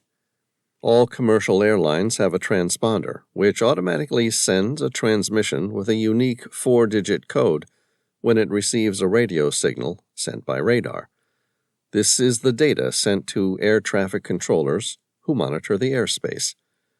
When traveling over the ocean, there is no radar coverage more than 100 miles away from land. When flying overseas, pilots switch to a high-frequency HF radio for long-range communication. Commercial pilots are then required to check in at fixed location points through what is called oceanic communications. Most modern passenger planes are equipped with a flight management computer known as an FMC that automatically makes a transmission report with the plane's speed, altitude, and position at specific points throughout the flight. The pilots then connect the autopilot to the route programmed in the FMC, and the airplane will follow the programmed course and make check-ins at fixed location points. Of course, to disguise this, all someone would have to do is simply switch off the FMC and change their direction. In addition to the FMC transponder, most aircraft have an ADS-B automatic dependent surveillance broadcast, which provides a data downlink containing various flight parameters to air traffic control systems. The transponder broadcasts on 1090 MHz, and other aircraft in the vicinity receive those data as well. Using the aircraft's latitude, longitude, course direction, and altitude, complex computers at oceanic tracking stations can produce a radar-like display of the aircraft. What surprises most people, even today, is that although all large commercial planes are equipped with GPS to track their location, it only lets the crew know where the plane is, not the air traffic controllers, whose network is almost entirely radar-based. If a plane goes off course over the ocean, there isn't any way for air traffic control to know its exact location. Sam exchanged glances with Tom, trying to gauge his reaction, but his friend's expression was customarily opaque. His eyes returned to Jerry, and he asked, "You want to tell me what you know so far from the beginning?" Jerry opened up a small folder, laying it out on the table. Phoenix Flight 318 departed LaGuardia International nearly 3 months ago, en route to Marco Polo International Airport in Venice. It departed on time at 6:55 p.m. New York time. They were designated a standard NATOTS. Jerry looked up at Sam and Tom. "I assume you know what that is?" Sam nodded. "The North Atlantic Organized Tracking System." It was a structured set of transatlantic flight routes that stretched from the northeast part of North America to Western Europe across the Atlantic Ocean. They ensured aircraft were separated over the ocean, where there is little radar coverage. These heavily traveled routes are used by aircraft traveling between the two continents, flying between the altitudes of 29,000 and 41,000 feet inclusive. Entrance and movement along these tracks were controlled by special oceanic control centers, whose controllers maintained separation between airplanes. Jerry continued. The flight was supposed to have taken just 8 hours and 15 minutes, meaning they should have landed at Marco Polo at 9:05 a.m. "That's right," Sam confirmed. Its ADS-B transponder was picked up by the Oceanic Tracking Station in Portugal at 07:45, following it up until it disappeared, presumably into the Mediterranean Sea at 8:01. "Where was that specifically?" Tom asked. "It went down in the Ionian Sea." Jerry looked up from his notes and met Sam's eye. "You know what that means, don't you?" Phoenix Flight 318 disappeared into the Calypso Deep. "Exactly. Most of the Mediterranean Sea has an average depth of 4,900 feet, and the deepest point on record is the Calypso Deep at 17,280 feet. Whoever we're dealing with here knew that, and so they placed the counterfeit A380 wreck there, where they knew it was going to be difficult to retrieve the bodies. That explains the delay and difficulty retrieving the black box from the wreckage. Impossible to dive at that depth.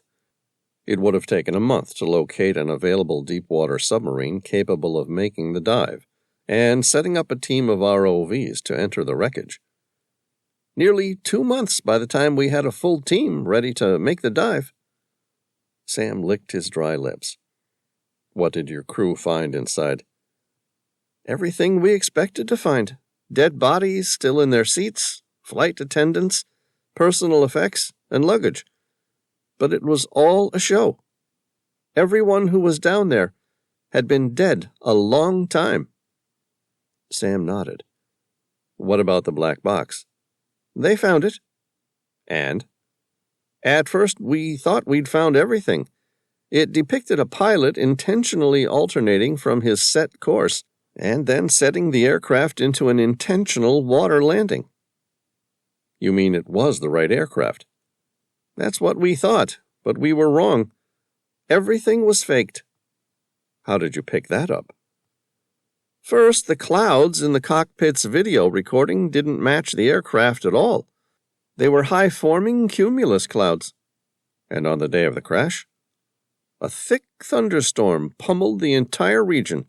While at cruising altitude, there was nothing but dense cloud cover." "Could it have crashed on another day?" Sam asked. "No way. If it had, where had it been for the past 3 days?" "Right," Sam asked. "What about the passports?" Jerry made a half shrug. "The passports were real, so were the bodies, but they didn't match. Our best bet is the deceased stopped breathing years before the aircraft went down." Sam's eyes narrowed. Someone went to the trouble of exhuming an entire aircraft worth of corpses and dumping a new aircraft just to send you down the wrong path. What about the passports?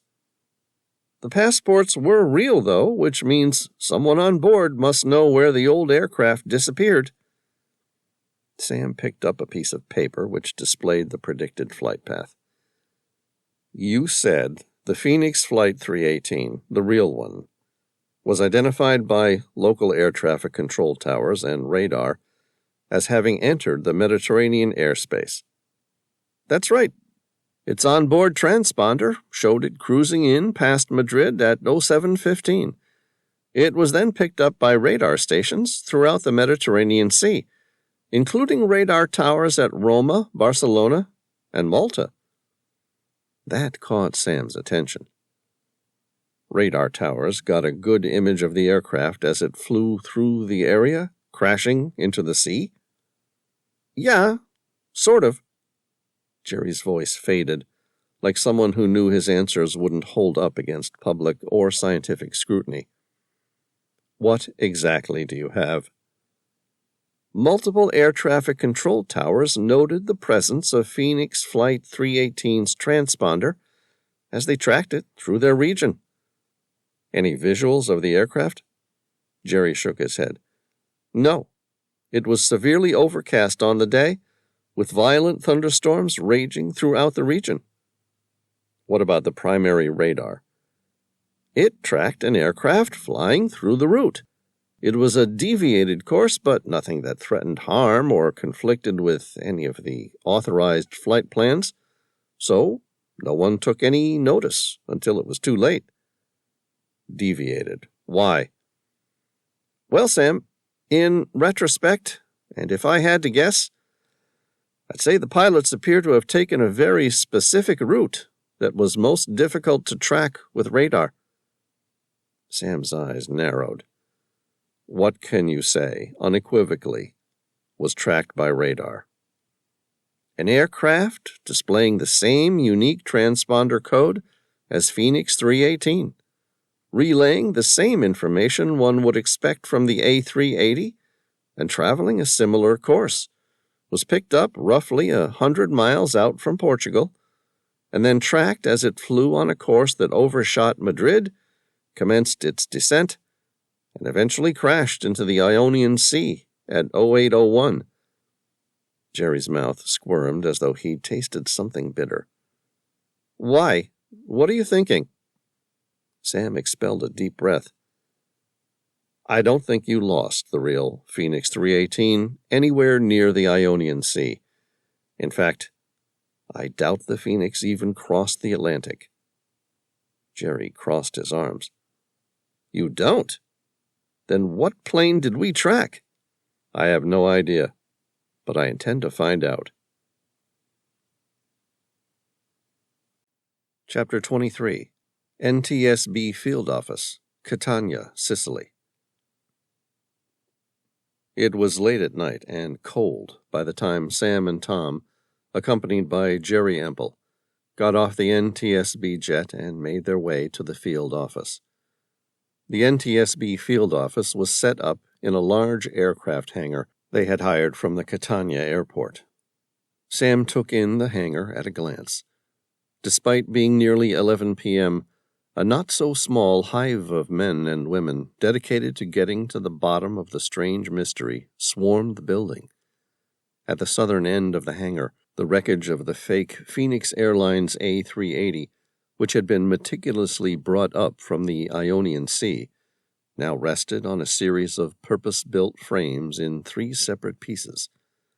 A small army of engineers, forensic scientists, and FBI agents surrounded the wreckage, searching for clues as to where it had come from, how it got to the crash site, and who had constructed it. The problem was, few things survived very well at a depth of 17,280 feet. There was no longer any doubt about the aircraft being counterfeit. The hull itself was made out of a thin layer of steel, the interior a clever work of art. But the engines had been taken from a disused 747 engine cowling, repainted with the markings of a Rolls-Royce Trent 900. By the time the investigators stripped the internal panels, they discovered that the entire aircraft was devoid of any wiring. It at least explained how someone managed to steal an A380 to dump into the sea. They didn't. To the north were walls upon walls of computer charts, digital and real maps, live satellite feeds from the day of the event, and small military attaché from the Sicilian, Italian, Maltese, Nigerian, Spanish, and Portuguese navies, who were providing additional information about the tracked flight path, weather, and conditions of the Mediterranean Sea during the day of the disappearance. Jerry introduced them to the lead investigator, Michael Densley, who began bringing them up to speed on the investigation. Sam shook the man's hand. He was tall and wiry, with an expressionless face that exuded high intelligence, with either low social skills or, more likely, an indifference to them. The man was an MIT graduate and had a mind like a computer. Without preamble, Michael said, "The fake aircraft was put together from spare airplane parts and a purpose-built steel tube to make the fuselage." Sam asked, "Any idea where the fuselage was constructed? I mean, someone's going to remember building something like that. If it was built of steel, there's no way anyone would have expected it to fly." "No, we have two theories. One, that the steel fabricators were informed that the fuselage was intended for another purpose, say an aviation-themed restaurant or motel. The second idea was that whoever's responsible for this manufactured the entire fuselage themselves." Tom weighed in on the idea. "It takes a fair amount of technical know-how to construct something this big out of steel." Michael steepled his fingers and set his jaw firmly, with what might be construed as arrogance or certainty. "It takes a lot of know-how to pull off exhuming bodies, setting up the interior decor to pass the first impression by ROVs, not to mention fooling all of us by making us believe we were all tracking the Phoenix Flight 318's transponder." He took a deep breath. "Yeah, I think it's fairly safe to say that whoever's responsible for this, they have a reasonable amount of know-how as well as the financial and technical resources to pull it off." Sam spread his hands to cut him short. "Okay, we get the idea. So how did someone get the wreck here in the first place?" "By boat. An old ocean liner, to be exact. The T.S. Raffaello." Michael brought up an image of the vessel. Sam's eyes widened. "You've impounded the ship?" "Not yet." "Why not?" Michael tilted his head to the side and grinned. "Well, for a start, the T.S. Raffaello sank in 1983. "Which means the ship was intentionally disguised." "Right. Still, you must be able to find a large ocean liner that meets that description. Where did it go after the Phoenix disappeared?" "It was last seen leaving the Strait of Gibraltar 12 hours after the Phoenix went missing."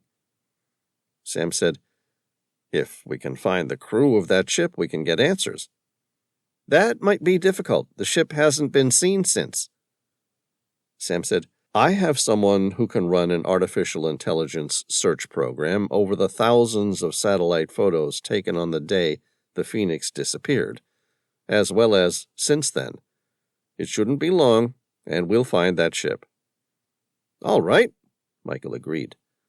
"I'm told you're somewhat of an expert in locating lost ships. If you're happy, we'll leave that task to you." "No problem," Sam replied. "Great. So, now we're looking for a ship and an aircraft." Tom smiled. "Hey, look on the bright side. Now we have two needles in the haystack. We've doubled our chances of locating one of them." Sam grinned at Tom's joke. Turning to Michael, he asked, "What about the second aircraft? Do we know where that went?" Michael looked blank. "What second aircraft?" Sam filled him in on his theory about a smaller aircraft transmitting the Phoenix Flight 318's transponder and security code. It even followed an exact route that made it impossible for any of the radar towers to get a good fix. Then, after transmitting flight data that suggested the aircraft went into a dive and crashed into the Ionian Sea, the pilot simply switched off his transmitter, changed course and speed, and flew out of the airspace above the Mediterranean Sea. Michael listened to the whole thing. When Sam had finished, he said, "Good God, you're right. We need to make a list of every aircraft that flew in or out of that airspace on the day." "You have someone who can do that?" Sam asked. "Yes, of course. I'll get my people on it." Sam arched his eyebrows. "If I'm right, you know what this means." Michael sighed heavily. "Yes, it means that Phoenix Airlines Flight 318 never entered the Mediterranean airspace, or for that matter, crossed the Atlantic." Chapter 24. Sam and Tom spent the next 4 days poring over satellite images of the Mediterranean Sea on the day the Phoenix disappeared. Elise, Sam's computer whiz and hacker, had provided them with a list of all ships that passed the Strait of Gibraltar from the week before through to the week after the event. On the day the Phoenix disappeared, the entire region was shrouded in dense clouds, like a cloak of darkness, which hid the movements of all maritime vessels. Assuming that the ship entered the Mediterranean Sea sometime in the week before the event, there were potentially thousands upon thousands of vessels to search. They cut the thousands of ships down into a list of hundreds based on the size. No matter which way you looked at it, a vessel capable of bringing in something the size of an A380, even in 3 separate pieces, was going to have to be big. That pretty much left them with cargo ships. Sam inputted the dimensions of the aircraft into the computer. An A380 was 240 feet long, with a wingspan of 262 feet. The AI program that Elise had designed utilized images of all known vessels within the area during the time of the Phoenix crash. Elise called up. "I have an idea." "Shoot, I'm open to suggestions." "What if they dropped the aircraft a month earlier?" Sam said, "I don't understand. There was debris and flotsam, oil, luggage, life jackets from the Phoenix on the sea's surface. And all of that was placed there, possibly even by the aircraft that carried the fake transponder." Sam closed his eyes, trying to picture how he would have done it if he were trying to pull off such an extraordinary hoax. He opened them again, the hint of a smile on his lips. "You're suggesting the counterfeit Phoenix aircraft was dumped there weeks, if not months, earlier?" "That's right. They knew it would be difficult to hide anything on the day of the event, with the waterways packed with search and rescue vessels, Navy ships, and aircraft. So, they sunk the largest part earlier, and then sailed out of the region so that the ship wouldn't be connected to it."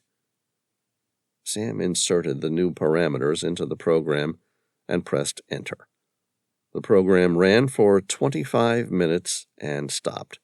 The results, just one vessel, the T.S. Raffaello. During a period of thick fog, the captain had the ship painted another color and transformed it into a standard cargo ship. On the deck, it showed its true name in bold lettering 6 feet high, San Juan.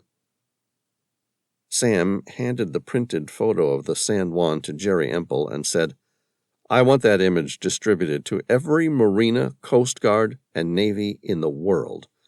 Someone's seen it. Someone's going to know where it went. That's our ship. Find that ship, and we'll find out where the Phoenix is." 2 hours later, Sam got a phone call. He listened for a couple seconds and then hung up. A second later, he swore vehemently. Tom asked, "What's wrong?" "Someone sunk the San Juan an hour ago." "Where?" "Somewhere in the Tyrrhenian Sea." "Shit!" Tom cursed. "Most of the Tyrrhenian Sea is deeper than 4,000 feet, much too deep for any useful recovery. Do you know where exactly?" near the island of Capri. The Italian Navy tried to intercept before they got into the deeper water. In the end, the crew sank the San Juan off the coast of Capri before a Navy team could board. Where exactly? South of Capri. Tom stood up, his voice rising. How deep? Sam grinned. 130 feet. Chapter 25. Off the coast of the island of Capri, Italy. The Moonlight Sonata, a 190-foot luxury pleasure cruiser, reduced its engines to idle and coasted along the shallow waters off the island of Capri. The royal blue of the deep water turned azure and emerald green in these shallows, against the backdrop of vertical walls of white limestone that dominated the island's coastline. At the helm, Pauline Fowler adeptly eased the twin throttle controls back until the vessel came to a standstill in the calm waters. Sam smiled as he met her eye. At 5'10", she had a toned and athletic figure. Her smile was big and commanding, her wit like a wasp, and her mind razor-sharp. Beneath her carefree exterior there was a hardness, a pain from her past that had been suppressed to the point that it may never be released. They had met in Afghanistan in 2003, where she had flown fighter jets for the U.S. Air Force. The two of them even dated for a short while after she completed her tour of duty and had moved back stateside. But their lives were headed in different directions. She had seen more combat action than any other pilot since Vietnam.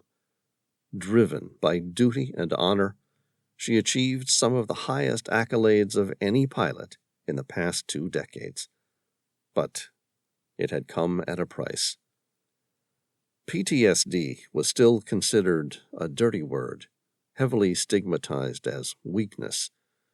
She'd gone through her entire career proving that she was hard enough, capable enough, and strong enough to engage in a predominantly male-dominated profession. There was no way she was going to turn her back against that now and ask for help.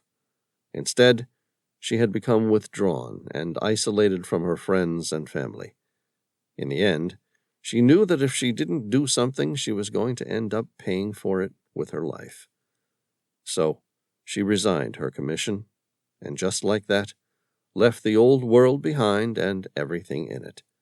That world included Sam Reilly. It turned out after years of travel, she finally found a place to call home. She landed a job skippering a luxury motor yacht out of Nice in the French Riviera. The owner, a wealthy businessman, used the yacht with his family a couple weeks a year. She lived aboard and maintained the vessel, but for the rest of the time, she was free to do what she wanted with the vessel. Sam noted the vagabond lifestyle had agreed with her. It had been 10 years since she had broken up with him. Her lithe body was slightly fuller now, yet all those curves had managed to fall in just the right places. The sight teased him with a small pang of what could have been if things hadn't ended as they had. Those years had been kind to her. If anything, age had made her more attractive.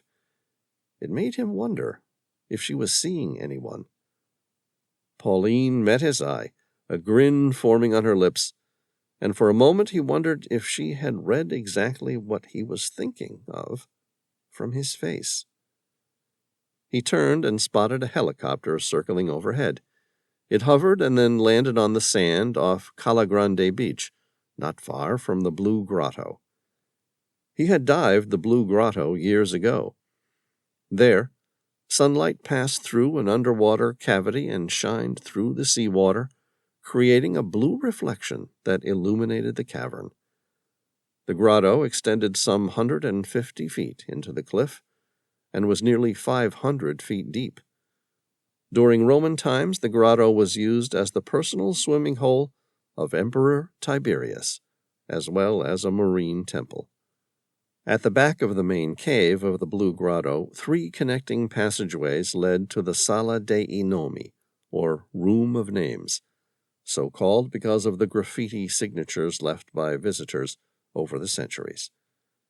2 more passages led deeper into the cliffs on the side of the island.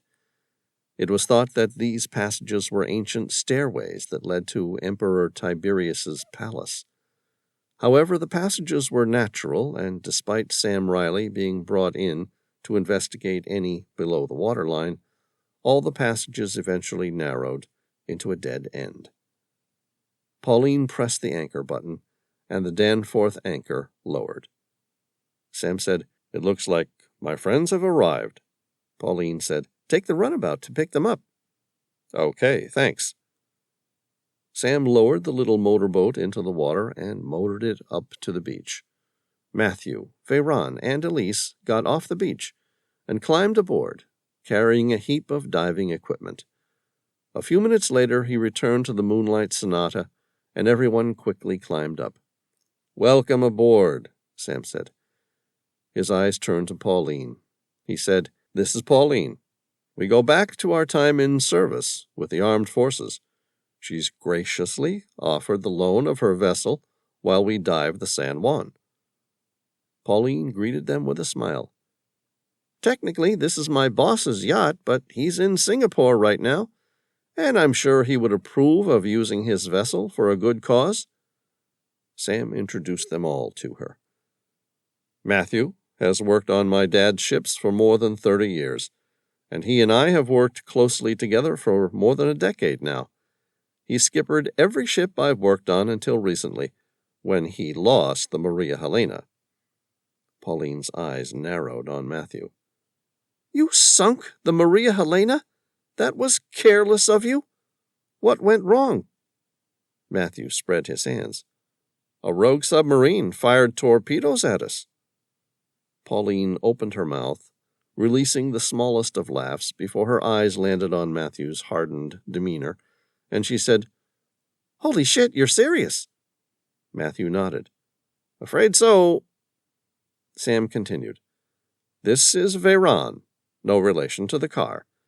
He's an expert engineering rock star, specializing in submersibles and ROVs." "Pleased to meet you, ma'am," Veyron said. Elise was the last to step on board. She was slightly shorter than the average American woman, but not by much more than a few inches. She wore cargo shorts and a white tank top, revealing toned and muscular arms. She had golden skin, light brown hair, and a wondrous expression, like life was all one big game, and she was the one with the most talent. Elise carried a watertight backpack with her laptop and satellite phone. "I'm Elise," she said, offering her outstretched hand. Pauline took it with a firm shake. "Pleased to meet you. What do you do for Sam?" "My expertise is in computers. Anything from data mining, high-tech communications, through to hacking. I've spent a lot of time developing AI programs for search and rescue. I know of numerous uses for AI all over the world, but I've never heard of AI being used in search and rescue. Is it useful?" "Yes, very. Think about it. We currently have 1,886 artificial satellites orbiting the Earth," Elise said, using the current statistics correct as of 48 hours ago. "That number's rising rapidly, which means we're gathering unimaginable visual images of the globe. When there's a disaster, for example, a ship lost at sea, a commercial aircraft missing, or a tsunami that's washed people out to sea, many of the private companies that own these satellites release hundreds of thousands of images." Pauline blinked against the strong sunlight reflecting off the nearby beach. "I think I recall hearing something about a sailor going missing in 2017 on an around-the-world solo sail. They said something about placing the photographs on a website, and that way people from all around the world could use it to search for him in the Atlantic Ocean." "That's right," Elise smiled, revealing a nice set of teeth. "Somewhere on those images, there is almost a certainty that the missing person or vessel had been captured by digital camera. The problem is it might take weeks, months, or even years, assuming they ever are found, to be spotted by human eyes. Your AI system is scanning them all? That's right. The images can be fed into the system, and the AI program, designed to search for a particular shape or constellation of shapes, determines which images are most likely to match up with what we're searching for. The program itself is pretty basic, but what AI can do with it is invaluable, yet terrifying and startling at the same time. Pauline's eyes narrowed. Why? The AI program can extrapolate enormous amounts of information from very little data, things that no human could possibly achieve. Such as? Say you're looking for a plane that went down in the ocean.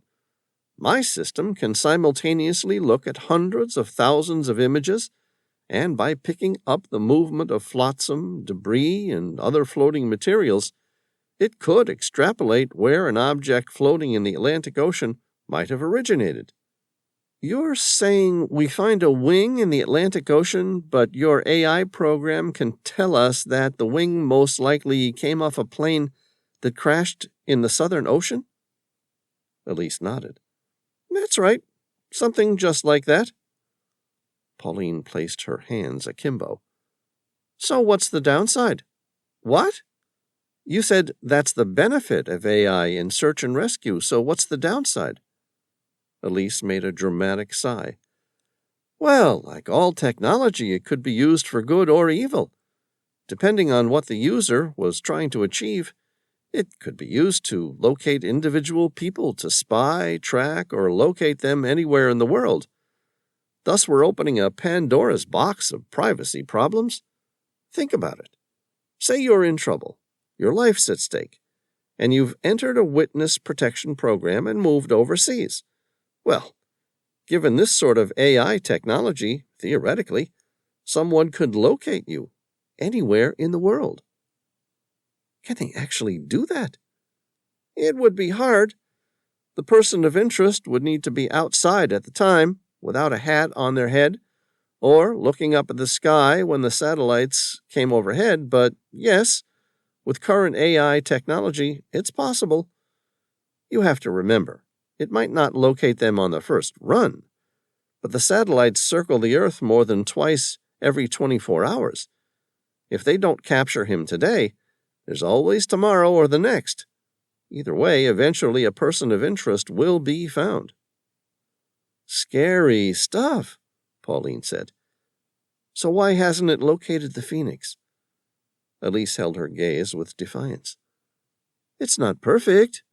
There's nothing it can do if cloud covers vital pieces of the puzzle. Even so, her voice faded. Pauline said, What? Elise smiled.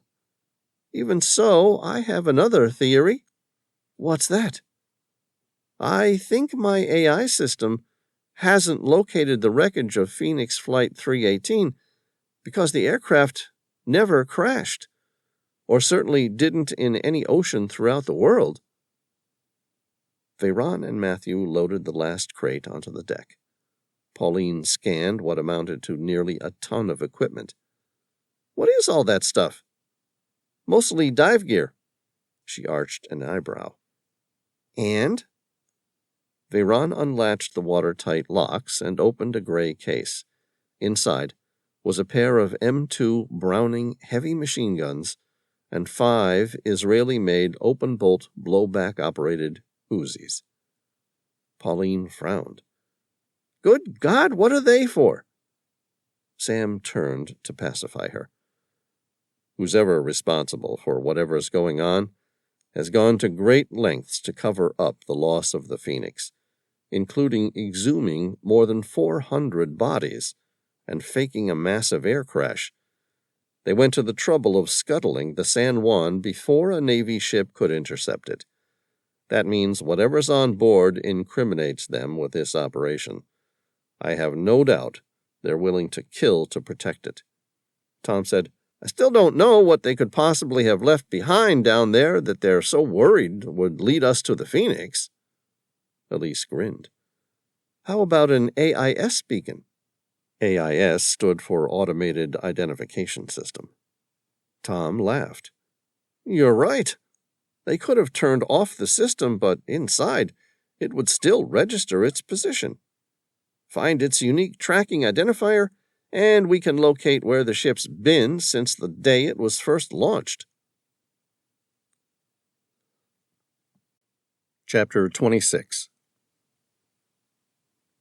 The Moonlight Sonata motored slowly away from the Italian island of Capri, coming to a stop roughly 500 feet to the south. The graphic display of the depth sounder depicted the clear outline of the large cargo ship of the San Juan, resting on the seabed some 130 feet below. Tom spotted the image and grinned. In an area with an average depth in excess of 4,000 feet, they sure messed up when they scuttled the ship in just 130. Sam nodded. Yeah, according to the attaché from the Italian Navy, they were in the process of heading toward the deeper water when the Navy approached. Afraid to get caught with incriminating evidence, they opened the seacocks and flooded the ship. What happened to the crew? They offloaded onto a high-powered skiff and raced toward the shore along the coast of Sorrento. No one caught them at Sorrento? Sam shook his head. A car was waiting for them, and the crew split up. Someone knew exactly what they were doing. Sam sighed. And we're going to find out who. Sam and Tom worked quickly to set up their scuba equipment. Sam slid into his wetsuit. They were diving on Trimix, a unique combination of oxygen, helium, and nitrogen designed to allow a diver to reach extraordinary depths. The plan was to reach the bridge and remove the AIS hard drive. Failing that, if they could locate the ship's unique AIS code, they might be able to retrospectively locate where the ship had been over the months leading up to the loss of the Phoenix. Either way, they wouldn't know until they were inside the wreckage. Tom glanced at the schematics. Speaking to Elise, he asked, "Are you sure the hard drive's going to work after being submerged in salt water?" "Certain. Cyber criminals have been trying to work out how to permanently destroy data from hard drives since the first personal computer was invented. It's much harder said than done." "Really? I didn't know." Elise nodded. "Salt water, fire, smashing with hammers generally result in them still being able to be retrieved by technicians with enough know-how." Sam raised his eyebrows. "So, what do we need when we want to wipe a hard drive?" "A magnet." "Really?" "Yeah, it wipes everything from the hard drive, rendering any data useless." Sam said, "That's fascinating. I'll keep it in mind next time I want to erase my hard drive." Tom shrugged. "Hey, I'm good to go." All right. Sam picked up his full-face dive mask with a built-in push-to-talk radio transmitter. "We'll see you in an hour, Elise." "Enjoy," she replied, with her eyes still fixated on her laptop screen. "I'll see if I can find the aircraft that flew using the Phoenix Flight 318's transponder code." "Good luck." Sam stepped off the aft deck of the Moonlight Sonata into the warm waters of the Tyrrhenian Sea. He and Tom quickly checked their gauges and dive computers. Everything was in order. Sam turned to Tom and asked, "You good to dive?" "All good, buddy. Let's go see what the San Juan is hiding from the world." They made the descent quickly. It was good to be diving in warm water for a change. The wreck of the San Juan came into view.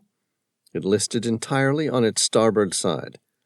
Large swaths of floating cardboard sheeting surrounded the wreck, showing clearly how the cargo ship had managed to stay hidden for so long.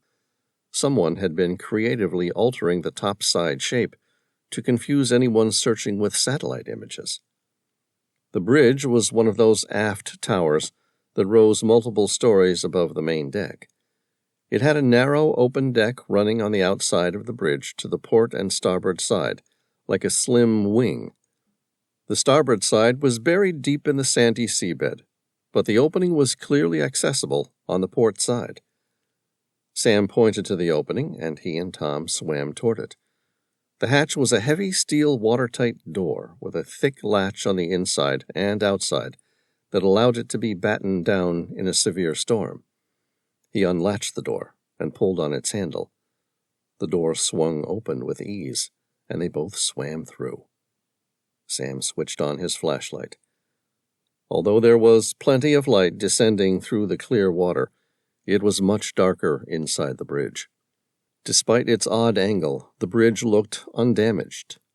It was typical for a cargo ship, with a large fishbowl-shaped windshield above an array of mechanical controls, instruments, and navigation charts. Sam ran the beam of his flashlight across the bridge from port to starboard. The digitally fortified bridge was a far cry from the command centers of bygone merchant ships.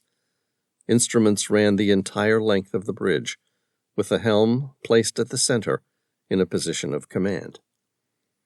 Along the port side instrument panel stood the navigation station with GPS, digital maps, and Admiralty charts, to the right of which stood a large monitor with the electronic chart display and information system, ECDIS, a geographic information system used for nautical navigation. Beneath the ECDIS system was a steel cupboard that housed a series of fiber optic cables which ran underneath the workstation into two motherboards. Attached were two small digital boxes, presumably hard drives, which appeared somewhat unimpressive compared to the size of the ship. Tom shined his flashlight right on it. A yellow imprint read, "Backup AIS Hard Drive." Sam pulled it free from the fiber optic cable that connected it to the motherboard. The hard drive fit comfortably in the palm of his hand. He slipped it into the pocket of his buoyancy control device and zipped it up. "That was quick," Tom said. "And surprisingly easy," Sam replied. "It figures. The first time in months we've had the chance to dive in warm equatorial waters." Sam pushed himself back from the computer hub. Facing forward, he spotted the lopsided view from the captain's chair. It showed 3 radar screens next to the helm. Directly in front of him, above where his eyes would be if the ship was righted, were the ship's primary indicators, which had once showed the ship's course over ground, compass, depth, engine RPM, rate of turn, clock, and barometry. Tom said, "What a waste. A perfectly good ship given a watery grave to cover something up." Sam smiled. "Depending on what Elise finds on this hard drive, we might still have to find a way to bring the San Juan to the surface." Beneath his dive mask, Tom raised an incredulous eyebrow. "The bulk of the ship is sub 100 feet. It would be a nightmare to bring her to the surface." "More importantly, it would take too long. We need answers now. But I don't see any other leads to go off if the hard drive's empty. Someone on board this vessel gave the perpetrators away. Otherwise, they would never have sunk it." Tom nodded. "All right, let's head to the surface, see what we can find." Sam turned toward the exit, switched his flashlight off, and said, "Stop." Because descending toward the door were 2 bright lights, approaching like the eyes of a predator. Chapter 27. Sam ran his eyes across the scuba divers. Taking them in at a glance, he knew they weren't there for a recreational wreck dive. They carried Soviet-era special underwater assault rifles, called an APS.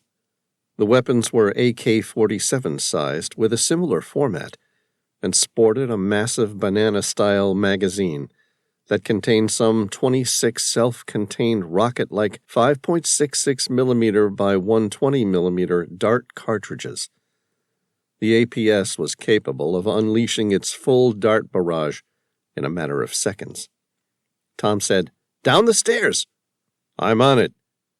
Sam kicked his fins hard, swimming down the internal stairwell.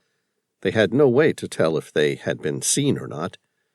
It didn't take long before their visibility in the dark reached 0, and they were forced to switch their flashlights back on. At the bottom of the bridge tower, Sam and Tom raced through the hull, searching for an exit point. With the ship listing over on its starboard side, most of the exterior portholes close to them were blocked. They swam quickly through the empty hull, popping up through a manhole nearly 200 feet along the forward deck. Sam switched off his flashlight. "Now what do you want to do?" "We can't surface right now," Tom said. "They'd come straight after us." "I have an idea." Sam dived to the port side of the hull so that their attackers inside the bridge couldn't spot them. He then slipped behind the steel door which opened to the bridge. It was the only entry-exit point on that side of the ship. Next to the door was an iron rod that could be used to batten down the door in case of a storm. It was designed to be used on the inside, but also fit the lock on the outside. Sam shoved it between the handle and the edge of the door, effectively jamming it shut. The divers spotted him as he kicked his fins and started to swim toward the surface. They raced toward the now locked steel door, trying to kick their way out. It was a fruitless exercise. The door was designed to survive the wrath of the ocean during a violent storm. Sam and Tom rapidly sped toward the surface, as the divers quickly disappeared into the internal bowels of the ship to find their own way out. It would take the divers some time to escape. Sam exhaled as he and Tom made their ascent. On the surface, they quickly climbed aboard the Moonlight Sonata, with Veyron and Matthew helping to pull their equipment in. As soon as they were on board, Sam said, "Pauline, we've got company down below. Get us out of here." Pauline didn't need to be told twice. She pushed the twin throttles all the way forward, and the large pleasure cruiser took off like a racehorse. Sam dried himself and stepped into the main living quarters, where Elise was still working on her laptop. He placed the San Juan's AIS hard drive on the table next to her. "I got you a present." She took it, smiled, and said, "That's great. I found you something while you were away, too." "What?" "An F-16 Falcon fighter." Sam wiped his face with a towel. "Come again?" "It was a U.S. F-16 Falcon fighter which took off on the same morning the Phoenix Flight 318 went missing. It flew across Portugal and above the Mediterranean Sea before looping back around and landing on board the U.S. aircraft carrier, the CVS Harry S. Truman." "Are you sure?" Elise pointed to a series of photos on her laptop. "The times match up exactly." Sam ran the palms of his hands across his forehead and through his hair. "You've got to be kidding me." Tom stepped into the room, having heard the last comment. "You think the U.S. government was responsible?" Elise said, "I'm almost certain of it. The satellite surveillance system was intentionally switched off during a 15-minute window when the fighter jet crossed Portugal. This means someone from inside the U.S. Defense Department made the conscious decision to hide these events." Tom said, "The question is why?" "There's only one answer I can think of," Sam said, through gritted teeth. "The U.S. Defense Department authorized the sanction of Phoenix Airlines Flight 318. Chapter 28. Pentagon. Sam Reilly entered the office of the Secretary of Defense. It was a large room with blue carpet, a massive desk, and 2 small tables for meetings, 4 seats each. It wasn't the kind of place for a big open meeting, just a few generals and maybe a head of state or 2. Secrets passed through the innocuous room day and night. The carpet was new, and the rich mahogany door had been replaced since the last time he was here. He closed his mind to the recent memory. The last time he'd been in the room, he'd been kidnapped. The event had very nearly cost him his life. while proving that no matter how much of a mutually beneficial relationship he shared with the Secretary of Defense, he would always be just a pawn in the large machine of justice, and as such the U.S. defense could readily sacrifice him at a whim or out of necessity. Either way, he didn't want to be that pawn. "Sit," the Secretary of Defense commanded without meeting his eye. "Yes, ma'am." He took a seat on one of the leather couches, leaned back, and folded his hands across his lap. A new painting of the president hung where his abductor had shot a warning shot the last time he was there. The door was closed by an aide. The inconspicuous airtight seal made Sam's ears pop. They were now alone. The Secretary of Defense finished reading whatever it was that she was working on in silence. Sam waited with practiced patience. She stood up and greeted him with a firm handshake. She was a slim but muscular woman with stark red hair. Intelligent, commanding, and always intimidating, she wore her dark business suit and her permanent scowl with equal severity. Her face softened. "How are you feeling, Sam?" "Fine. I mean, after your ordeal." Sam's jaw clenched for a second. "I knew you were talking about my abduction. Bad things happen. I came out all right." "Good." The Secretary of Defense didn't achieve her position by spending a lot of time discussing other people's feelings. Without further preamble, she said, "You wanted to talk to me about a delicate matter?" "Yes." Sam set his jaw and looked directly at her and said, "I want to know what our involvement was in the loss of Phoenix Airlines Flight 318. Her trimmed eyebrow arched. "Our involvement?"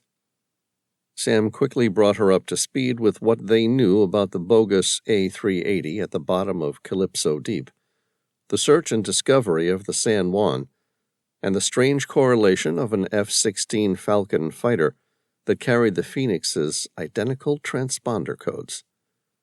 She opened her mouth to protest that the U.S. government does not sanction the abduction of commercial jets carrying hundreds of people. Then she met his steely blue eyes and penetrating gaze, and it changed her mind. "I'll make some delicate inquiries." "Thank you, ma'am."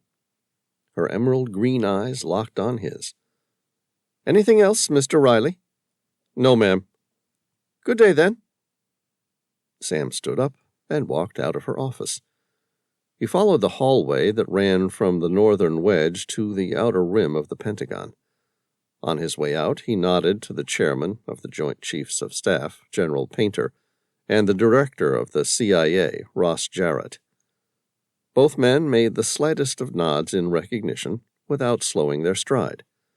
Outside the Pentagon, Sam's cell phone started to ring. He answered it on the first ring. Caller ID informed him it was Elise. He said, "Could you extract the AIS data from the San Juan's hard drive?" "Yes." "What did you find?" 2 months before the Phoenix disappeared, the San Juan was on a routine run through Panama to Europe. They made a course deviation of 3 degrees, amounting to a total of 10 miles worth of detour, to stop at a small island in the Caribbean. It stayed there for 24 hours before continuing on to Athens. "Why?" "According to their records, the planned stop had to do with engine problems, but it never identified what or how the problem was rectified. It was there less than 24 hours before it got underway again." Sam crunched his face up tight. "What do satellite images of the island show?" "Not much. The island looks like a pretty desolate wasteland, a rocky outcrop, nothing more. It was impossible to camouflage an A380, let alone land one. No hangars, nowhere to hide." "Interesting." "There's something else, too." Sam unlocked his car and got in. "What?" "We checked with local air traffic controllers." "And?" "One of them gave an incredible story about a Mayday he heard 3 days after the Phoenix Flight 318 had disappeared. He said that a man named Andrew Goddard had woken up to an entire cabin full of unconscious passengers and crew. He was requesting help to land the damn thing. "A ghost plane," Sam said, his voice severe. "It's Helios Flight 522, all over again." On August 14th, 2005, the pilots of a passenger jet traveling between Cyprus and Athens stopped responding to air traffic control.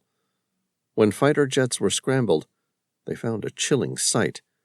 The aircraft was on autopilot, but the pilots, as well as the passengers and crew, were all slumped forward unconscious.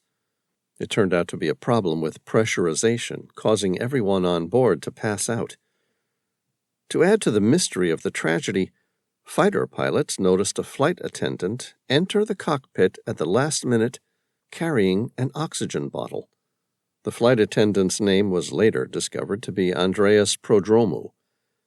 He entered the cockpit and sat down in the captain's seat, having remained conscious by using a portable oxygen supply. Prodromou held a UK commercial pilot license, but was not qualified to fly the Boeing 737. Prodromou waved at the F-16s very briefly, but almost as soon as he entered the cockpit, the left engine flamed out due to fuel exhaustion, followed by the right 10 minutes later, causing the aircraft to crash into hills near Grammatico, killing all 121 passengers and crew on board. It was a chilling thought. Elise expelled her breath. "Right. Only this time the aircraft didn't crash." Sam asked, "So why didn't the air traffic controller report it?" "He said that he thought it was a hoax at the time. Still does. Didn't want to stir up false hope with the grieving families." Sam squinted his eyes in the bright sun. "How close to the island did the radio transmission originate from?" Elise said, 105 miles out. "Good God. That's the place." "Looks like it," Elise replied. "I've organized to charter a local trawling vessel, and I've booked you on a flight to Puerto Rico." Chapter 29. Office of the Chairman of the Joint Chiefs of Staff, Pentagon. General Painter, the chairman of the Joint Chiefs of Staff, watched Sam Reilly's car drive off from his window. His face was set hard. He breathed heavily, and he found his stomach churning with fear. He slammed the surveillance file down on his desk. "Ah, hell! How did he get involved in this?" "I don't know, sir," Ross Jarrett, the director of the CIA, replied. General Painter was fuming. "How the hell did Phoenix 318 get so close to Grenada?" "We don't know, sir." "Don't give me that shit! The aircraft landed, so our people must know what happened." "It's a wet operation." Jarrett locked eyes with the general in defiance. "For reasons of accountability and deniability, you weren't supposed to know." "Yeah, well, neither was the rest of the world. But all that's about to be blown out into the open. So you'd better tell me what the fuck went wrong." Jarrett waved his hand placatingly. All right. There was a passenger. Someone on board woke up first. Maybe a couple minutes before our agents.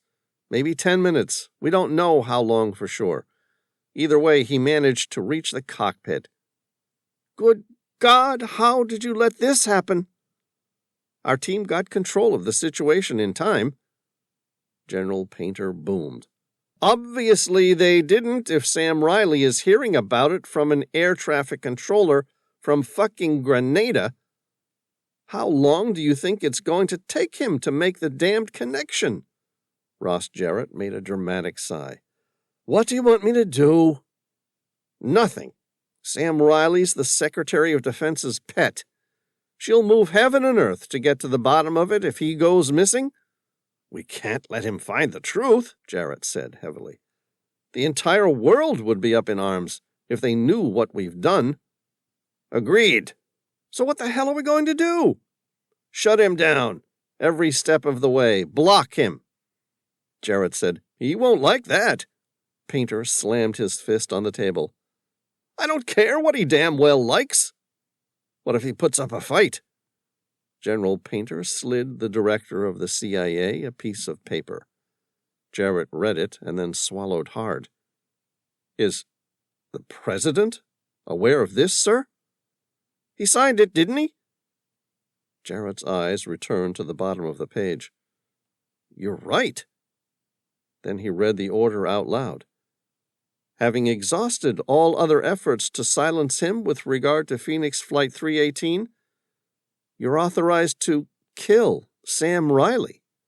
I'm not proud of it, but there's nothing we can do.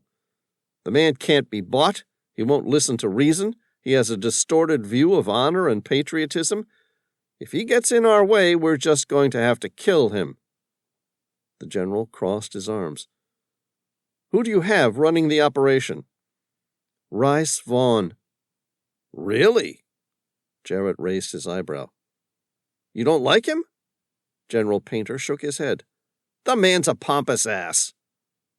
Jarrett made a half shrug with his shoulders.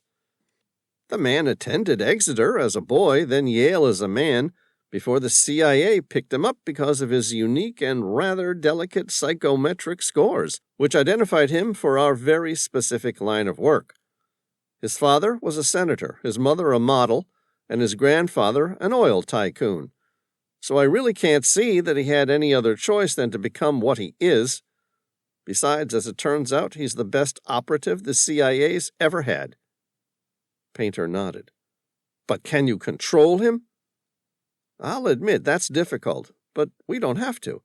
He believes in the cause as much as we do. He'll kill to keep the secret. Painter swallowed. I'm not worried about that. My only concern is if he can be trained to stop killing once this thing is over. Ross Jarrett nodded hesitantly and bit his lower lip. He breathed out. That I don't know. Chapter 30. Puerto Rico, Caribbean Sea. The Caribbean Sea was home to 28 island nations and more than 7,000 individual islands. Sam Reilly wore an overtly touristy Hawaiian shirt, board shorts, and sandals as he made his way from the Luis Munoz Marin International Airport to the Hilton, where he'd booked a suite for the week. He thanked his taxi driver, checked in, and advised hotel staff that he wished to be left alone for the extent of his stay. Truth be told, he had no intention of staying in the hotel at all. But given his own government's potential involvement, he wanted them to believe he'd finally taken that much-anticipated vacation. After throwing his bag of limited luggage next to the bed, he made his way down to the beach. The white sand mingled with the shallow waves of the Caribbean to form a soft bay filled with hues of soft blues and emerald green water.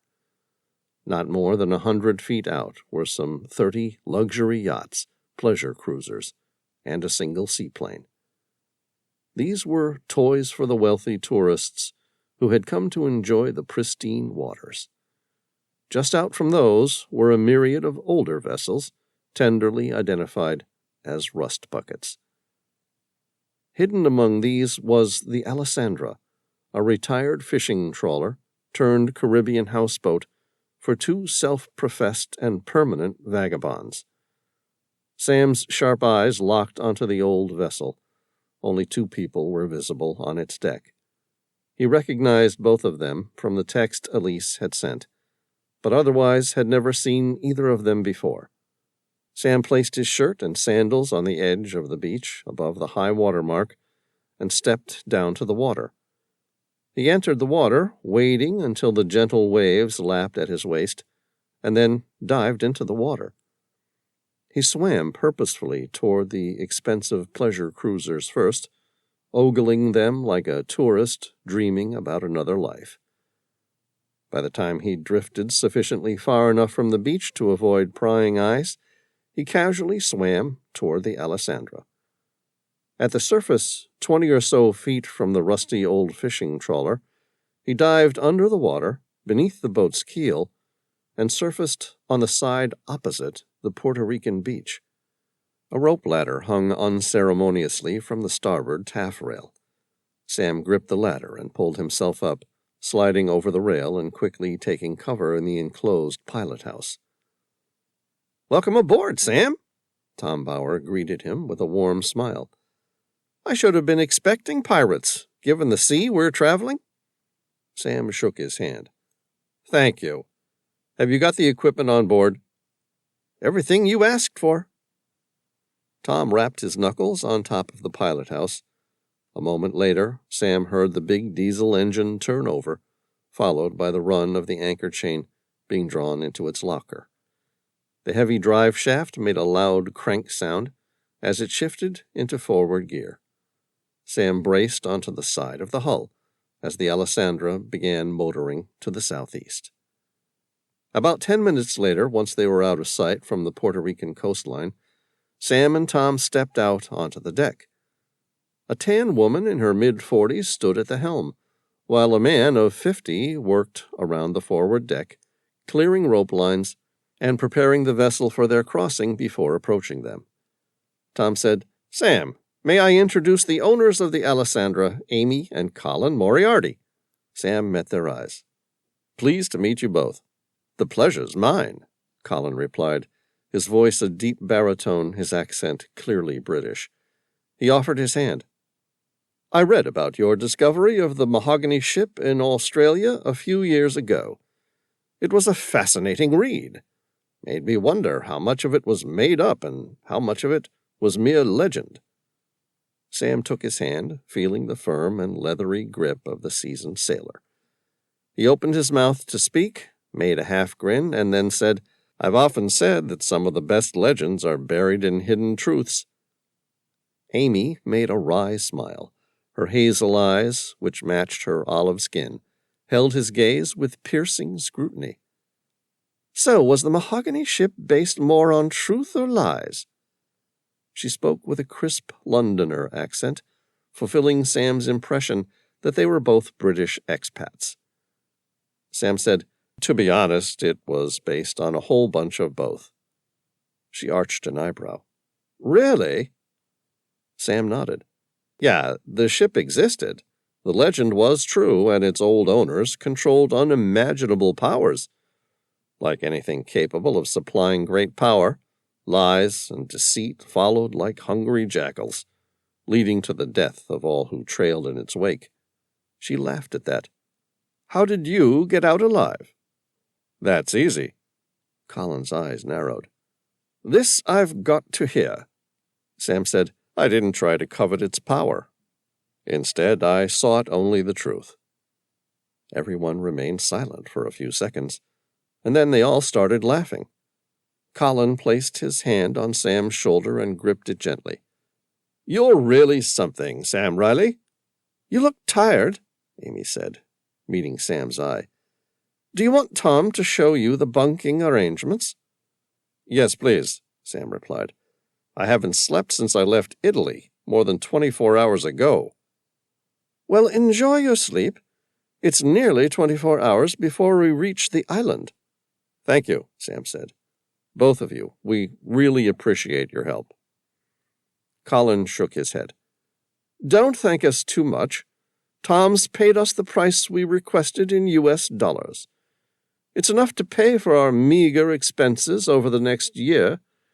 And like I told the woman on the phone, I think she said her name was Elise, we're not going anywhere near the island. We're just going to be dropping you nearby. For the last bit, you're on your own. Tom, you said you've got that covered, didn't you?" Tom nodded. "Yeah, I've brought 2 sea scooters, fully charged with a range of 10 miles. Sam glanced at Amy and Colin. "All the same, I appreciate your help." You're welcome, they both replied. Tom led Sam down into the main hold, past a large private cabin, to the forward storage locker, which had been converted into a makeshift berth, where 2 hammocks hung from beams above, like a 17th century Spanish galleon. Sam ran his eyes across the sleeping arrangements and back to Tom. Nice accommodation you organized for us. I thought you would approve. Sam clambered onto the hammock, nearly falling out the first time he tried. On the second attempt, he managed the task with more than a little bit of athleticism. Tom said, "What do you think?" "It's comfortable. Good night." "No," Tom said. "I meant about the plan." "It's good," Sam said. "We'll find out if the island's concealing the passengers and crew of Phoenix Flight 318 tomorrow. After that, we can deal with it one way or the other." "All right. Good night." Tom went to leave and stopped. "Was there anything else? You look worried." "No, I'm all right. Just sleep-deprived." Sam's eyebrows furrowed. "There is one thing that keeps bugging me." "What?" Sam grinned. "In Sherlock Holmes, was Moriarty the villain or the hero?" Chapter 31. The Alessandra motored on through the day and into the night. Sam opened his eyes. It was dark and he couldn't see much. The temperature had dropped to a more bearable 80 degrees Fahrenheit. His tongue felt dry. The air was humid and stale. He fumbled out of the hammock and climbed the stairs into the pilot house. On the deck, Colin was barbecuing a locally caught fish below a sky blazing with stars. Though Sam had no idea what type of fish it was, its smell wafted pleasingly, and he breathed deeply. A timid breeze blew from the south, bringing with it cooler air. Colin asked, "How did you sleep?" "Good." His eyes ran across the calm waters through to the horizon. They were in the open waters of the Caribbean Sea, but at a glance they might as well have been in the Pacific or Atlantic Ocean. There wasn't even the sight of another vessel in the distance. "Where are we?" "About 100 miles out from Grenada." Colin glanced at the digital map beside the helm and squinted. "About 140 from the island." "Right," Sam said, taking that in. "Has it ever had a name?" Amy stepped up from the galley, carrying a bottle of red wine. "Anyone want a drink?" Colin said, "Yes, please, beautiful." "No, thanks," Sam said. Colin took a drink from his glass. "Sorry, what were you asking, Sam?" "Did the island ever have a name?" "What?" Colin spread his hands, holding the barbecue tongs out like a question mark. "The island?" "Yeah. No, it was originally part of the Grenada-owned islands, known as the Spice Isles. But somewhere in the last 50 years, the Grenadian government abdicated ownership." Sam raised his eyebrows. "Why?" "No one knows." "You mean they simply abandoned it?" "No, they definitely abdicated ownership." Colin expelled a deep breath. "They even made a big show of saying that they no longer owned the island." "So someone bought it?" "Who knows? Maybe. All I know is that the locals call it the Ghost Island, because no one goes in and no one ever comes out." Sam arched his eyebrow with incredulity. "A ghost island?" "Look, I know what you're thinking, but the locals and everyone who's spent any time sailing in these waters will tell you that strange things happen on that island. No one has been there in the past 10 years, since we've been cruising in these parts. But that doesn't stop the strange comings and goings." "Strange comings and goings?" "Weird noises," Colin said, keeping his palms turned skyward, like he already knew how crazy that must sound. "Shrieks that reach out across the bay." Amy put in, "Kind of like a howling sound." Sam said, "No boats ever go there?" "No, never." "What about aircraft?" "No, never." Colin was emphatic. Amy tilted her head, turning her eyes away from his gaze. "Except—" Sam's eyes narrowed. "What is it?" Colin's tone was defiant. "It's nothing." Sam nodded. That might be the case, but it might still be useful to our investigation. I don't intend to get dragged into court over this. You won't. No one will ever hear about your involvement on the island. I promise. Amy said, It's all right, Colin. We're already involved just by offering them passage. No reason we might not tell them the truth. Sam met her eye. What's the truth? People have seen some other strange things radiating from the island. Like what? There's a powerful light. It's purple and shoots up toward the sky, nearly 1,000 feet at least, lighting up the entire island. Sam grinned. You're kidding me. No, I'm serious. We've even seen it a couple times ourselves. Sam mulled that over for a moment, trying to find a reasonable explanation.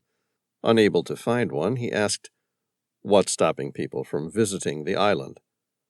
What do you mean? Colin asked. I told you no one goes in and no one goes out. Sure, but why? Colin's response was curt. Because they don't.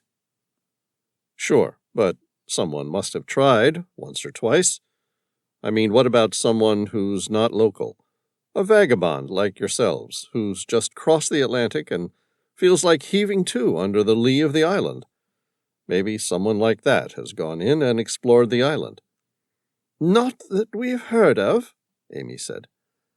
Instead, what we've heard is that a couple times a year, empty boats drift out to sea from the island. Some of them are recognized by local sailors. Others look like they're sailing yachts that have come, like you suggested before, from across the Atlantic. But all of them share one similarity. What's that? They're all riddled with bullet holes. Some have blood inside. Never bodies, living or dead. Just a lot of blood. Interesting, Sam said. Turning to Colin, he asked, Before, you sounded like you had an explanation, but weren't sure if you wanted to voice it. Care to share? The muscles around Colin's jaw tightened. I'd rather not. What if it might save Tom and my life? Sam held his breath. They say knowledge is power. Right now, all we know is that we're going into a ghost island that keeps sending bullet-ridden boats back out to sea. Care to shed any more light on what you suspect is going on out there on the island?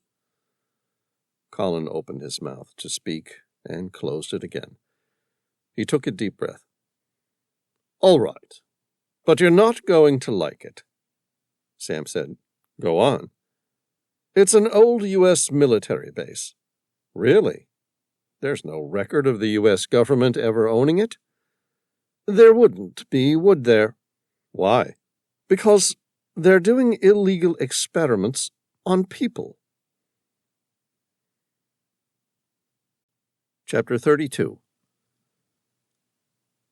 At 8:30 a.m., the Alessandra dropped anchor roughly 3 miles out from the island, putting up a set of offshore fishing rods just for good measure.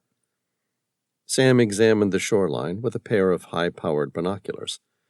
His brow furrowed. Tom asked, What's wrong? Sam handed him the binoculars. Here, have a look for yourself. Tom took them, adjusting the lens into focus. I thought the place was meant to be a barren wasteland filled with volcanic rock. Yeah, me too. Instead, it was covered with the dense vegetation of a tropical jungle. At a glance, it was easy to imagine someone hiding anything from the remains of an A380 through to a government's illegal laboratory where they tested human subjects. Sam stepped down into the pilot house and opened his laptop. He brought up the most recent satellite image, taken about an hour earlier, and then emailed by Elise. He studied the images. Where the island was covered in dense jungle now appeared to be volcanic rock. The island looked barren in the satellite photographs. Tom stared at the laptop from over Sam's shoulder. Well, that's strange. Sam made a spooky sound with his voice. See, that's why they called it a strange island. Somehow I'm not buying it. Sam met his eye. You think it's all a giant trick done by mirrors? Some sort of sleight of hand done on a large scale? Yep, beats me how they're doing it, but they've already proven they're not lacking in technical resources. I wonder if Elise has any ideas. More importantly, I wonder if she could get us an image of the island that looks more like it does in real life. Try her. Sam picked up the satellite phone and dialed Elise's number from memory. How's Puerto Rico? She asked. Nice. I'll let you know when we get back there. What can I do for you, Sam? The images you sent of the island this morning, where did they come from? It's a satellite surveillance system originally built for the Pentagon, but now used by a number of agencies ranging from the Department of Defense through to search and rescue. The images were taken at 0704 today, so they should be the most up-to-date. Why? They're fakes. What do you mean, fakes? They show a desolate island without any vegetation. And? I'm looking at the island through binoculars, and the entire thing is as thick as the Colombian jungle. There was silence on the line for a few seconds. Did you hear what I said, Elise? I heard you, Sam. That's really interesting. You have a theory? Sure I do. Sam grinned. You want to share that theory? It has nothing to do with the island. Then why can't we get a good visual? I don't think it has anything to do with the island. Meaning, I believe someone from the CIA has intentionally altered the satellite surveillance system to make it appear different. Chapter 33. Sam and Tom dropped over the Alessandra's rail simultaneously. Sam waited a moment until he was just a few feet underwater and pressed the start button on his RS-1 military-grade sea scooter. Nearby, Tom did the same. The underwater diver propulsion vehicles were small, handheld electric devices used by scuba divers and free divers for underwater propulsion. They weighed less than 20 pounds each and had a water bladder designed to automatically control the diver's buoyancy. Are you ready? Sam asked, speaking into the underwater radio mounted into his full-face mask. Good to go, Tom replied. All right, let's go kick over a hornet's nest. He used his right thumb to depress the speed rate button, and the little propeller began to spin with a whine. The RS-1 sea scooter had 3 speed settings. Sam checked his compass bearing and then flicked the setting to its fastest speed. The sea scooter raced forward toward the island, maneuvering like a small motorcycle underwater. It was nearly 4 miles to their south, which took them 42 minutes to reach. They slowed their speed as they brought the sea scooters into a fringing coral reef through a narrow channel. The satin water turned into a vibrant landscape of colorful fish on a canvas of blue, green, and yellow coral that climbed out from a seabed of seaweed filled with brown and orange hues. Sam eased his sea scooter toward the shore. Several banded sea snakes, with their classic white and black stripes, swam by with indifference. Sam and Tom shuffled out of their way. The highly venomous snakes rarely attacked humans, but no reason to tempt fate. Above a small crevasse in the coral reef, Sam cut the power to his sea scooter and flooded its buoyancy control bladder, making it sink to the bottom. Tom copied him, bringing his sea scooter around and laying it down side by side in the shallow reef. Both then removed their scuba gear, grabbed their waterproof carry bags, and swam to the surface, leaving all of their dive equipment carefully hidden beneath the reef. With just his dive mask on, Sam swam to the shore. On the beach, the 2 men quickly made their way into the shelter of the thick tropical jungle. Concealed by the vegetation, Sam opened his watertight bag. Inside, he removed a towel and dried himself before putting on another Hawaiian shirt. There must have been a special on at the local gift shop. He then laid the towel on the ground, and then, almost ritualistically, he placed his Heckler & Koch MP5 on it.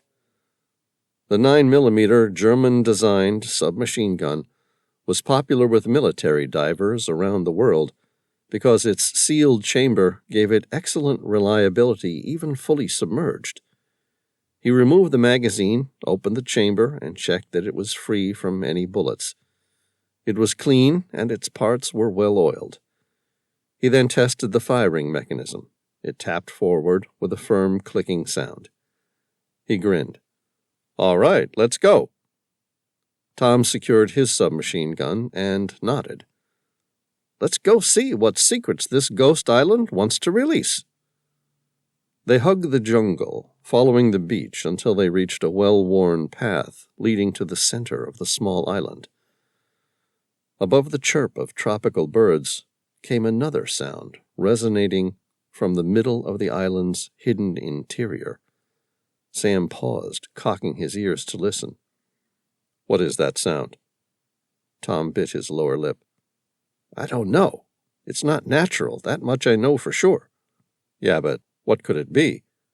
"I don't know." They continued nearly a half-mile before the sound became loud enough for them to make out its origins. Sam swept the dense jungle, trying to locate the sound's origins. "Did you hear that?" "Sure, but I don't believe it." "No. So much for a ghost island." "Indeed." Tom raised his eyebrows. "Unless that's the sound of ghost laughing." Sam grinned slightly. "Come on, let's go find out." The trail rose to a narrow crest. They both ducked down, edging their way to the top on their bellies to get a better view.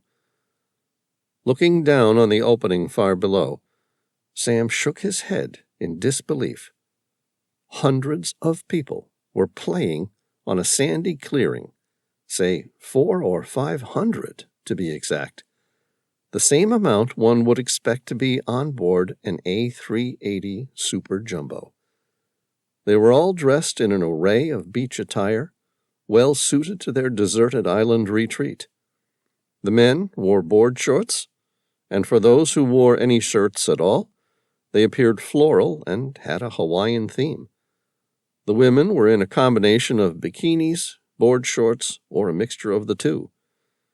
The tourists were spread out, enjoying an array of different pleasure activities you would expect at any resort island. Some played beach volleyball on the sand. Others played tennis on a pair of tennis courts, while others simply sunbaked, basking in the warmth of the Caribbean sun. To the north, more than 30 people were drinking cocktails beside a crystal-clear spring. Tom's lips curled upward into a wry grin. "Well, Sam, I have to admit, that's a sight I was not ready for." "I agree. What sort of prison is this?" "Beats me." Sam grinned. "Let's go find out." Chapter 34.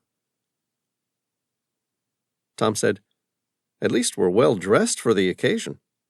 "You're right," Sam agreed, trying to conceal his MP5 submachine gun beneath his Hawaiian shirt.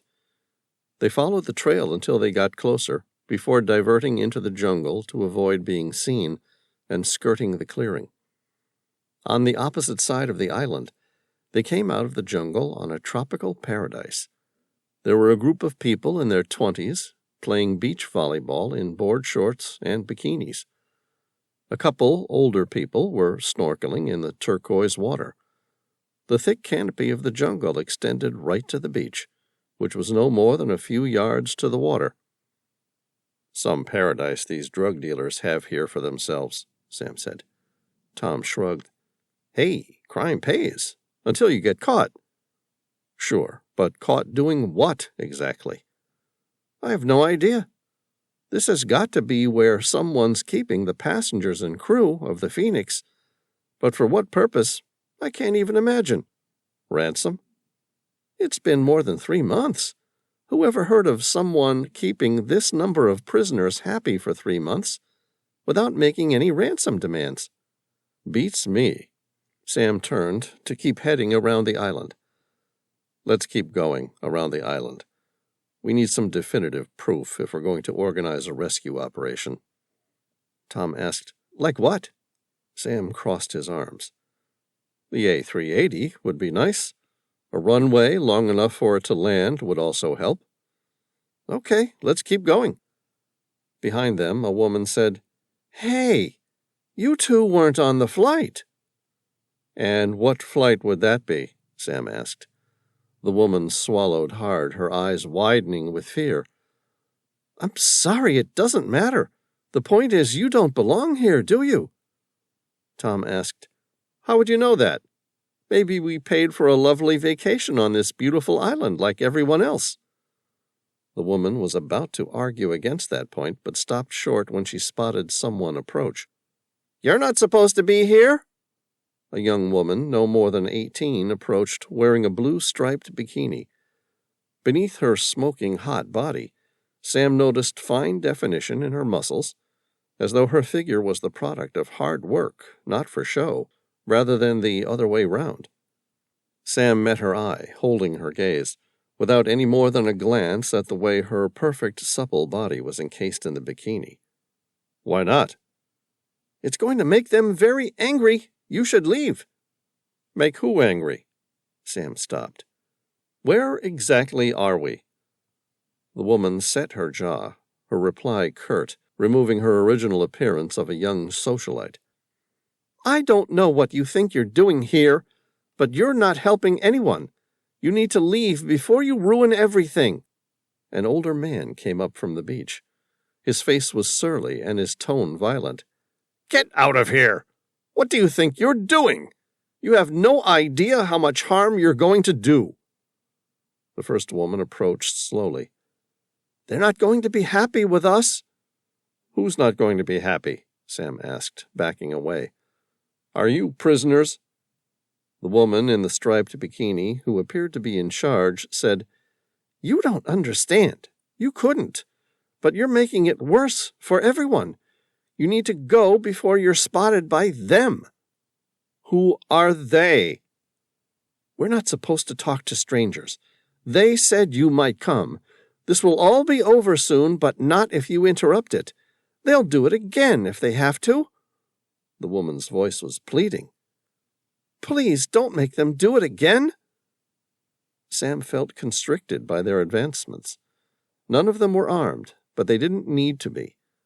Outnumbered by the mob of apparent tourists, they could easily become overwhelmed. Tom said, I think we've seen enough. Yep, me too, Sam said. Time to go.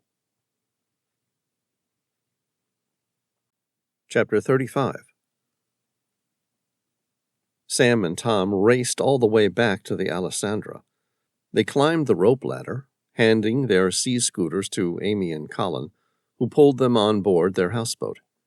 Amy said, Welcome back. So what did you find? Any ghosts on your island? Sam shook his head. No ghost. Only some of the happiest prisoners of all time. Colin tilted his head, meeting his eye. They're holding people prisoner on the island? It appears so. What are you going to do about it? Colin asked. That's a good question, Sam replied, swallowing hard. If you're right, and this whole place is an offshore interrogation center to process people for the CIA, then we're not going to be very popular with our own government. Amy said, All the same, maybe it should be disclosed. Yeah, I've got some connections in the Department of Defense. I'll come up with something. This isn't just an American thing. There were people from all around the world on board that flight. Sam's satellite phone started to ring. The number was a UK country code. It was Sandy Larson, the anthropologist he'd met in Colorado. He squinted his eyes. What did you find? You're not going to believe this. Try me. I dated the mask using a type of uranium-thorium dating method. Unlike other commonly used radiometric dating techniques, such as rubidium-strontium or uranium-lead dating, the uranium-thorium technique does not measure accumulation of a stable end-member decay product. Instead, it calculates an age from... Sam interrupted her. I trust your methods, Sandy. What did you find? I'm glad you have a high opinion of me, but all the same, I didn't trust their results. That's why I ran it by 3 leading physicists, experts in the field of uranium-thorium dating. And what did they find? I don't know what to tell you, Mr. Reilly, but the evidence is undisputed. Sandy, what did you find? The mask we brought out of the Colorado mine shaft, it was forged 104,000 years ago. Say that again. The mask was forged 104,000 years ago, Sandy said. You know what makes that date so significant? Sam crunched the muscles in his face together. I suppose that makes it by far the oldest known intricate relic made by man. Sure, probably, but that's not what makes the date so significant. What is it then? It also coincides with the last time Homo sapiens shared the Earth with 6 other subspecies of the genus Homo, including Homo erectus, Homo floresiensis, Homo habilis, Homo heidelbergensis, Homo naledi, and Homo neanderthalensis. Sam took a deep breath. Sandy, what are you telling me? Sandy sighed heavily into the phone, leaving him in silence for a moment. I don't have a clue what you're involved in, but whatever it is, it's been going on a long time, much longer than the loss of Phoenix Flight 318. Chapter 36, Ghost Island, Caribbean Sea. The 3 Sikorsky UH-60 Blackhawks took off from the deck of the UK aircraft carrier, the HMS Ocean, as part of an international strike force that included U.S. Navy SEALs, UK SAS, and an Italian Special Forces team from the 9th Parachute Assault Regiment. In the back of the lead helicopter, Sam Reilly sat, trying to put together what had really happened on the island. After bringing the information to the U.S. Secretary of Defense, who emphatically denied that America owned any small ghost island near Grenada on which to conduct illegal interrogations, he suggested that maybe a multinational team, including those nations most represented in the loss of the Phoenix, should storm the island. To his surprise, she agreed, putting the full force of the U.S. Department of Defense behind the proposal. The question remained, if the U.S. government wasn't involved in the strange capture of the Phoenix and the digital concealment of the island from satellite surveillance, who was? The stealth helicopter, with its specialized materials and use of harsh angles and flat surfaces used to deflect radar, came in low across the surface of the stilled sea, banking as it reached the island, and flying over a clearing that ran half the length of the island in a north-south direction. Flying in formation, the helicopters landed one by one in the middle of the clearing. Sam stepped out, his boots sinking into the thick, sandy ground below. He led the multinational strike force team to the accommodation buildings next to the tennis courts. The smell of ammonia wafted through his nostrils. It hadn't been there before. His mind considered what it might have been used for, and none of them were good. The 3 separate teams of specialist forces infiltrated the forest, securing each place section by section until they reached the middle of the island. Sam stared at the empty, sandy surface where the tennis courts had been and swore, because all signs of the lost passengers and crew of Phoenix Flight 318 had disappeared. The place was empty. Everything had been destroyed. The entire place reeked of ammonia. Whatever had been going on there, someone went to great lengths to bury it. Chapter 37. Sam boarded the helicopter back to the HMS Ocean. His satellite phone rang. He answered it on the second ring. It was Elise. Without preamble, she said, "How did the operation go?" "Badly. They cleared the island. There's nothing left but the overpowering smell of ammonia. The commander in charge of our operation blames Tom and me for the bad intel. I'm pretty certain the Phoenix was there, but it left without much of a trace." "Really?" Sam stared vacantly out the Sikorsky's window at the myriad of bright stars that filled the sky. "Yeah, it turns out they had covered the runway with sand to obscure it from someone taking high-altitude aerial photographs. It wouldn't have been that hard to do. After all, they had about 500 prisoners to help." "I thought the reconnaissance photos showed the clearing to be too short for an A380 to ever land, let alone take off again." "They did." "Yet you're still certain you had the right place?" "Yeah. It turned out that about half the trees were fake." "Fake?" Her voice rose an audible octave. "This just gets better and better. Who goes to the trouble of moving what must have been tons upon tons of sand and migrating a set of artificial trees to produce a shroud of jungle?" Sam made a half shrug to himself. "I don't know. I suppose the same people who went to the trouble of sinking a steel and cardboard cutout of the aircraft to confuse investigators about the disappearance of the Phoenix." "Touché." "So we're back to square one. Unless you happen to find a connection with the passenger, the one who made the Mayday call, which local air traffic control authorities dismissed. What was his name?" "Goddard. Andrew Goddard," Elise replied. "And it just so happens we might be in luck." Sam said, "Go on." "I have no idea how he ended up in the cockpit of that flight, or how he ended up losing his original battle for control of the aircraft, but I think I have an idea of why they wanted the Phoenix with him on board to disappear." "Why?" "I've done some searching. Goddard was 61 years and 45 days old when the Phoenix disappeared. He was born wealthy.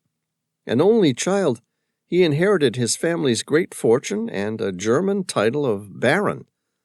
Despite this, he was a hard worker throughout his life, studying philosophy at the University of Heidelberg, before going on to do a Ph.D. in fine arts and antiquities." Sam asked, what vocation did he end up following?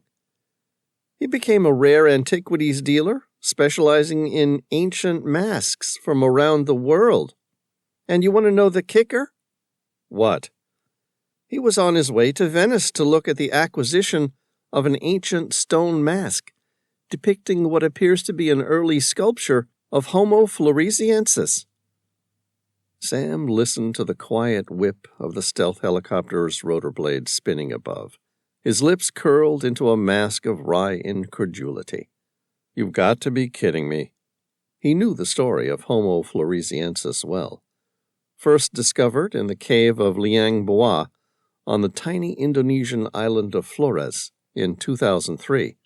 Archaeologists still debated whether or not they were technically a previous subspecies of the genus Homo, or merely a mutation of Homo erectus, which had shrunk through the process of long-term isolation on the island and insular dwarfing. The island was known to have the remains of the extinct pygmy elephant Stegodon, which was also believed to have been caused by insular dwarfism. Elise said, "I read the most recent archaeology papers on the topic." "And?" "They became extinct somewhere in the vicinity of 100,000 years ago." "That's quite a coincidence." "That's what I was thinking," Elise said. "There's something else, too." He felt his heart race. He was closing in on the truth. "What have you got?"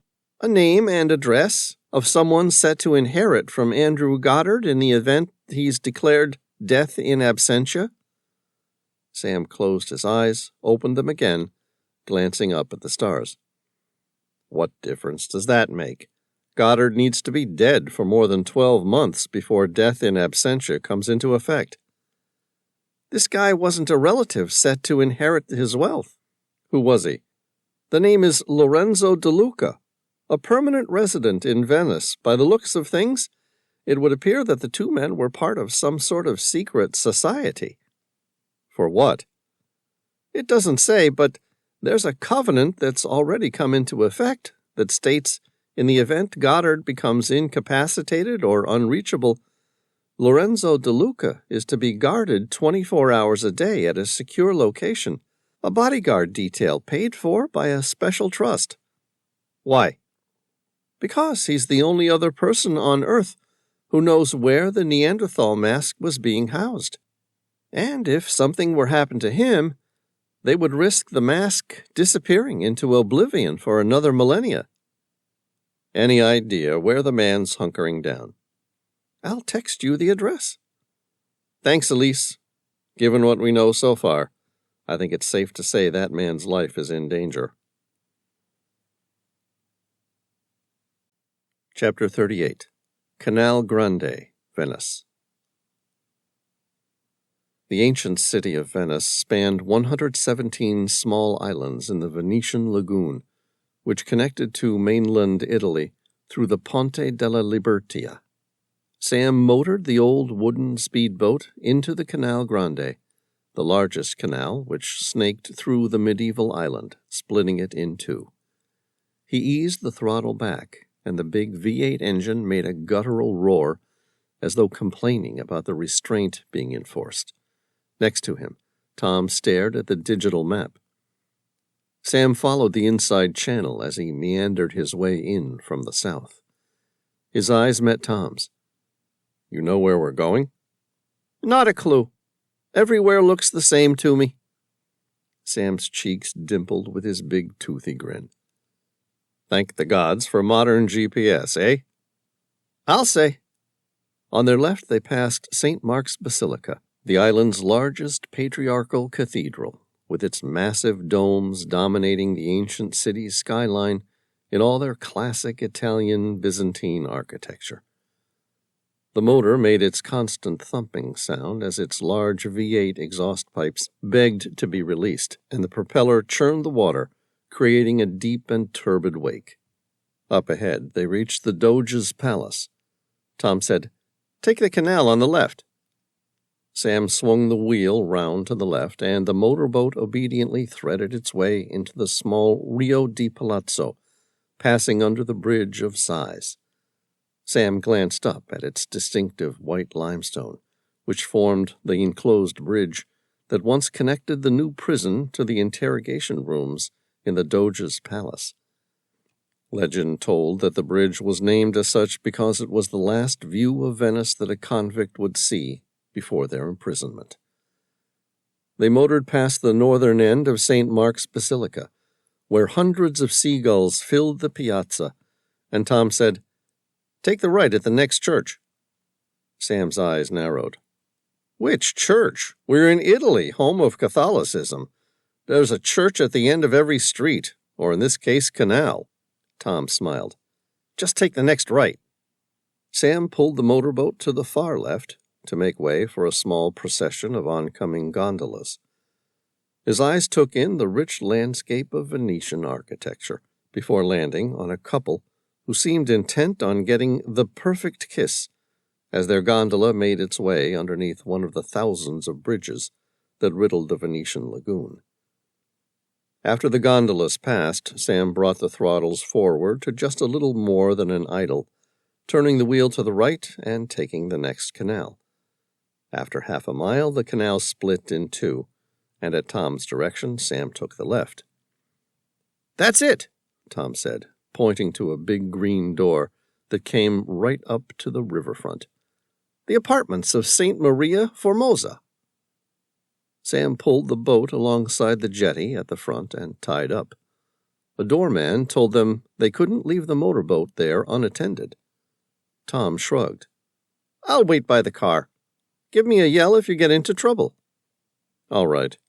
But since when have I gotten into trouble? Since when have you not? Sam ignored that, clambered out of the boat and up to the door. The doorman opened the green door, and Sam followed a set of internal stairs to level 3. At the end of the hallway, several police officers lingered.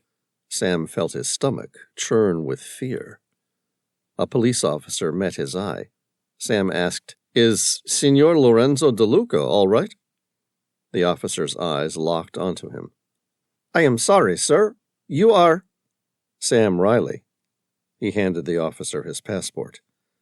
The officer took it, his eyes darting between the photograph and Sam's face. Seemingly satisfied that the two were matched, the officer said, How do you know Signor Lorenzo De Luca? I'm afraid I don't. I'm following up on a lead and was hoping he might be able to point me in the right direction. The policeman raised his eyebrows. With what? I'm a leading expert on the search and recovery of sunken ships and aircraft. I was brought in to help work on this case with the Phoenix Flight 318. Sam reached into his pocket and retrieved Jerry Emple's card and handed it to the officer. You can contact this man from the NTSB field office in Catania. He will vouch for me and can fill you in with what I'm after. Is there any chance I can please talk with Signor De Luca? The officer studied his face, trying to decide whether or not he could be bothered going through the trouble of contacting the NTSB to see if they would corroborate his story. In the end, either laziness or Sam's honest face won out, and the officer replied, I'm afraid that won't be possible. Why not? Sam asked, although he was already pretty certain he knew the answer. The policeman folded his arms across his chest. I'm afraid Signor Lorenzo De Luca has been murdered. Sam felt the wind disappear from his chest. Murdered. When? The medical examiner hasn't given us her final report, but she's estimated within the last hour. You don't think the two cases might be connected? Sam shook his head. Unlikely. He was friends with one of the passengers on the flight, and I was hoping he could tell me why the man had suddenly booked a flight to Venice. The officer said, I suppose now it doesn't matter. You can just ask the passenger himself. What do you mean? Sam asked. Phoenix Flight 318 hasn't been seen for more than 3 months. I'm sorry. You didn't hear? Sam cocked his eyebrow. Hear what? The officer made a dramatic sigh, as though Sam was wasting his time with trivial news. Phoenix Flight 318 just landed at Marco Polo International. Chapter 39. Andrew Goddard didn't wait at the carousel to retrieve his luggage. Instead, he stepped out of the airport and immediately grabbed a water taxi. He'd been trying to reach Lorenzo De Luca ever since the plane got on the ground. Without an answer, he could only assume the worst. His eternity mask had been compromised. Worried that someone was following him from the airport, he got the taxi to drop him off at St. Mark's Square, where there were more tourists than there was space. He breathed easier as he slipped into the dense crowd. From there he headed north, navigating the maze of narrow streets and bridges that crossed the ubiquitous canals. He moved with a determined stride, easily sliding through the hordes of tourists and local Italian workers, intending to fleece them. After the events of the last 3 months, there was no way of telling for certain if it was still safe. His gaunt face seemed somehow more withered, as the skin hugged his protracted jaw with defiance. The thought of what would happen if his mask had been taken sent his heart pounding in his chest. His cobalt blue eyes searched his surroundings for signs of the upcoming plague. People looked happy, or no more discontent than was normal in modern-day life. He exhaled a deep breath of air, oriented himself, and kept moving. No. He would know by now if they had got to his mask. The whole world would know about it if the Phoenix plague was released. The name brought him back to that fateful flight. He knew that boarding an aircraft named after the wretched Phoenix in order to secure the Homo floresiensis mask that had been placed on auction was a bad omen. It didn't matter. They hadn't been able to break him on that damned island. No matter what they tried, he had held out, refusing to reveal the location of his mask. He crossed the Rio de San Giovanni Laterano and stopped. Behind him, he was certain someone had been following. The person was tall, with a solid build, and the determined stride of a professional soldier. He moved quickly. Knocking over a small cart on the bridge filled with tacky souvenirs, Goddard started to run. Behind him, the big guy commenced his pursuit. Goddard was tall, and despite his lanky build, he had surprising strength in his legs. He would have made a good sprinter in his youth. He kept running, refusing to look back behind his shoulder in fear that he might get caught. He entered the Basilica dei Santi Giovanni e Paolo through the Bartolomeo Ban great west doorway. The enormous brick edifice, designed in the Italian Gothic style and completed in the 1430s, was the principal Dominican church of Venice, and as such was built to hold large congregations.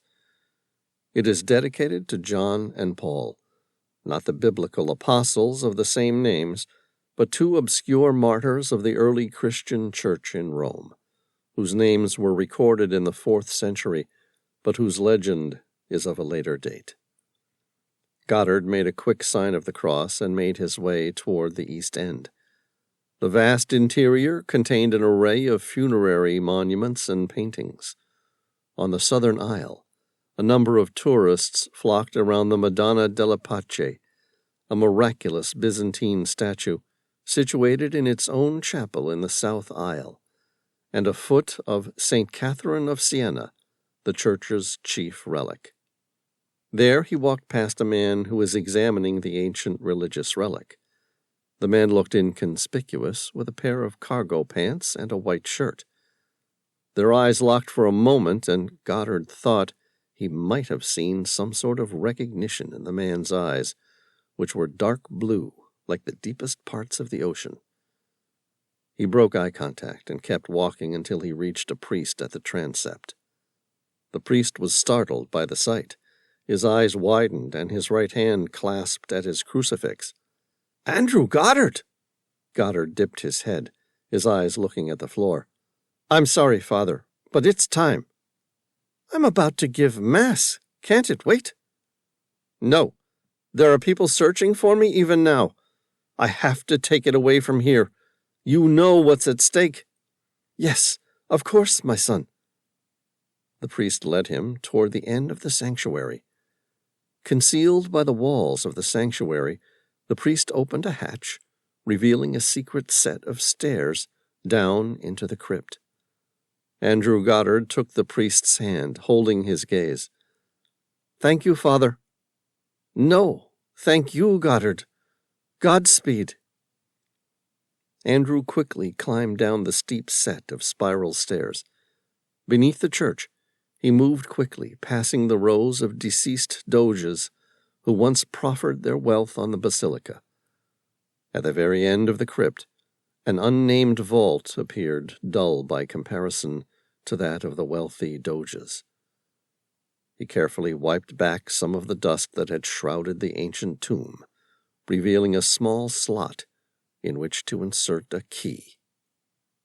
Andrew fumbled with a single brass key attached to a lanyard and held around his neck, removing it to insert in the keyhole. Once there, he turned it. The key tensioned, but gave way to the pressure. The internal latches unlocked, He pushed on the side of the vault and was rewarded when, a moment later, the heavy vault slid open. He expelled a referent breath of air. Resting inside was an ancient mask made out of alexandrite, depicting, with the precision of a detailed craftsman, the shape of a Homo neanderthalensis. Goddard didn't stare in awe for very long. He'd never seen the mask in person, but had studied its images for so long that he felt as though he knew the mask intimately. He picked up the small mask, placed it in his leather bag, and returned to the sanctuary above. Goddard opened the door to step out into the main cathedral and stopped, because there, in front of him, was the big guy who'd been following him and the man with the piercing blue eyes. The shorter of the two men said, "Andrew Goddard?" Andrew's eyes furtively darted from one man to the other. Both looked dangerous, but the bigger of the two looked positively lethal. Goddard asked, "What do you want?" "I think you'd better come with us." "I'm not going with anyone. This is a house of God, and I expect you to treat it as such, and not spill blood within these walls." The shorter of the two men made an incredulous grin. "We're not here to hurt you, Mr. Goddard. We're here to save your life." Goddard's eyes narrowed. "From what?" "That I don't know." The shorter man spread his hands. "To be honest, I was hoping you could tell us." Andrew felt his heart pounding in the back of his ears. He had to do something, but what? As adrenaline surged in his veins, he pushed through the smaller of the two men with a level of vehemence that shocked him. The bigger man reacted fast, trying to grip him by his shoulders, but Goddard twisted and slipped past him with a speed and efficiency that would make a quarterback smile. He bolted through the great western door out into Calle Torelli and stopped because he saw a ghost. Mr. Sneakers, the man from Phoenix Flight 318, pointed a small handgun at him. "I suggest you come with me, Mr. Goddard." Andrew followed the man around to the northern side of the basilica. He searched for police or any passing tourists who might give the madman pause before doing anything irrevocably stupid. But despite being in one of Europe's busiest tourist cities, he found himself surprisingly alone. "What do you want?" "You know what I want." The man smiled. There was something sinister, almost reptilian about it. "I want the mask." Goddard met his smile with a show of bravado and confidence that surprised himself. "You're going to have to be a little more specific. I'm a fine arts and antiquities dealer. I work with a lot of masks. Is there one in particular you're after?" "You know I'm talking about the Neanderthal key." Goddard spread his hands in supplication. "I'm afraid I don't know what you're talking about." Mr. Sneakers gave a half shrug. "In that case, all I want from you is to die." A second later, the bell tower's 3 bells chimed in D major, and a single shot fired. Chapter 40. Sam launched himself at the blonde-haired assassin. He collided with the man's shoulder at the same time the man squeezed the trigger of his silenced handgun. It made a sharp, raspy sound as the shot fired. Both men hit the ground hard, knocking the wind out of Sam's lungs. The shooter tried to squeeze off 2 more shots in the split second afterward. Sam gripped the man's trigger hand, smashing it against the marble stonework beneath. The blonde-haired man grunted as his knuckles bloodied, but he didn't lose grip of the weapon.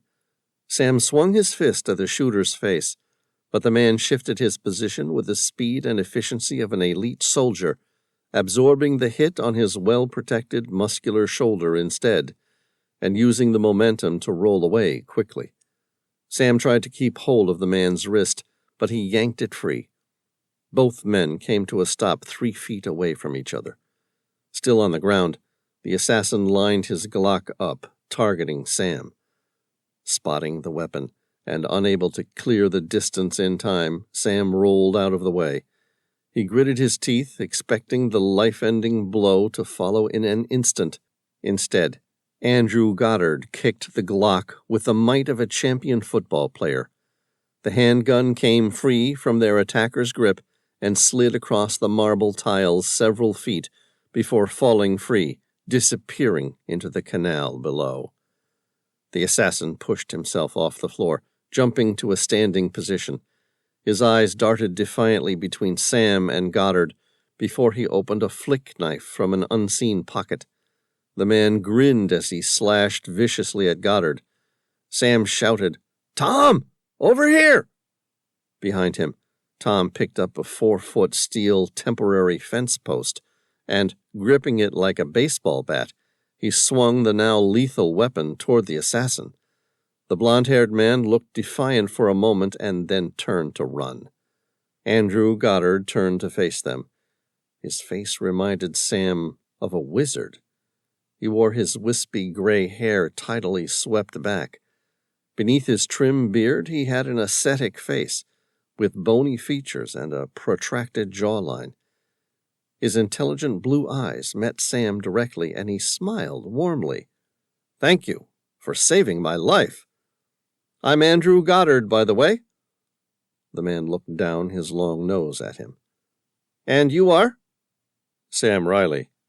Sam turned to Tom. "And this is Tom Bauer." "Good God!" Goddard said, shaking his head. "What are you doing here?" Sam's cheeks dimpled as he grinned. "Well, actually, I was looking for you." "Why?" "Well, to be honest, I wanted to warn you that your life was in danger." Goddard raised his eyebrows. "Yes, well, I think I worked that one out for myself. All the same, I must thank you both again for saving my life." Sam said, "If it's all the same to you, I think we'd better get out of here before your friend tries to rectify that." Goddard turned his gaze in the direction that their attacker had run off. "Agreed." All three of them climbed onto the wooden motorboat, and Tom switched it on, starting the powerful V8 engine. Sam removed the bow line and pushed off from the jetty. Goddard said, "You'll have to fill me in on how you knew I was in danger." "And you'll have to fill me in on how you know who I am," Sam said. "But I'm afraid that's all going to have to wait, because we have company." Chapter 41. The machine gun bullets raked the water just 10 feet away. Sam and Goddard ducked to the floor as Tom gunned the throttle, and the motorboat raced ahead east along Rio de Santa Marina. Their boat lifted up onto the aquaplane within seconds as it skimmed along the narrow canal. Edging his eyes above the wooden stern, Sam spotted the boat in pursuit. It looked more like a predator than a pleasure craft. It had sharp lines, angled in various directions, and was covered in matte black paint, like a stealth fighter jet. The sport boat's twin engines made a deafening roar as its skipper worked to close the gap. Tom swung the motorboat to the right, into Rio de la Teta. Sam braced his back against the leather seat behind him and started removing the leather cover from the seat ahead, throwing everything and anything in his way over his shoulder. Behind them, the stealth boat narrowed the gap. 2 people were now firing at them. "You'd better hurry, Sam," Tom shouted. "I can't keep ahead of them for much longer." "I'm working on it." "Great! If you could work faster." "I'll try." Sam cursed and threw a series of oily rags and mechanical tools out from the storage compartment to reveal an empty container. Sam shouted, "It's not there!" Tom shrugged. "Try the port side." "What are you looking for?" Goddard asked. Sam, focused on the task at hand, ignored the question and quickly popped the wooden latches to the port side storage compartment. It opened first go, revealing an M24 bolt-action 7.62 by 51 millimeter sniper rifle. Goddard's jaw opened and his cobalt blue eyes widened. "For God's sake, if you had a sniper rifle all this time, why didn't you take it with you before?" Sam opened the bipod, mounting it onto the wooden stern. "It's not exactly the most secretive device to carry. Besides, do you really suggest I should bring a sniper rifle into a cathedral? Perhaps a small weapon, like a Beretta, would have been more the thing?" "I'm sure it would have been. But recent anti-terrorism laws have introduced metal detectors throughout parts of Venice. Besides, if you thought your life was in danger, why didn't you think of it?" "At 61, I thought my days of playing Indiana Jones were over." Tom shouted, "Duck!" The motorboat swung round a sharp bend into Rio de San Zulan, beneath a shallow bridge. On the other side, Tom gunned the engine, and the boat quickly came alive onto the aquaplane. A small group of gondolas made their way along the narrow river. "Out of the way!" Tom yelled, as he swerved to the left of them. The sniper rifle slid out of its position onto the floor. Sam swore as he picked it up again, setting it back on its bipod mount. Behind them, the bigger stealth boat raced through, causing the tourists and gondoliers to jump from their gondolas. An instant later, the stealth boat slammed through the gondolas, sending them flying into the air in shards of splintered wood. Sam loaded the 7.62 by 51 millimeter NATO shot into the chamber and stared down the telescopic sight. He eyed the skipper at the wheel and squeezed the trigger. The shot splintered the fiberglass hull to the right of the skipper, but it was enough to give the man pause. Tom followed the river round in a large U shape. Sam asked, "You know where you're going?" "No." His eyes turned to Goddard. "What about you?" Goddard glanced at his surroundings, recognition filling his eyes. "Yes. Where are you trying to get to?" "Out of here. Fastest route possible." Goddard squinted, then moving up ahead toward Tom, he said, "Take this left." Tom took the left, swerving past another gondola. At the end of the canal, it opened up to a much wider river. "Go right," Goddard said. "This is the Grand Canal."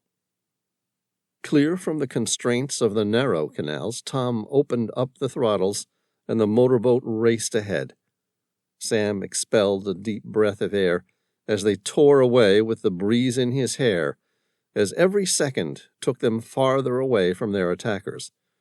Nearly at the mouth of the Grand Canal, Sam could practically taste freedom on the horizon.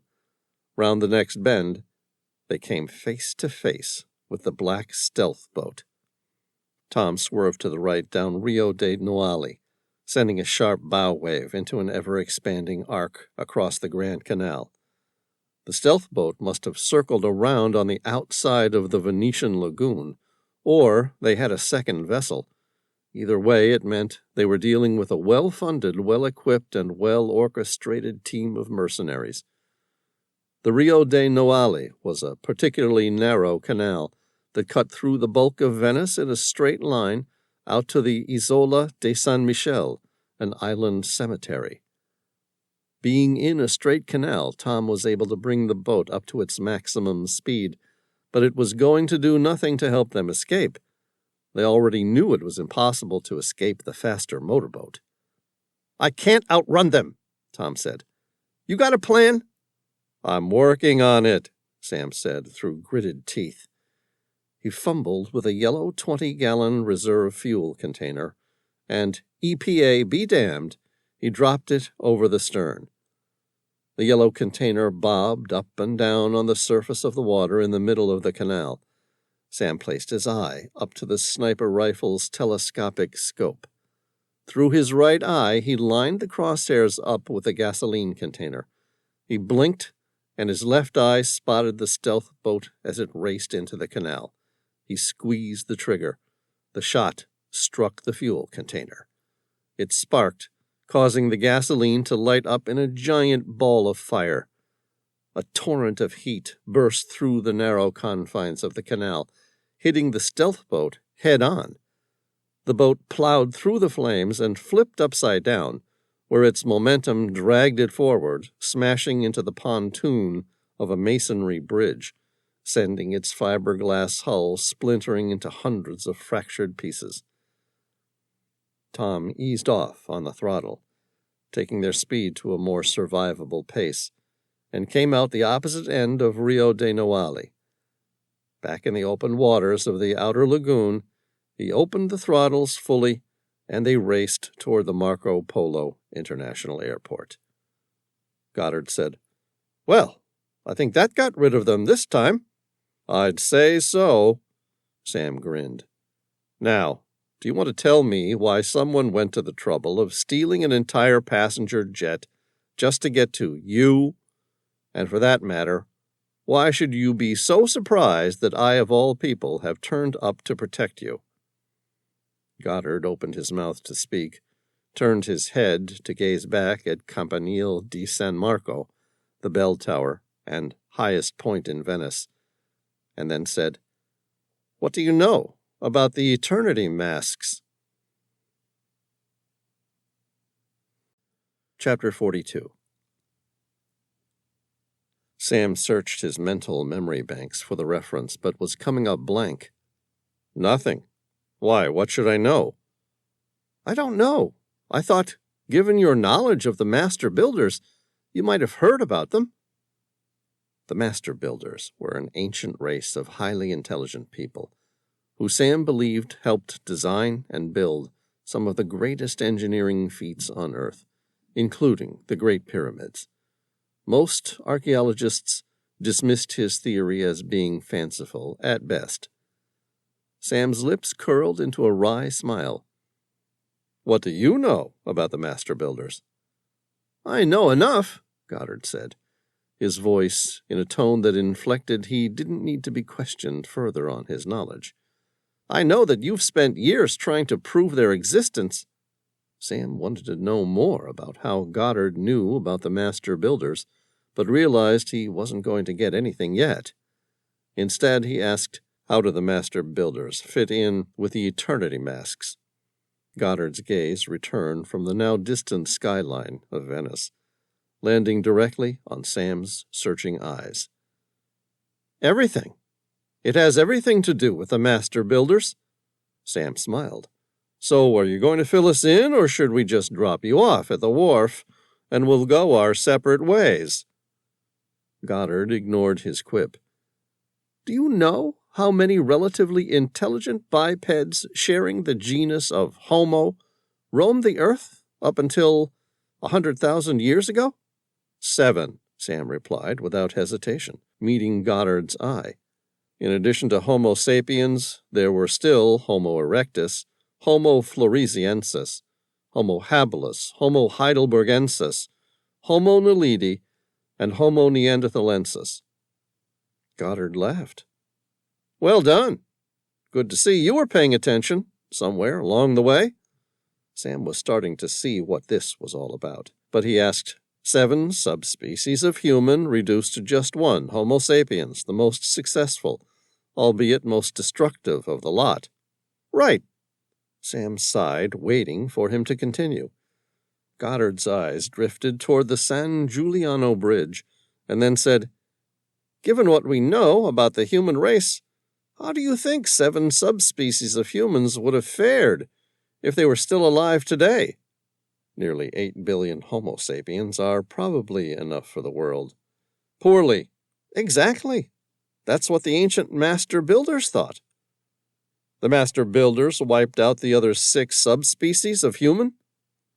Goddard crossed his arms. "No, I'm afraid we did that ourselves without their help." "Then what?" "The master builders gave us the eternity masks."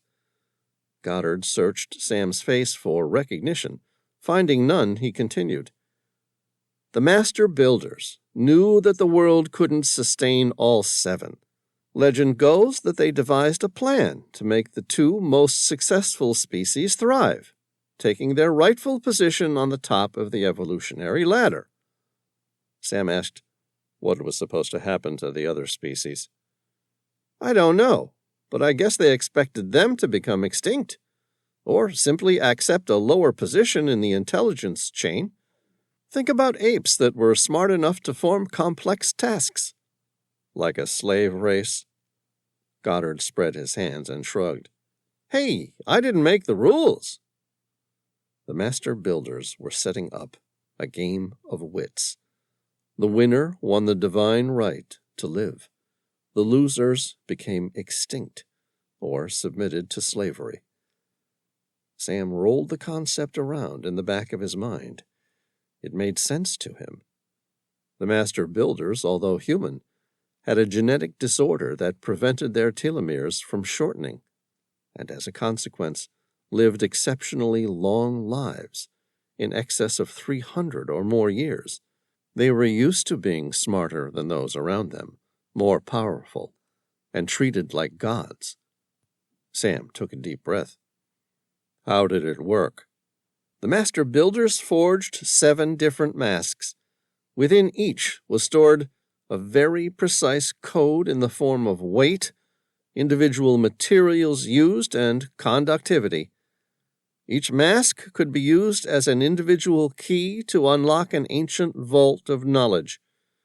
It takes 2 keys, a combination of any 2 of them, to open the chamber door. Sam arched his eyebrow. The master builders wanted us to work together? Goddard nodded. It would appear so. But not all 7 species.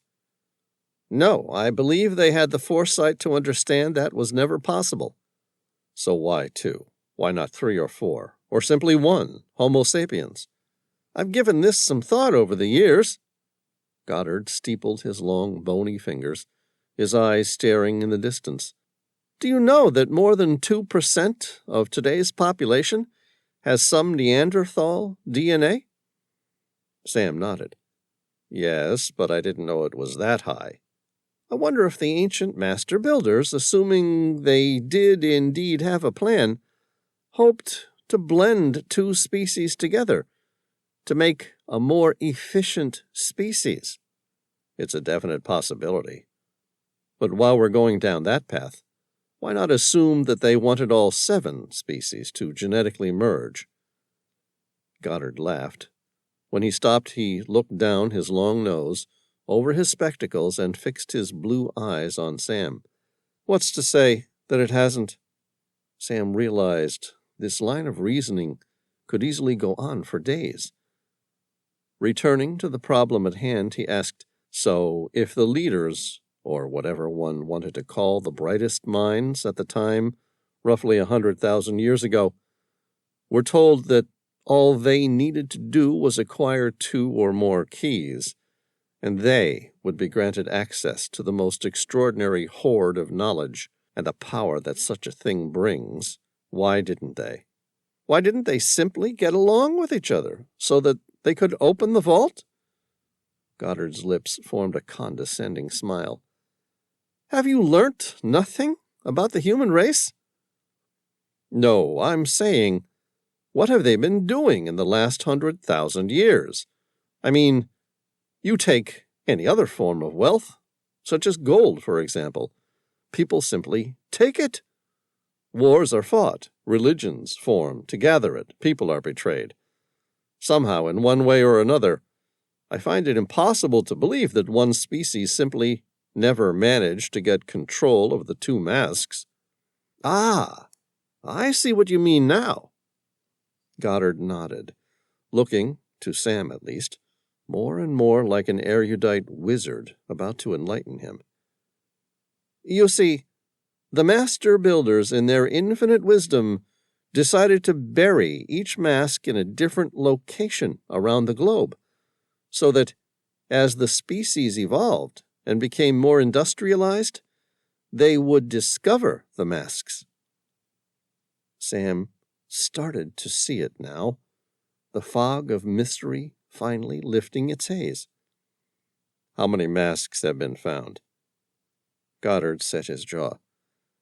Until recently, only one, the Homo sapiens mask. The one that I possess and must protect for all our sake." Sam knew that Sandy Larson hadn't told anyone about the mask yet. "You said until recently. What changed?" 3 months ago, I received an urgent message. Someone in Venice had died, and all of his varied possessions were to be auctioned. One of those items was a Homo naledi mask. By the time I received the message, there was only one flight to take to reach Venice in time. Thus, someone forced me to board Phoenix Airlines Flight 318. What are you saying? You were tricked into boarding that flight specifically with a fake eternity mask? Goddard nodded. I was tricked, all right. There was no auction. The collector, who had apparently died, never even existed. But the Homo naledi mask was real. How do you know that? Because I've seen an image of all 7 masks. Really? How did that happen? My father took a photo of all 7 of them, actually paintings of them, displayed on a wall in a cave where he found the mask back in 1925. He actually took a photograph with what was considered the quite revolutionary lights camera. The photos are black and white and of a poor quality, but the shapes are indisputable. Do you have a copy of the photograph? Goddard pulled up his smartphone, searched his image folders, and handed it to him. Here, have a look at this. In the cave where my father took it, he said the entire wall had a strange purple hue to it. Sam took the cell phone and stared at the image. It was identical to the one that he'd developed from a Kodak 620 Duo camera found in the cockpit of what appeared to be Amelia Earhart's Electra. Has anyone else seen this? Sam asked. No one who's still alive. My father died years ago, and my backup plan was for Lorenzo De Luca to inherit the mask, and with it, my problem. Sam said, Therefore, whoever set you up with the Homo naledi mask was the real deal. They know about the game, and they're willing to stop at nothing to get it. That's what I'm worried about. Even though we're down to just the human race, there's nothing to stop someone ruthlessly stealing the information from the ancient chamber. And with that sort of power, who knows what they're capable of? Of course. Whoever's responsible has some serious financial backing to be capable of hijacking a passenger plane and then return it in 3 months? Sam stopped. Goddard met his face. What is it? I just thought of something. What? How did they know that you were going to be on that flight? Goddard shuffled in his seat. Oh, that's easy. They sent me a link to the auction in Venice with a picture of the Homo naledi mask. No, I get that. What I'm trying to work out is, how did they know that you had the Homo neanderthalensis mask? And for that matter, that you were in New York at the time? Goddard licked his dry lips. His face reddened. He expelled a small breath. Look, in that respect, I played into their plans like a fool. How? The Homo naledi mask wasn't the first fake auction they'd set up. It wasn't. No, they had one depicting a Homo sapiens mask being auctioned in New York. It was well advertised around the world. They gave plenty of time so that anyone who knew about the mask would immediately recognize it. There were about 60 people who flew into New York specifically to buy that mask. 60 possible candidates. Sam said, Go on. The auction finished at 3:25 p.m. 10 minutes later, someone came into the room and advised that there was a similar mask, this one depicting a Homo floresiensis. By the time I had called the airlines to try and find a flight, Phoenix Airlines Flight 318 was the only one available. In retrospect, I see now that they had used a sieving technique to get everyone and anyone who knew anything about the 7 sacred masks on that flight. They had no way of knowing who knew something, and more importantly, who had one of the remaining 6 masks. Sam was intrigued. How did they get control of the plane? Goddard closed his eyes, as though he was back on the plane. The lines around his face deepened and darkened. They drugged us. Something in the ventilation system, I'd guess. There was a strong and sweet taste in the air. At first I thought it was the cognac I'd had, but looking back on it now, I suppose it could have been some sort of ether. They use that in anesthetics, don't they? Sam nodded. I believe so. When I woke up, I saw everyone around me was unconscious. Not just around me, but on the plane. I was the only one awake. I stumbled around as though I were still in a dream for some time. In fact, I was almost certain I was having a nightmare. Tears welled in Goddard's eyes, and he took a moment to wipe them away with a handkerchief. By the time I realized I was awake and something terrible had caused everyone else to be unconscious, I made my way up to the cockpit, only to discover the pilots weren't there. I tried to mayday for help, but no one would listen to me.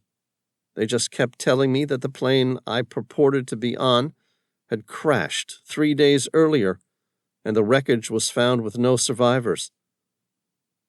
Any idea why you woke up first? Goddard nodded. I've given this a lot of thought over the last 3 months. I have a 3rd kidney. It's a genetic abnormality. It's not common, but then it's regular enough that I wasn't the first person my doctor had met with the condition. One of the side effects means that my body metabolizes and excretes toxins, aka anesthetic drugs, faster. What happened to the plane? I stepped out of the cockpit and found that now all the passengers were missing. I kind of lost my mind, ran around the cabin screaming in a sort of delirium-filled rage. When I tried to return to the cockpit, the door was closed and locked. Inside, a man was at the controls. I screamed at him, but when he turned around to face me, he put his finger to his lips as if to tell me to be quiet in case I wake the other passengers. Who would have the power to orchestrate something like this? Even as Sam said the words, his mind returned to the CIA director and chairman of the Joint Chiefs of Staff he saw speaking to each other at the Pentagon. And he remembered the words the Secretary of Defense recently warned him about. We have a traitor in the Pentagon. Sam said, All right. Do you know where the entrance to the ancient chamber is? Not exactly. I know it's hidden in Malta somewhere. I've made up a list of ancient megalithic structures where it could be buried beneath. We'll know more once we have a second mask. Why? The masks are magnetized. Only, unlike a compass, they point toward the hidden chamber from the place where they were found. The problem is that with only one mask, all I can do is see that the mask points toward Malta. Why not Russia? It would be on the same line. That's always a possibility, but I don't think so. Anyway, it doesn't matter. With a second mask, we can use each mask to draw an imaginary line through Malta. Wherever they intersect is our place. Sam said, One thing's for certain. We can't let whoever they are beat us to the ancient chamber of knowledge. Goddard shook his head. It doesn't matter. With only one mask, there's no point. The mask is merely ornamental on its own. How many do you need to access the vault? 2. Just 2? Sam sounded hopeful. It's one more than we have. Goddard made a hopeful smile. Unless you happen to have one. Sam grinned. As a matter of fact, I do. Chapter 43. Grand Harbor, Malta. The Moonlight Sonata rounded the large, isolated breakwater at Ricasoli Point and turned west into the northeast-facing mouth of the Grand Harbor at 6 a.m. The sun of first light struck the masonry walls of Fort St. Elmo, turning them into a bright gold. The fort looked indestructible, a tribute to the Maltese strength, endurance, and solidarity during times of the crucible of war, of which there had been many over the years. The 190-foot luxury pleasure cruiser reduced its engines to idle and coasted into the Grand Harbor. It shrank beneath the majestic masonry walls, which had been used since the Phoenician times.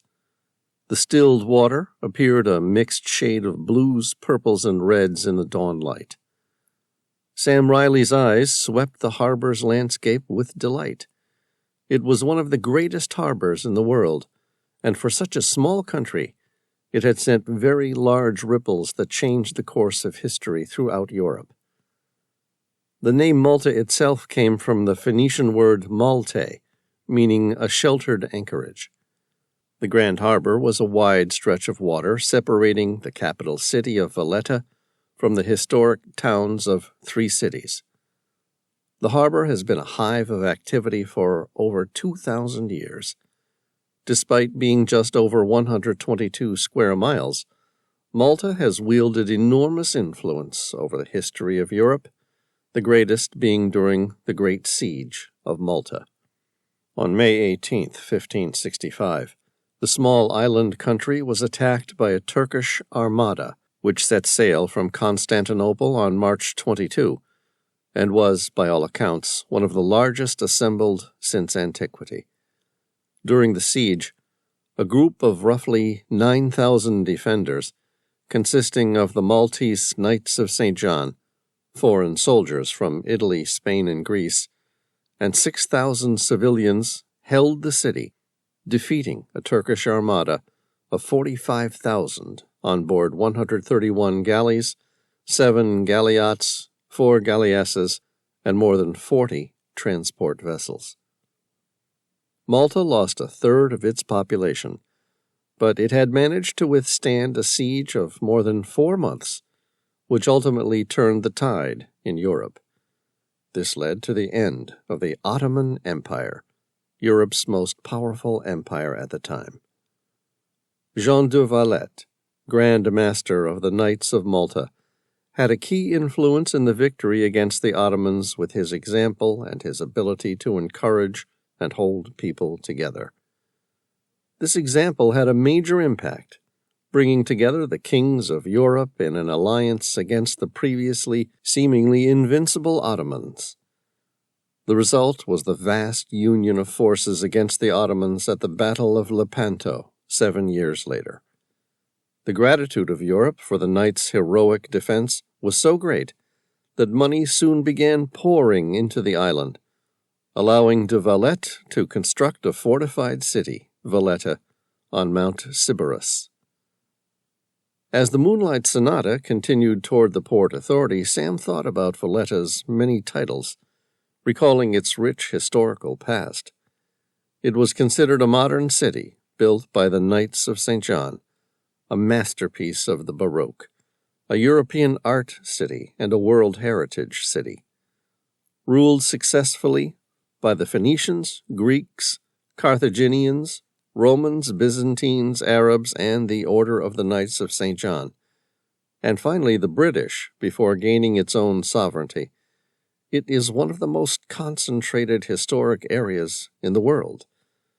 The Grand Harbor was the base for the Knights of St. John for 268 years, and after their departure became a strategic base for the British for a further 170 years. And now it was to become home to the ancient chamber of human knowledge, the oldest human-built structure on Earth, and supposedly a receptacle of all knowledge acquired throughout human evolution, capable of empowering all those who reach it. The Moonlight Sonata's twin propellers were shifted into reverse, and the throttles opened with a short burst, causing the pleasure cruiser to come to a complete stop in the water.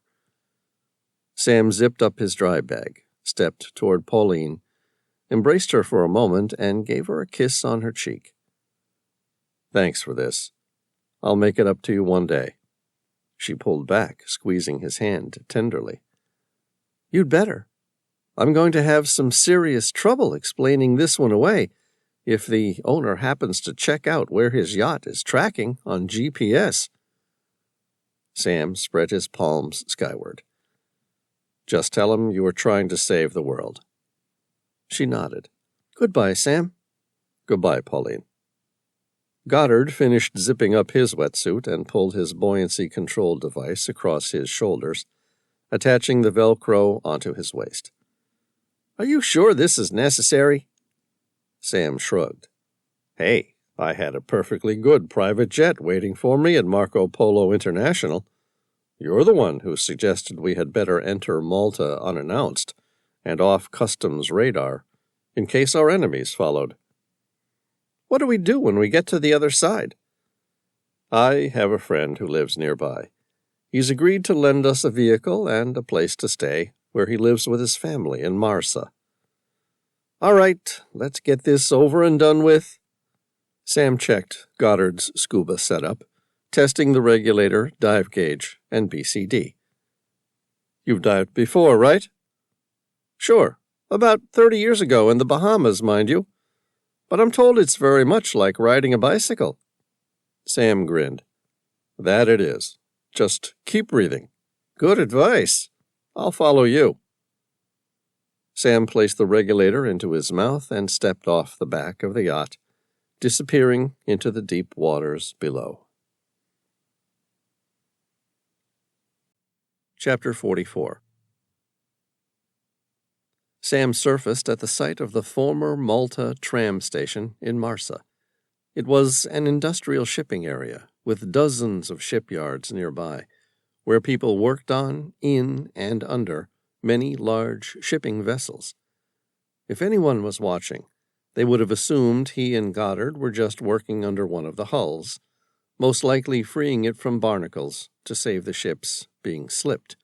Sam removed his fins and dive mask, climbed up the ladder at the side of the harbor, and moved with the confident and purposeful gait of someone who belonged, across the road and into a small park. Goddard followed behind quickly. They both stripped from their wetsuits, changing into a comfortable pair of cargo shorts, Italian name brand polo shirts, and a pair of Birkenstock leather sandals, giving them the appearance of wealthy tourists. They left their scuba equipment next to a nearby bin in the zipped-up bag. Goddard's eyes drifted toward the unlikely rubbish. "You're just going to dump them?" "No, it's okay. My friend said he'll come pick them up this afternoon." "Great. Where now?" "My friend's house. He lives up the road." They walked along the narrow streets for a few blocks, traveling the old paved roads that had lasted more than 1,000 years, until they reached a 3-story terrace in a row of 12. Sam knocked on the door. A man opened it and smiled at him warmly. He looked like he belonged in an oil painting during the Renaissance. His pale blue eyes were set as though he was dreaming. He had a handsome face that looked like it was almost chiseled, with a jawline that betrayed no hint of fat, a firm chin, and a straight, patriarchal nose. His dark beard was perfectly manicured, and he wore a pair of diamond-studded earrings. "Sam Reilly!" The man leaned in to embrace him with a firm handshake and a big hug. "It's great to see you. It's been too long." Afterward, Sam turned to Goddard. "Andrew, I'd like you to meet my cousin, Emmanuel Azzopardi." "Pleased to meet you," Goddard said, offering his hand. Emmanuel opened the door and stepped to the side. Using his hand to gesture them in, he said, "Come in, come in. Can I offer you a drink? Have you eaten?" "We're good, my cousin," Sam said, closing the door behind him. "Look, we've got to get around Malta pretty quickly. There is something really important we have to do. You said that you had a vehicle I could borrow?" "Of course. It's around the back in the garage. Do you have time to wait until Christine gets home? I'm sure she and the kids would love to see you." Sam made a half frown. "Afraid not. We've got to get going, and the less people who know we're here, the better. Like I said before, we're in trouble. Some dangerous people are after us." "Okay, I understand. Take whatever you need, and know that you have a place here to sleep if you want it." Emmanuel made a wry smile. "If I didn't know you better, I'd start to think you'd gotten yourself in with the wrong crowd." Sam gripped his hand with a firm shake. "Thanks. I'll make it up to you once this is all over." "I know you will," Emmanuel said sagely. "Good luck." Sam followed him round the back of the old masonry house and through a door into the single-car garage. Parked there in the middle was a blue BMW R1200 sports motorcycle. Sam grinned. "This is what you're lending me?" Emmanuel nodded.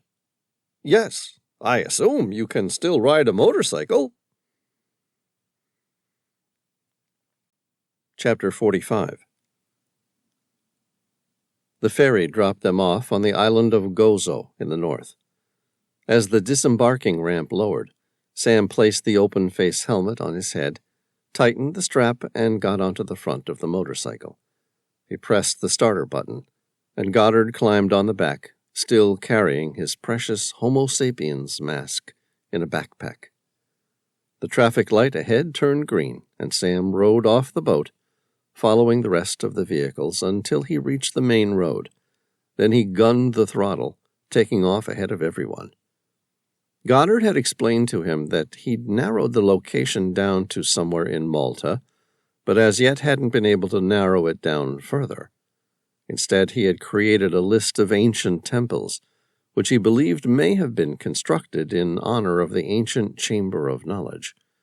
That list he again shortened to just 2 ancient temples: Sagra Hypogeum on Gozo and Halsaflieni Hypogeum on mainland Malta.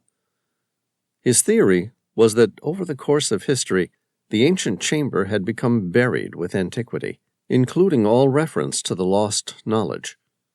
Their hope today was that Sam Reilly, with his unique knowledge of the master builders, might find something on one of the ancient temples that Goddard had missed. Sandy Larson would meet them tomorrow with the Homo neanderthalensis mask, and together the 3 of them would hopefully reveal the master builder's most sacred secret. The Sagra Hypogeum on Gozo was the first place on the list. Sam pulled the BMW motorcycle around the front of the ancient complex. The Neolithic funerary complex consisted of a series of underground caves which were used to bury the dead inside a walled hypogeum. It mainly dated back to around 3000 to 2400 BC, although the earliest tombs at the site date back to 4100 to 3800 BC. The caves collapsed sometime before 2000 BC, and the site was later used for domestic and agricultural purposes. They walked around the remains of the Sagra stone circle, which originally consisted of a walled enclosure surrounding underground caves which were used as a necropolis. It had some similarities to the Hypogeum of Halsaflieni, a prehistoric funerary complex on the main island of Malta. Uniquely, Excavations at the site showed that the bodies of the deceased were dismembered, and the different body parts were buried at separate places. Sam examined the stone walls. They were made out of soft limestone. No sign of the dark, glassy obsidian with which he knew the master builders were capable of manipulating and building. Nearby, there were the fractured remnants of a number of ancient temples ranging between 4100 and 3800 BC during the Zabug phase of Maltese prehistory, but none of those appeared to show any master builder influence. An hour later, Sam noticed that Goddard had gone for a little walk to the end of the collapsed cave system. He followed him. The older man was leaning deep into a small opening that had formed between two large stone pillars, leaving only his legs visible from the outside. Sam's eyes narrowed, trying to work out what he was doing. It looked impossible for him to fit any farther inside. A moment later, Goddard pushed himself out. Sam smiled. "Find anything?" Goddard shook his head. His eyes, somewhat furtive, darted away. "There have been some heavy rains since I was last here. It looks like it's eroded a small opening just here. I hoped that maybe it would lead to a lower level." "Did it?" "No, just another dead end." Goddard brightened up. "What about you? Did you find anything?" Sam's eyes drifted lazily down the hill toward the blue sea. He shook his head. "It wasn't here." Goddard's eyes narrowed. "You're sure?"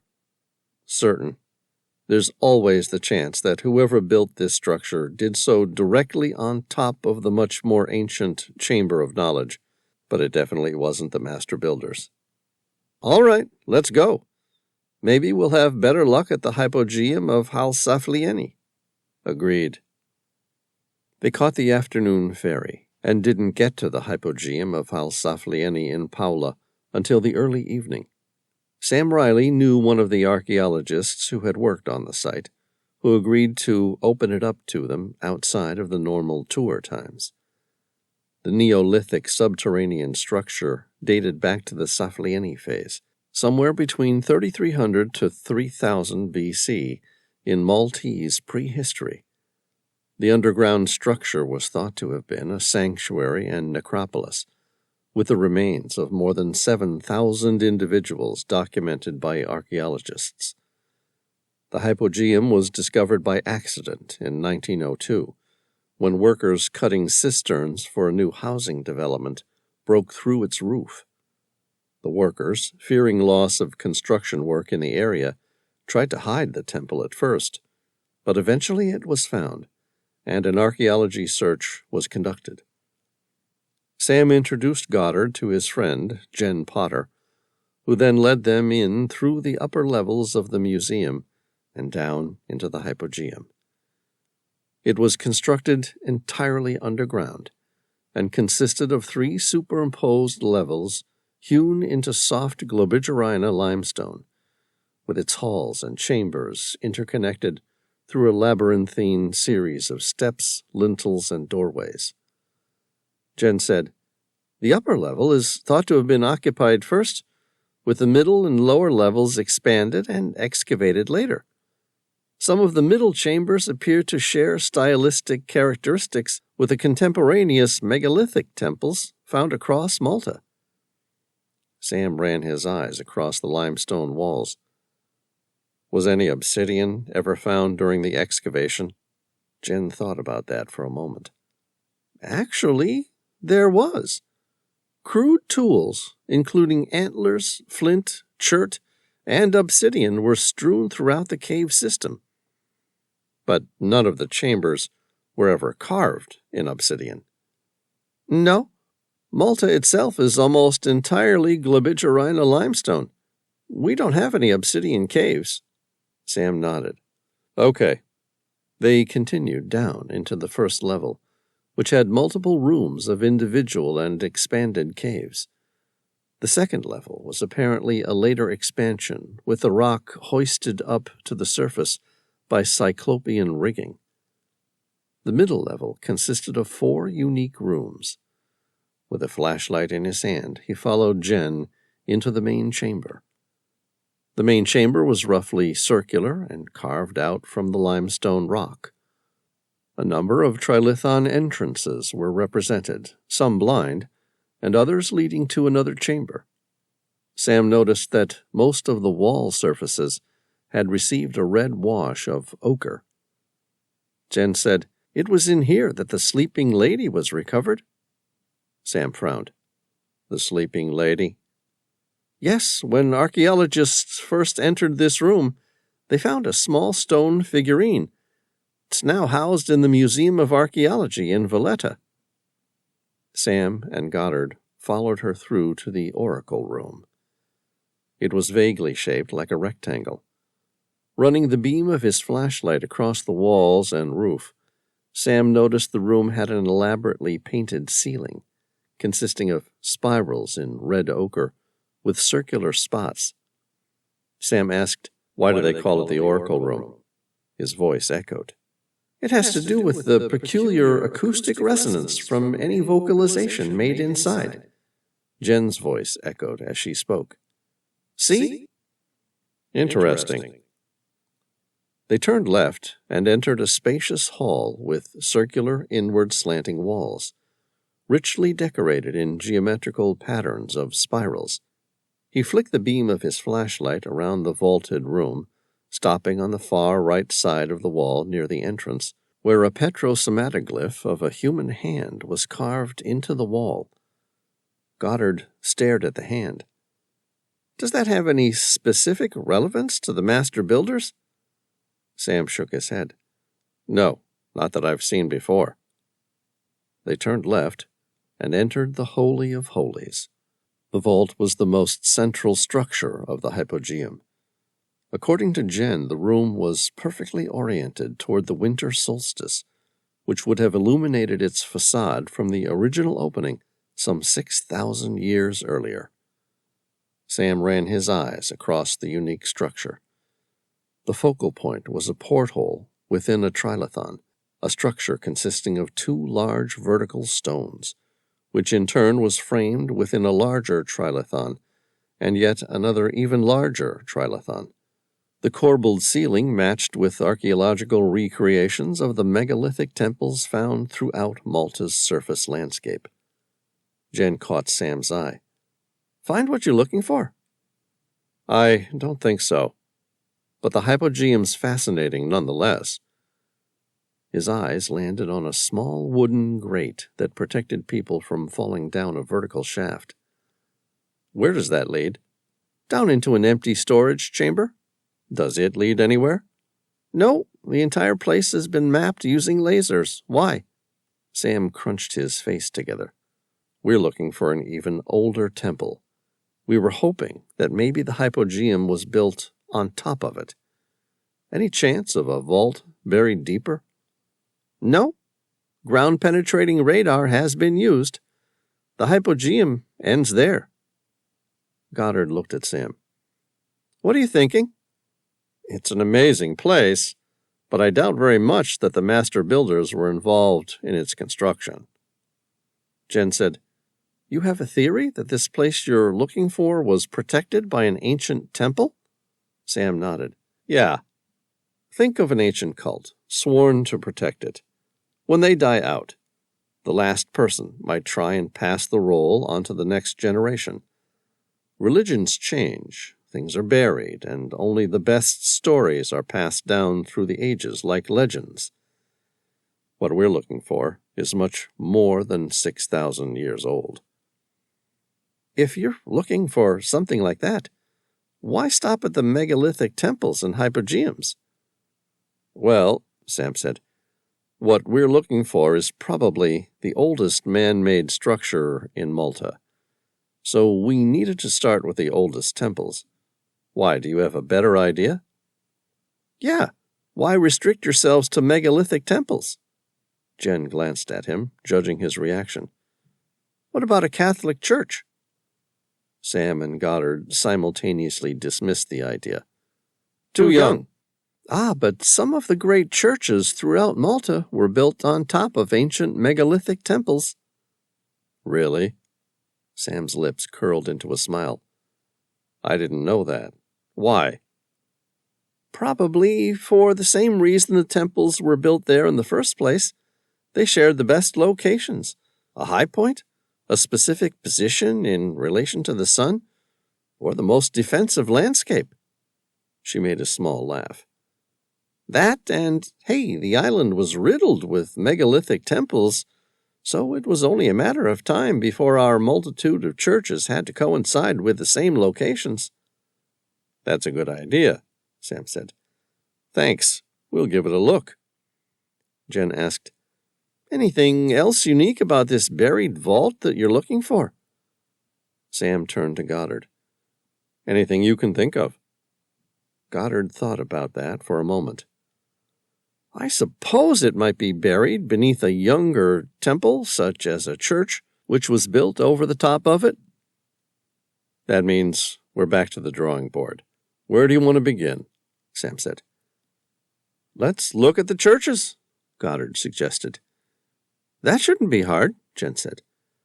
Malta, despite being small, has probably more churches than any other country on Earth. Sam thought about that for a moment. Okay, let's narrow the field. Goddard asked, How? Sam glanced at a map of Malta. You said that the masks are drawn to Malta by some sort of unexplained magnetic field. Goddard said, That's right. I can't say for certain the second one does, but mine certainly did. Sam said, So let's see if there are any churches that have any involvement in events that could be explained away with science. Jen said, Like what? Miracles? Sam grinned. You're right. Miracles, exactly. What? Goddard asked. Sam said, I think I know where the Chamber of Knowledge is buried. Chapter 46. Shangri-La Hotel, Malta. Rice Vaughn picked up his cell phone and dialed an international number by heart. A curt voice answered. I said not to contact me on this number. It's not safe. Rice said, I've lost him. The cell phone went silent, and for a second he thought the man had hung up on him. General Painter's voice came back in a whisper. Ah, shit! What happened? He got away with the mask in Venice. He had help from Sam Reilly and his big friend. What's his name? Tom Bauer.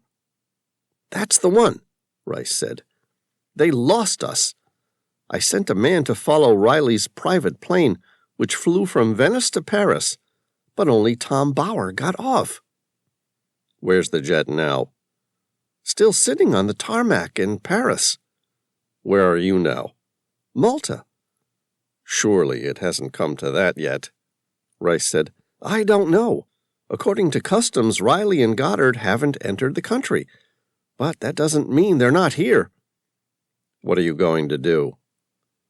Rice opened the briefcase. It was loaded with C4. He pressed the arm button next to the timer and closed the lid. I'm going to go wait by the church, in case they turn up. Chapter 47. Basilica of the Assumption of Our Lady, Malta. Sam Reilly stared up at the massive basilica. The design of the present church is based on the Pantheon in Rome, and at one point had the third largest unsupported dome in the world. It was built between 1833 and the 1860s to neoclassical designs of Giorgio Grognet di Vassè, on the site of an earlier Renaissance church which had been built around 1614 to designs of Tommaso Dingli. But was there an even older church? At 4:40 p.m. on April 9, 1942, the Luftwaffe dropped 3 bombs on the church, and 2 of them deflected without exploding. However, a third one, an 1,100-pound high-explosive bomb, pierced the dome and entered the church, where a congregation of more than 300 people were awaiting early evening mass. The bomb didn't explode. This event was interpreted by the Maltese as a miracle. Sam wondered whether the magnetic field that radiated from the ancient chamber of knowledge might have played a part in it as well.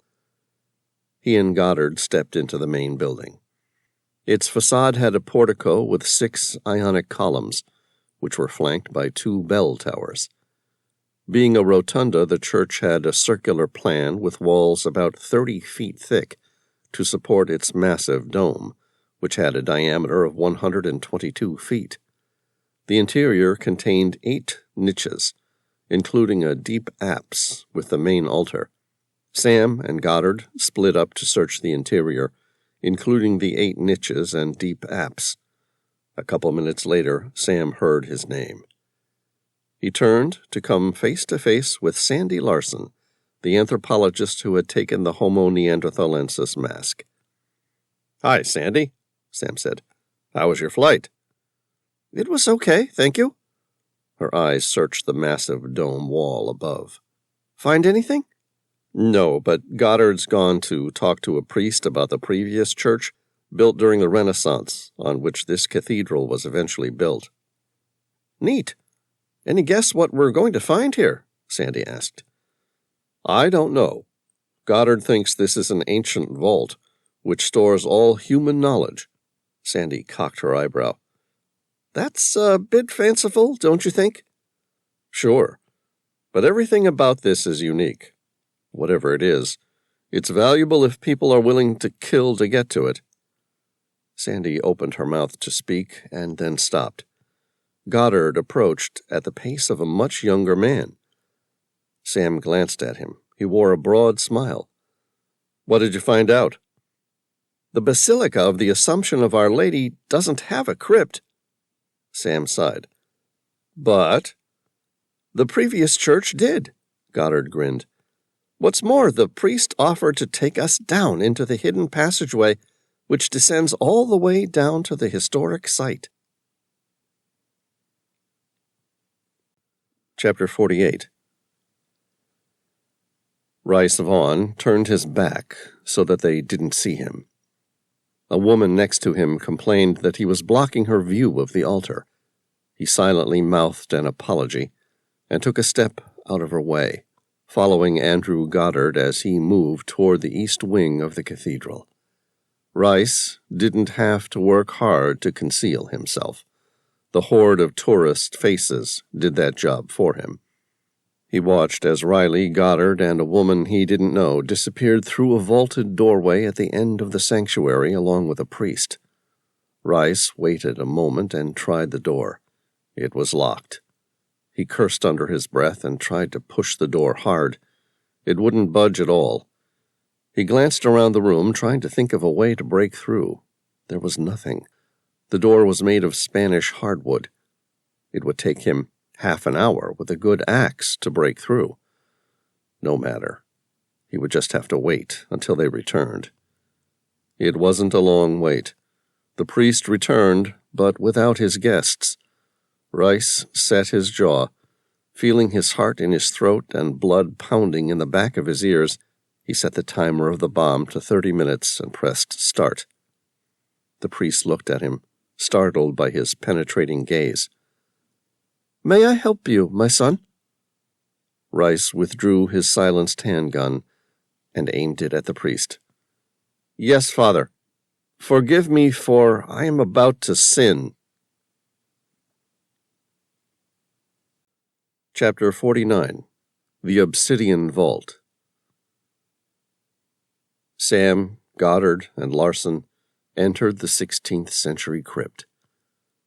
The first floor housed large marble vaults where bygone kings and noblemen and women were once buried, similar to the hypogeum of Hal-Saflieni. There were multiple superimposed levels hewn into the soft Globigerina limestone, dismissing the relatively modern marble vaults of the first level of the crypt. The 3 of them continued down the descending passageways interconnected through a labyrinthine series of steps, lintels, and doorways. The levels spiraled downward. On the second level, the tombs seemed less ostentatious, made from a cheap sandstone, and by the time they reached the third and fourth level, the place looked like ordinary catacombs, with bones strewn around every nook and chamber. Sam swept the beam of his flashlight down every opening, across the rows of human bones, and then stopped. At the end of the very last passageway stood a single tomb made from obsidian. It looked identical to the one that he'd found inside the third temple, an Egyptian pyramid buried in the Kalahari Desert, where the master builders once ruled as gods. "That's it," he said, his voice soft, no more than a whisper. Goddard made an audible exhale. "You're sure?" "Almost certain. You heard our tour guide back at the hypogeum of Hal Saflieni. She said Malta had no natural obsidian. That means this doesn't belong here." Larson said, "It could have been shipped in from overseas." "Sure," Sam admitted. "But if it was, I can tell you now it would have been placed at the first tier of the crypt, alongside the rest of the noble class, not at the bottom of the catacombs." "He's right," Goddard said. "Let's remove the lid." Sam shined his flashlight around the room. "That might be easier said than done. That lid must weigh 300 or 400 pounds. Goddard stepped into the next chamber, flicking the beam of his flashlight around the chiseled room.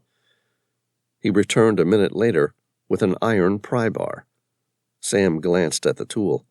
It was roughly 6 feet long, with a tapered end that could be slid underneath the lid and used to pry the tomb's lid open.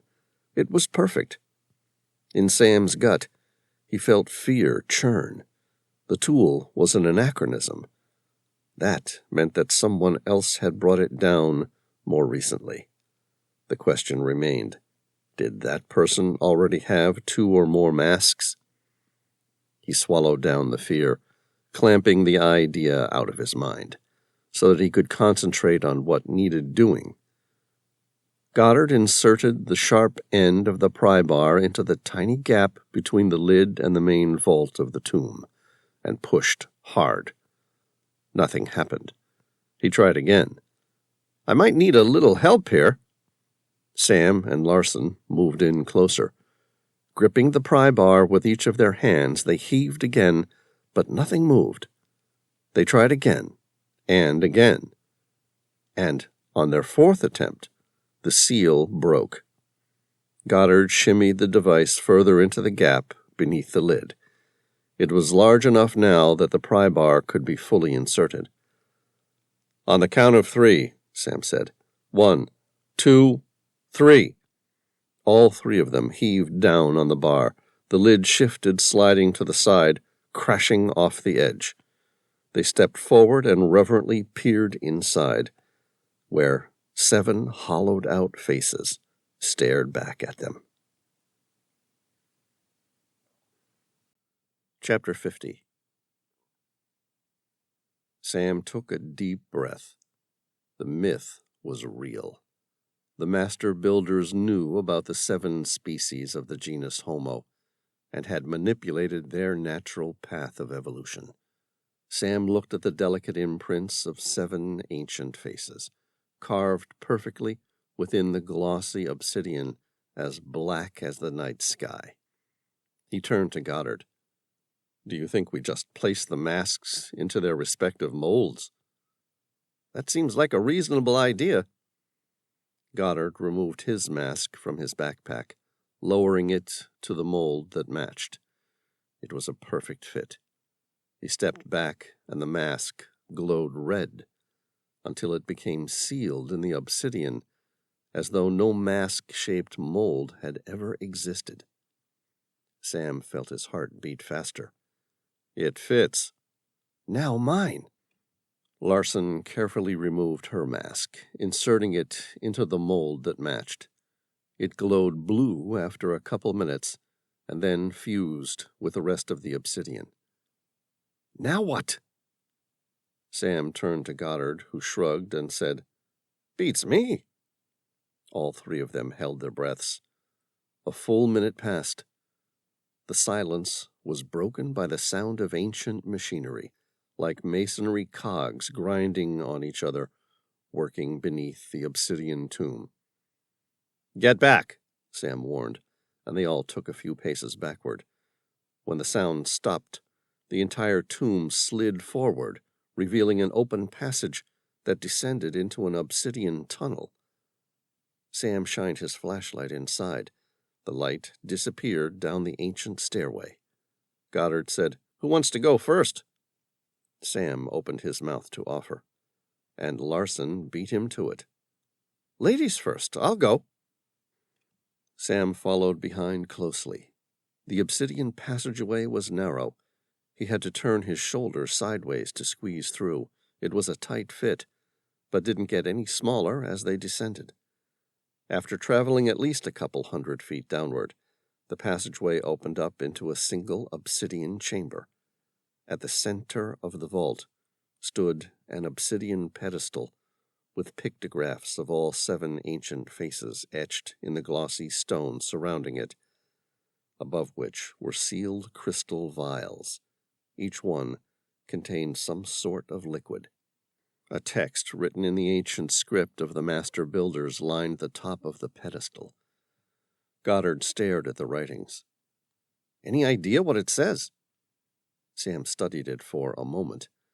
He had spent more than a decade studying the ancient language, a code some still believed was nothing more than a giant hoax. He then read it out loud. "Herein remains the remnants of 7 ancient viruses." Sam felt fear rise in his throat. "Consume the liquid contents of the vial that matches your species. Each vial contains the Phoenix plague and the antidote for the matching species. Only one person from each victorious species needs to consume the liquid. The Phoenix plague will spread rapidly to all who come into contact, destroying all other human subspecies. From the fire of destruction, the remaining immune species shall rise to unimaginable power and rule the earth." "Good God!" Larson yelled. "What have we done?" Goddard shook his head. No, you misunderstand it. We need to drink from the ancient vial." The muscles in Sam's face tightened, twisting into abject horror. "You can't be serious, Goddard." "Why not?" Goddard's face looked hurt. "You heard what the ancient script said. From the fire of destruction, like a phoenix, we'll rise as the top of the evolutionary ladder, filled with unlimited power." Sam's voice was vitriolic. "What right do we have to destroy other species?" "What other species?" Goddard replied. "Homo sapiens are the last species of human on Earth. We're not killing anyone. We're just empowering our species with enlightenment."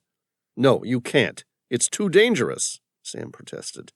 Goddard's lips twisted into a smile filled with greed. "That's where you're wrong. Failing to release the Phoenix plague will condemn us all." He reached for the vial that matched the mask that he placed in the obsidian tomb. Sam said, "Stop!" "I'm sorry, Sam. I'm doing this for us, for all of humanity." Larson shouted, "You can't! That's not the Homo sapiens vial." Goddard's gray, bushy eyebrows narrowed. "Are you sure? It certainly looks like Homo sapiens to me." "No, it's Homo neanderthalensis." Goddard examined the vial and laughed. "So it is. My mistake. But you see, I am Homo neanderthalensis, and so are roughly 2% of the world's population, which means if I drink this vial, I'll release the Phoenix plague, killing 98% of people on Earth. With the world's current resources, Homo neanderthalensis shall rise as kings on Earth." "You're mad," Sam said, moving toward him. Goddard withdrew a handgun and aimed it directly at Sam. "I'm afraid this isn't going to play out well for you, Mr. Reilly." Sam's eyes narrowed. "You had a gun hidden at the Zagra megalithic temple? I knew you had retrieved something." Goddard spread his hands. "Guilty as charged. I was worried you might need some persuading. Now stand over there." Sam raised his hands in supplication. "Don't do anything stupid." "I don't intend to." With his right hand holding the handgun on Sam and Larson, Goddard reached for the vial in his left hand, lifting it up to his lips. Sam dived toward him. The obsidian chamber was filled with the echoes of gunfire. Sam hit the ground hard. Opposite him, Andrew Goddard lay still with 3 bullet wounds to his chest, which no longer rose or fell with breathing. The vial was empty. At the entrance to the chamber stood the man who had attacked them in Venice, the same man who had tried to kill Sandy Larson back at the disused gold mine in the Monarch Mountains of Colorado. He held a silenced Glock at Sam and Larson. "You'd better head up those stairs unless you want to join your friend." Sam asked, "Why?" The stranger said, "A bomb's about to explode in a little less than 10 minutes. Sam looked at the suitcase. "You're from the Defense Department. Someone knew the truth, didn't they? That's why someone at the Pentagon authorized the Phoenix Sanction. We needed to be certain we had the right person. What are you, CIA? FBI? I'm a ghost, and I was never here." His eyes locked with Sam's. "I suggest the two of you weren't either." Sam said, "How do I know that you're not going to steal the vials of another species? How do I know you're Homo sapiens?" "You don't, but I have the gun and the bomb." The man placed the suitcase next to the pedestal. "And I'm leaving now, whether you come with me or not." Sam nodded. "That's good enough for me." All 3 of them raced toward the surface. Back outside the Basilica of the Assumption of Our Lady, they mingled into the crowd. Below them, they felt the faint rumble of a large explosion. Beside them, a woman said, "I think we just had a small earthquake." Sam agreed. "It felt like it, didn't it?" He turned to thank the ghost for saving their lives, but already the man had disappeared into the crowd. Sandy looked vacantly toward the horizon, her mind far away. "Now what?" Sam said, "I know a great beach near here that serves wonderful cocktails. Care to join me?" Epilogue. The Eighth Continent, Pacific Ocean. 3 weeks later, Sam and Tom returned to the Eighth Continent.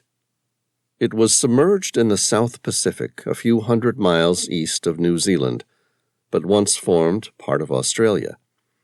The entire place looked like it belonged in a Jules Verne novel. To access it, they needed to navigate a submersible into a large underground grotto. It used to be a volcanic atoll, but in the past 50 years had sunk to a depth of 80 feet. The entire beach, protected by a strange obsidian dome, remained filled with air. Sam walked past the well-preserved remains of Amelia Earhart's Electra. They descended the 1,000-plus stairs that led to the underground world. Once there, the ceiling in the vault was so high that it could only be seen at the edges of the wall and not in the middle. A warm ray of sun shone down from above on the entire subterranean habitat, making him feel like he'd just stepped out into the great expanse of an ancient savanna. Giant trees and shrubs were covered with fruits he had never seen before, filling his nostrils with rich fragrances. His eyes swept the near-mythical environment with wonder. It was impossible to tell where the place began and where it finished. It might have been a small country in its own right. Thick rainforests, including giant gum trees, more than 100 feet tall, filled the area.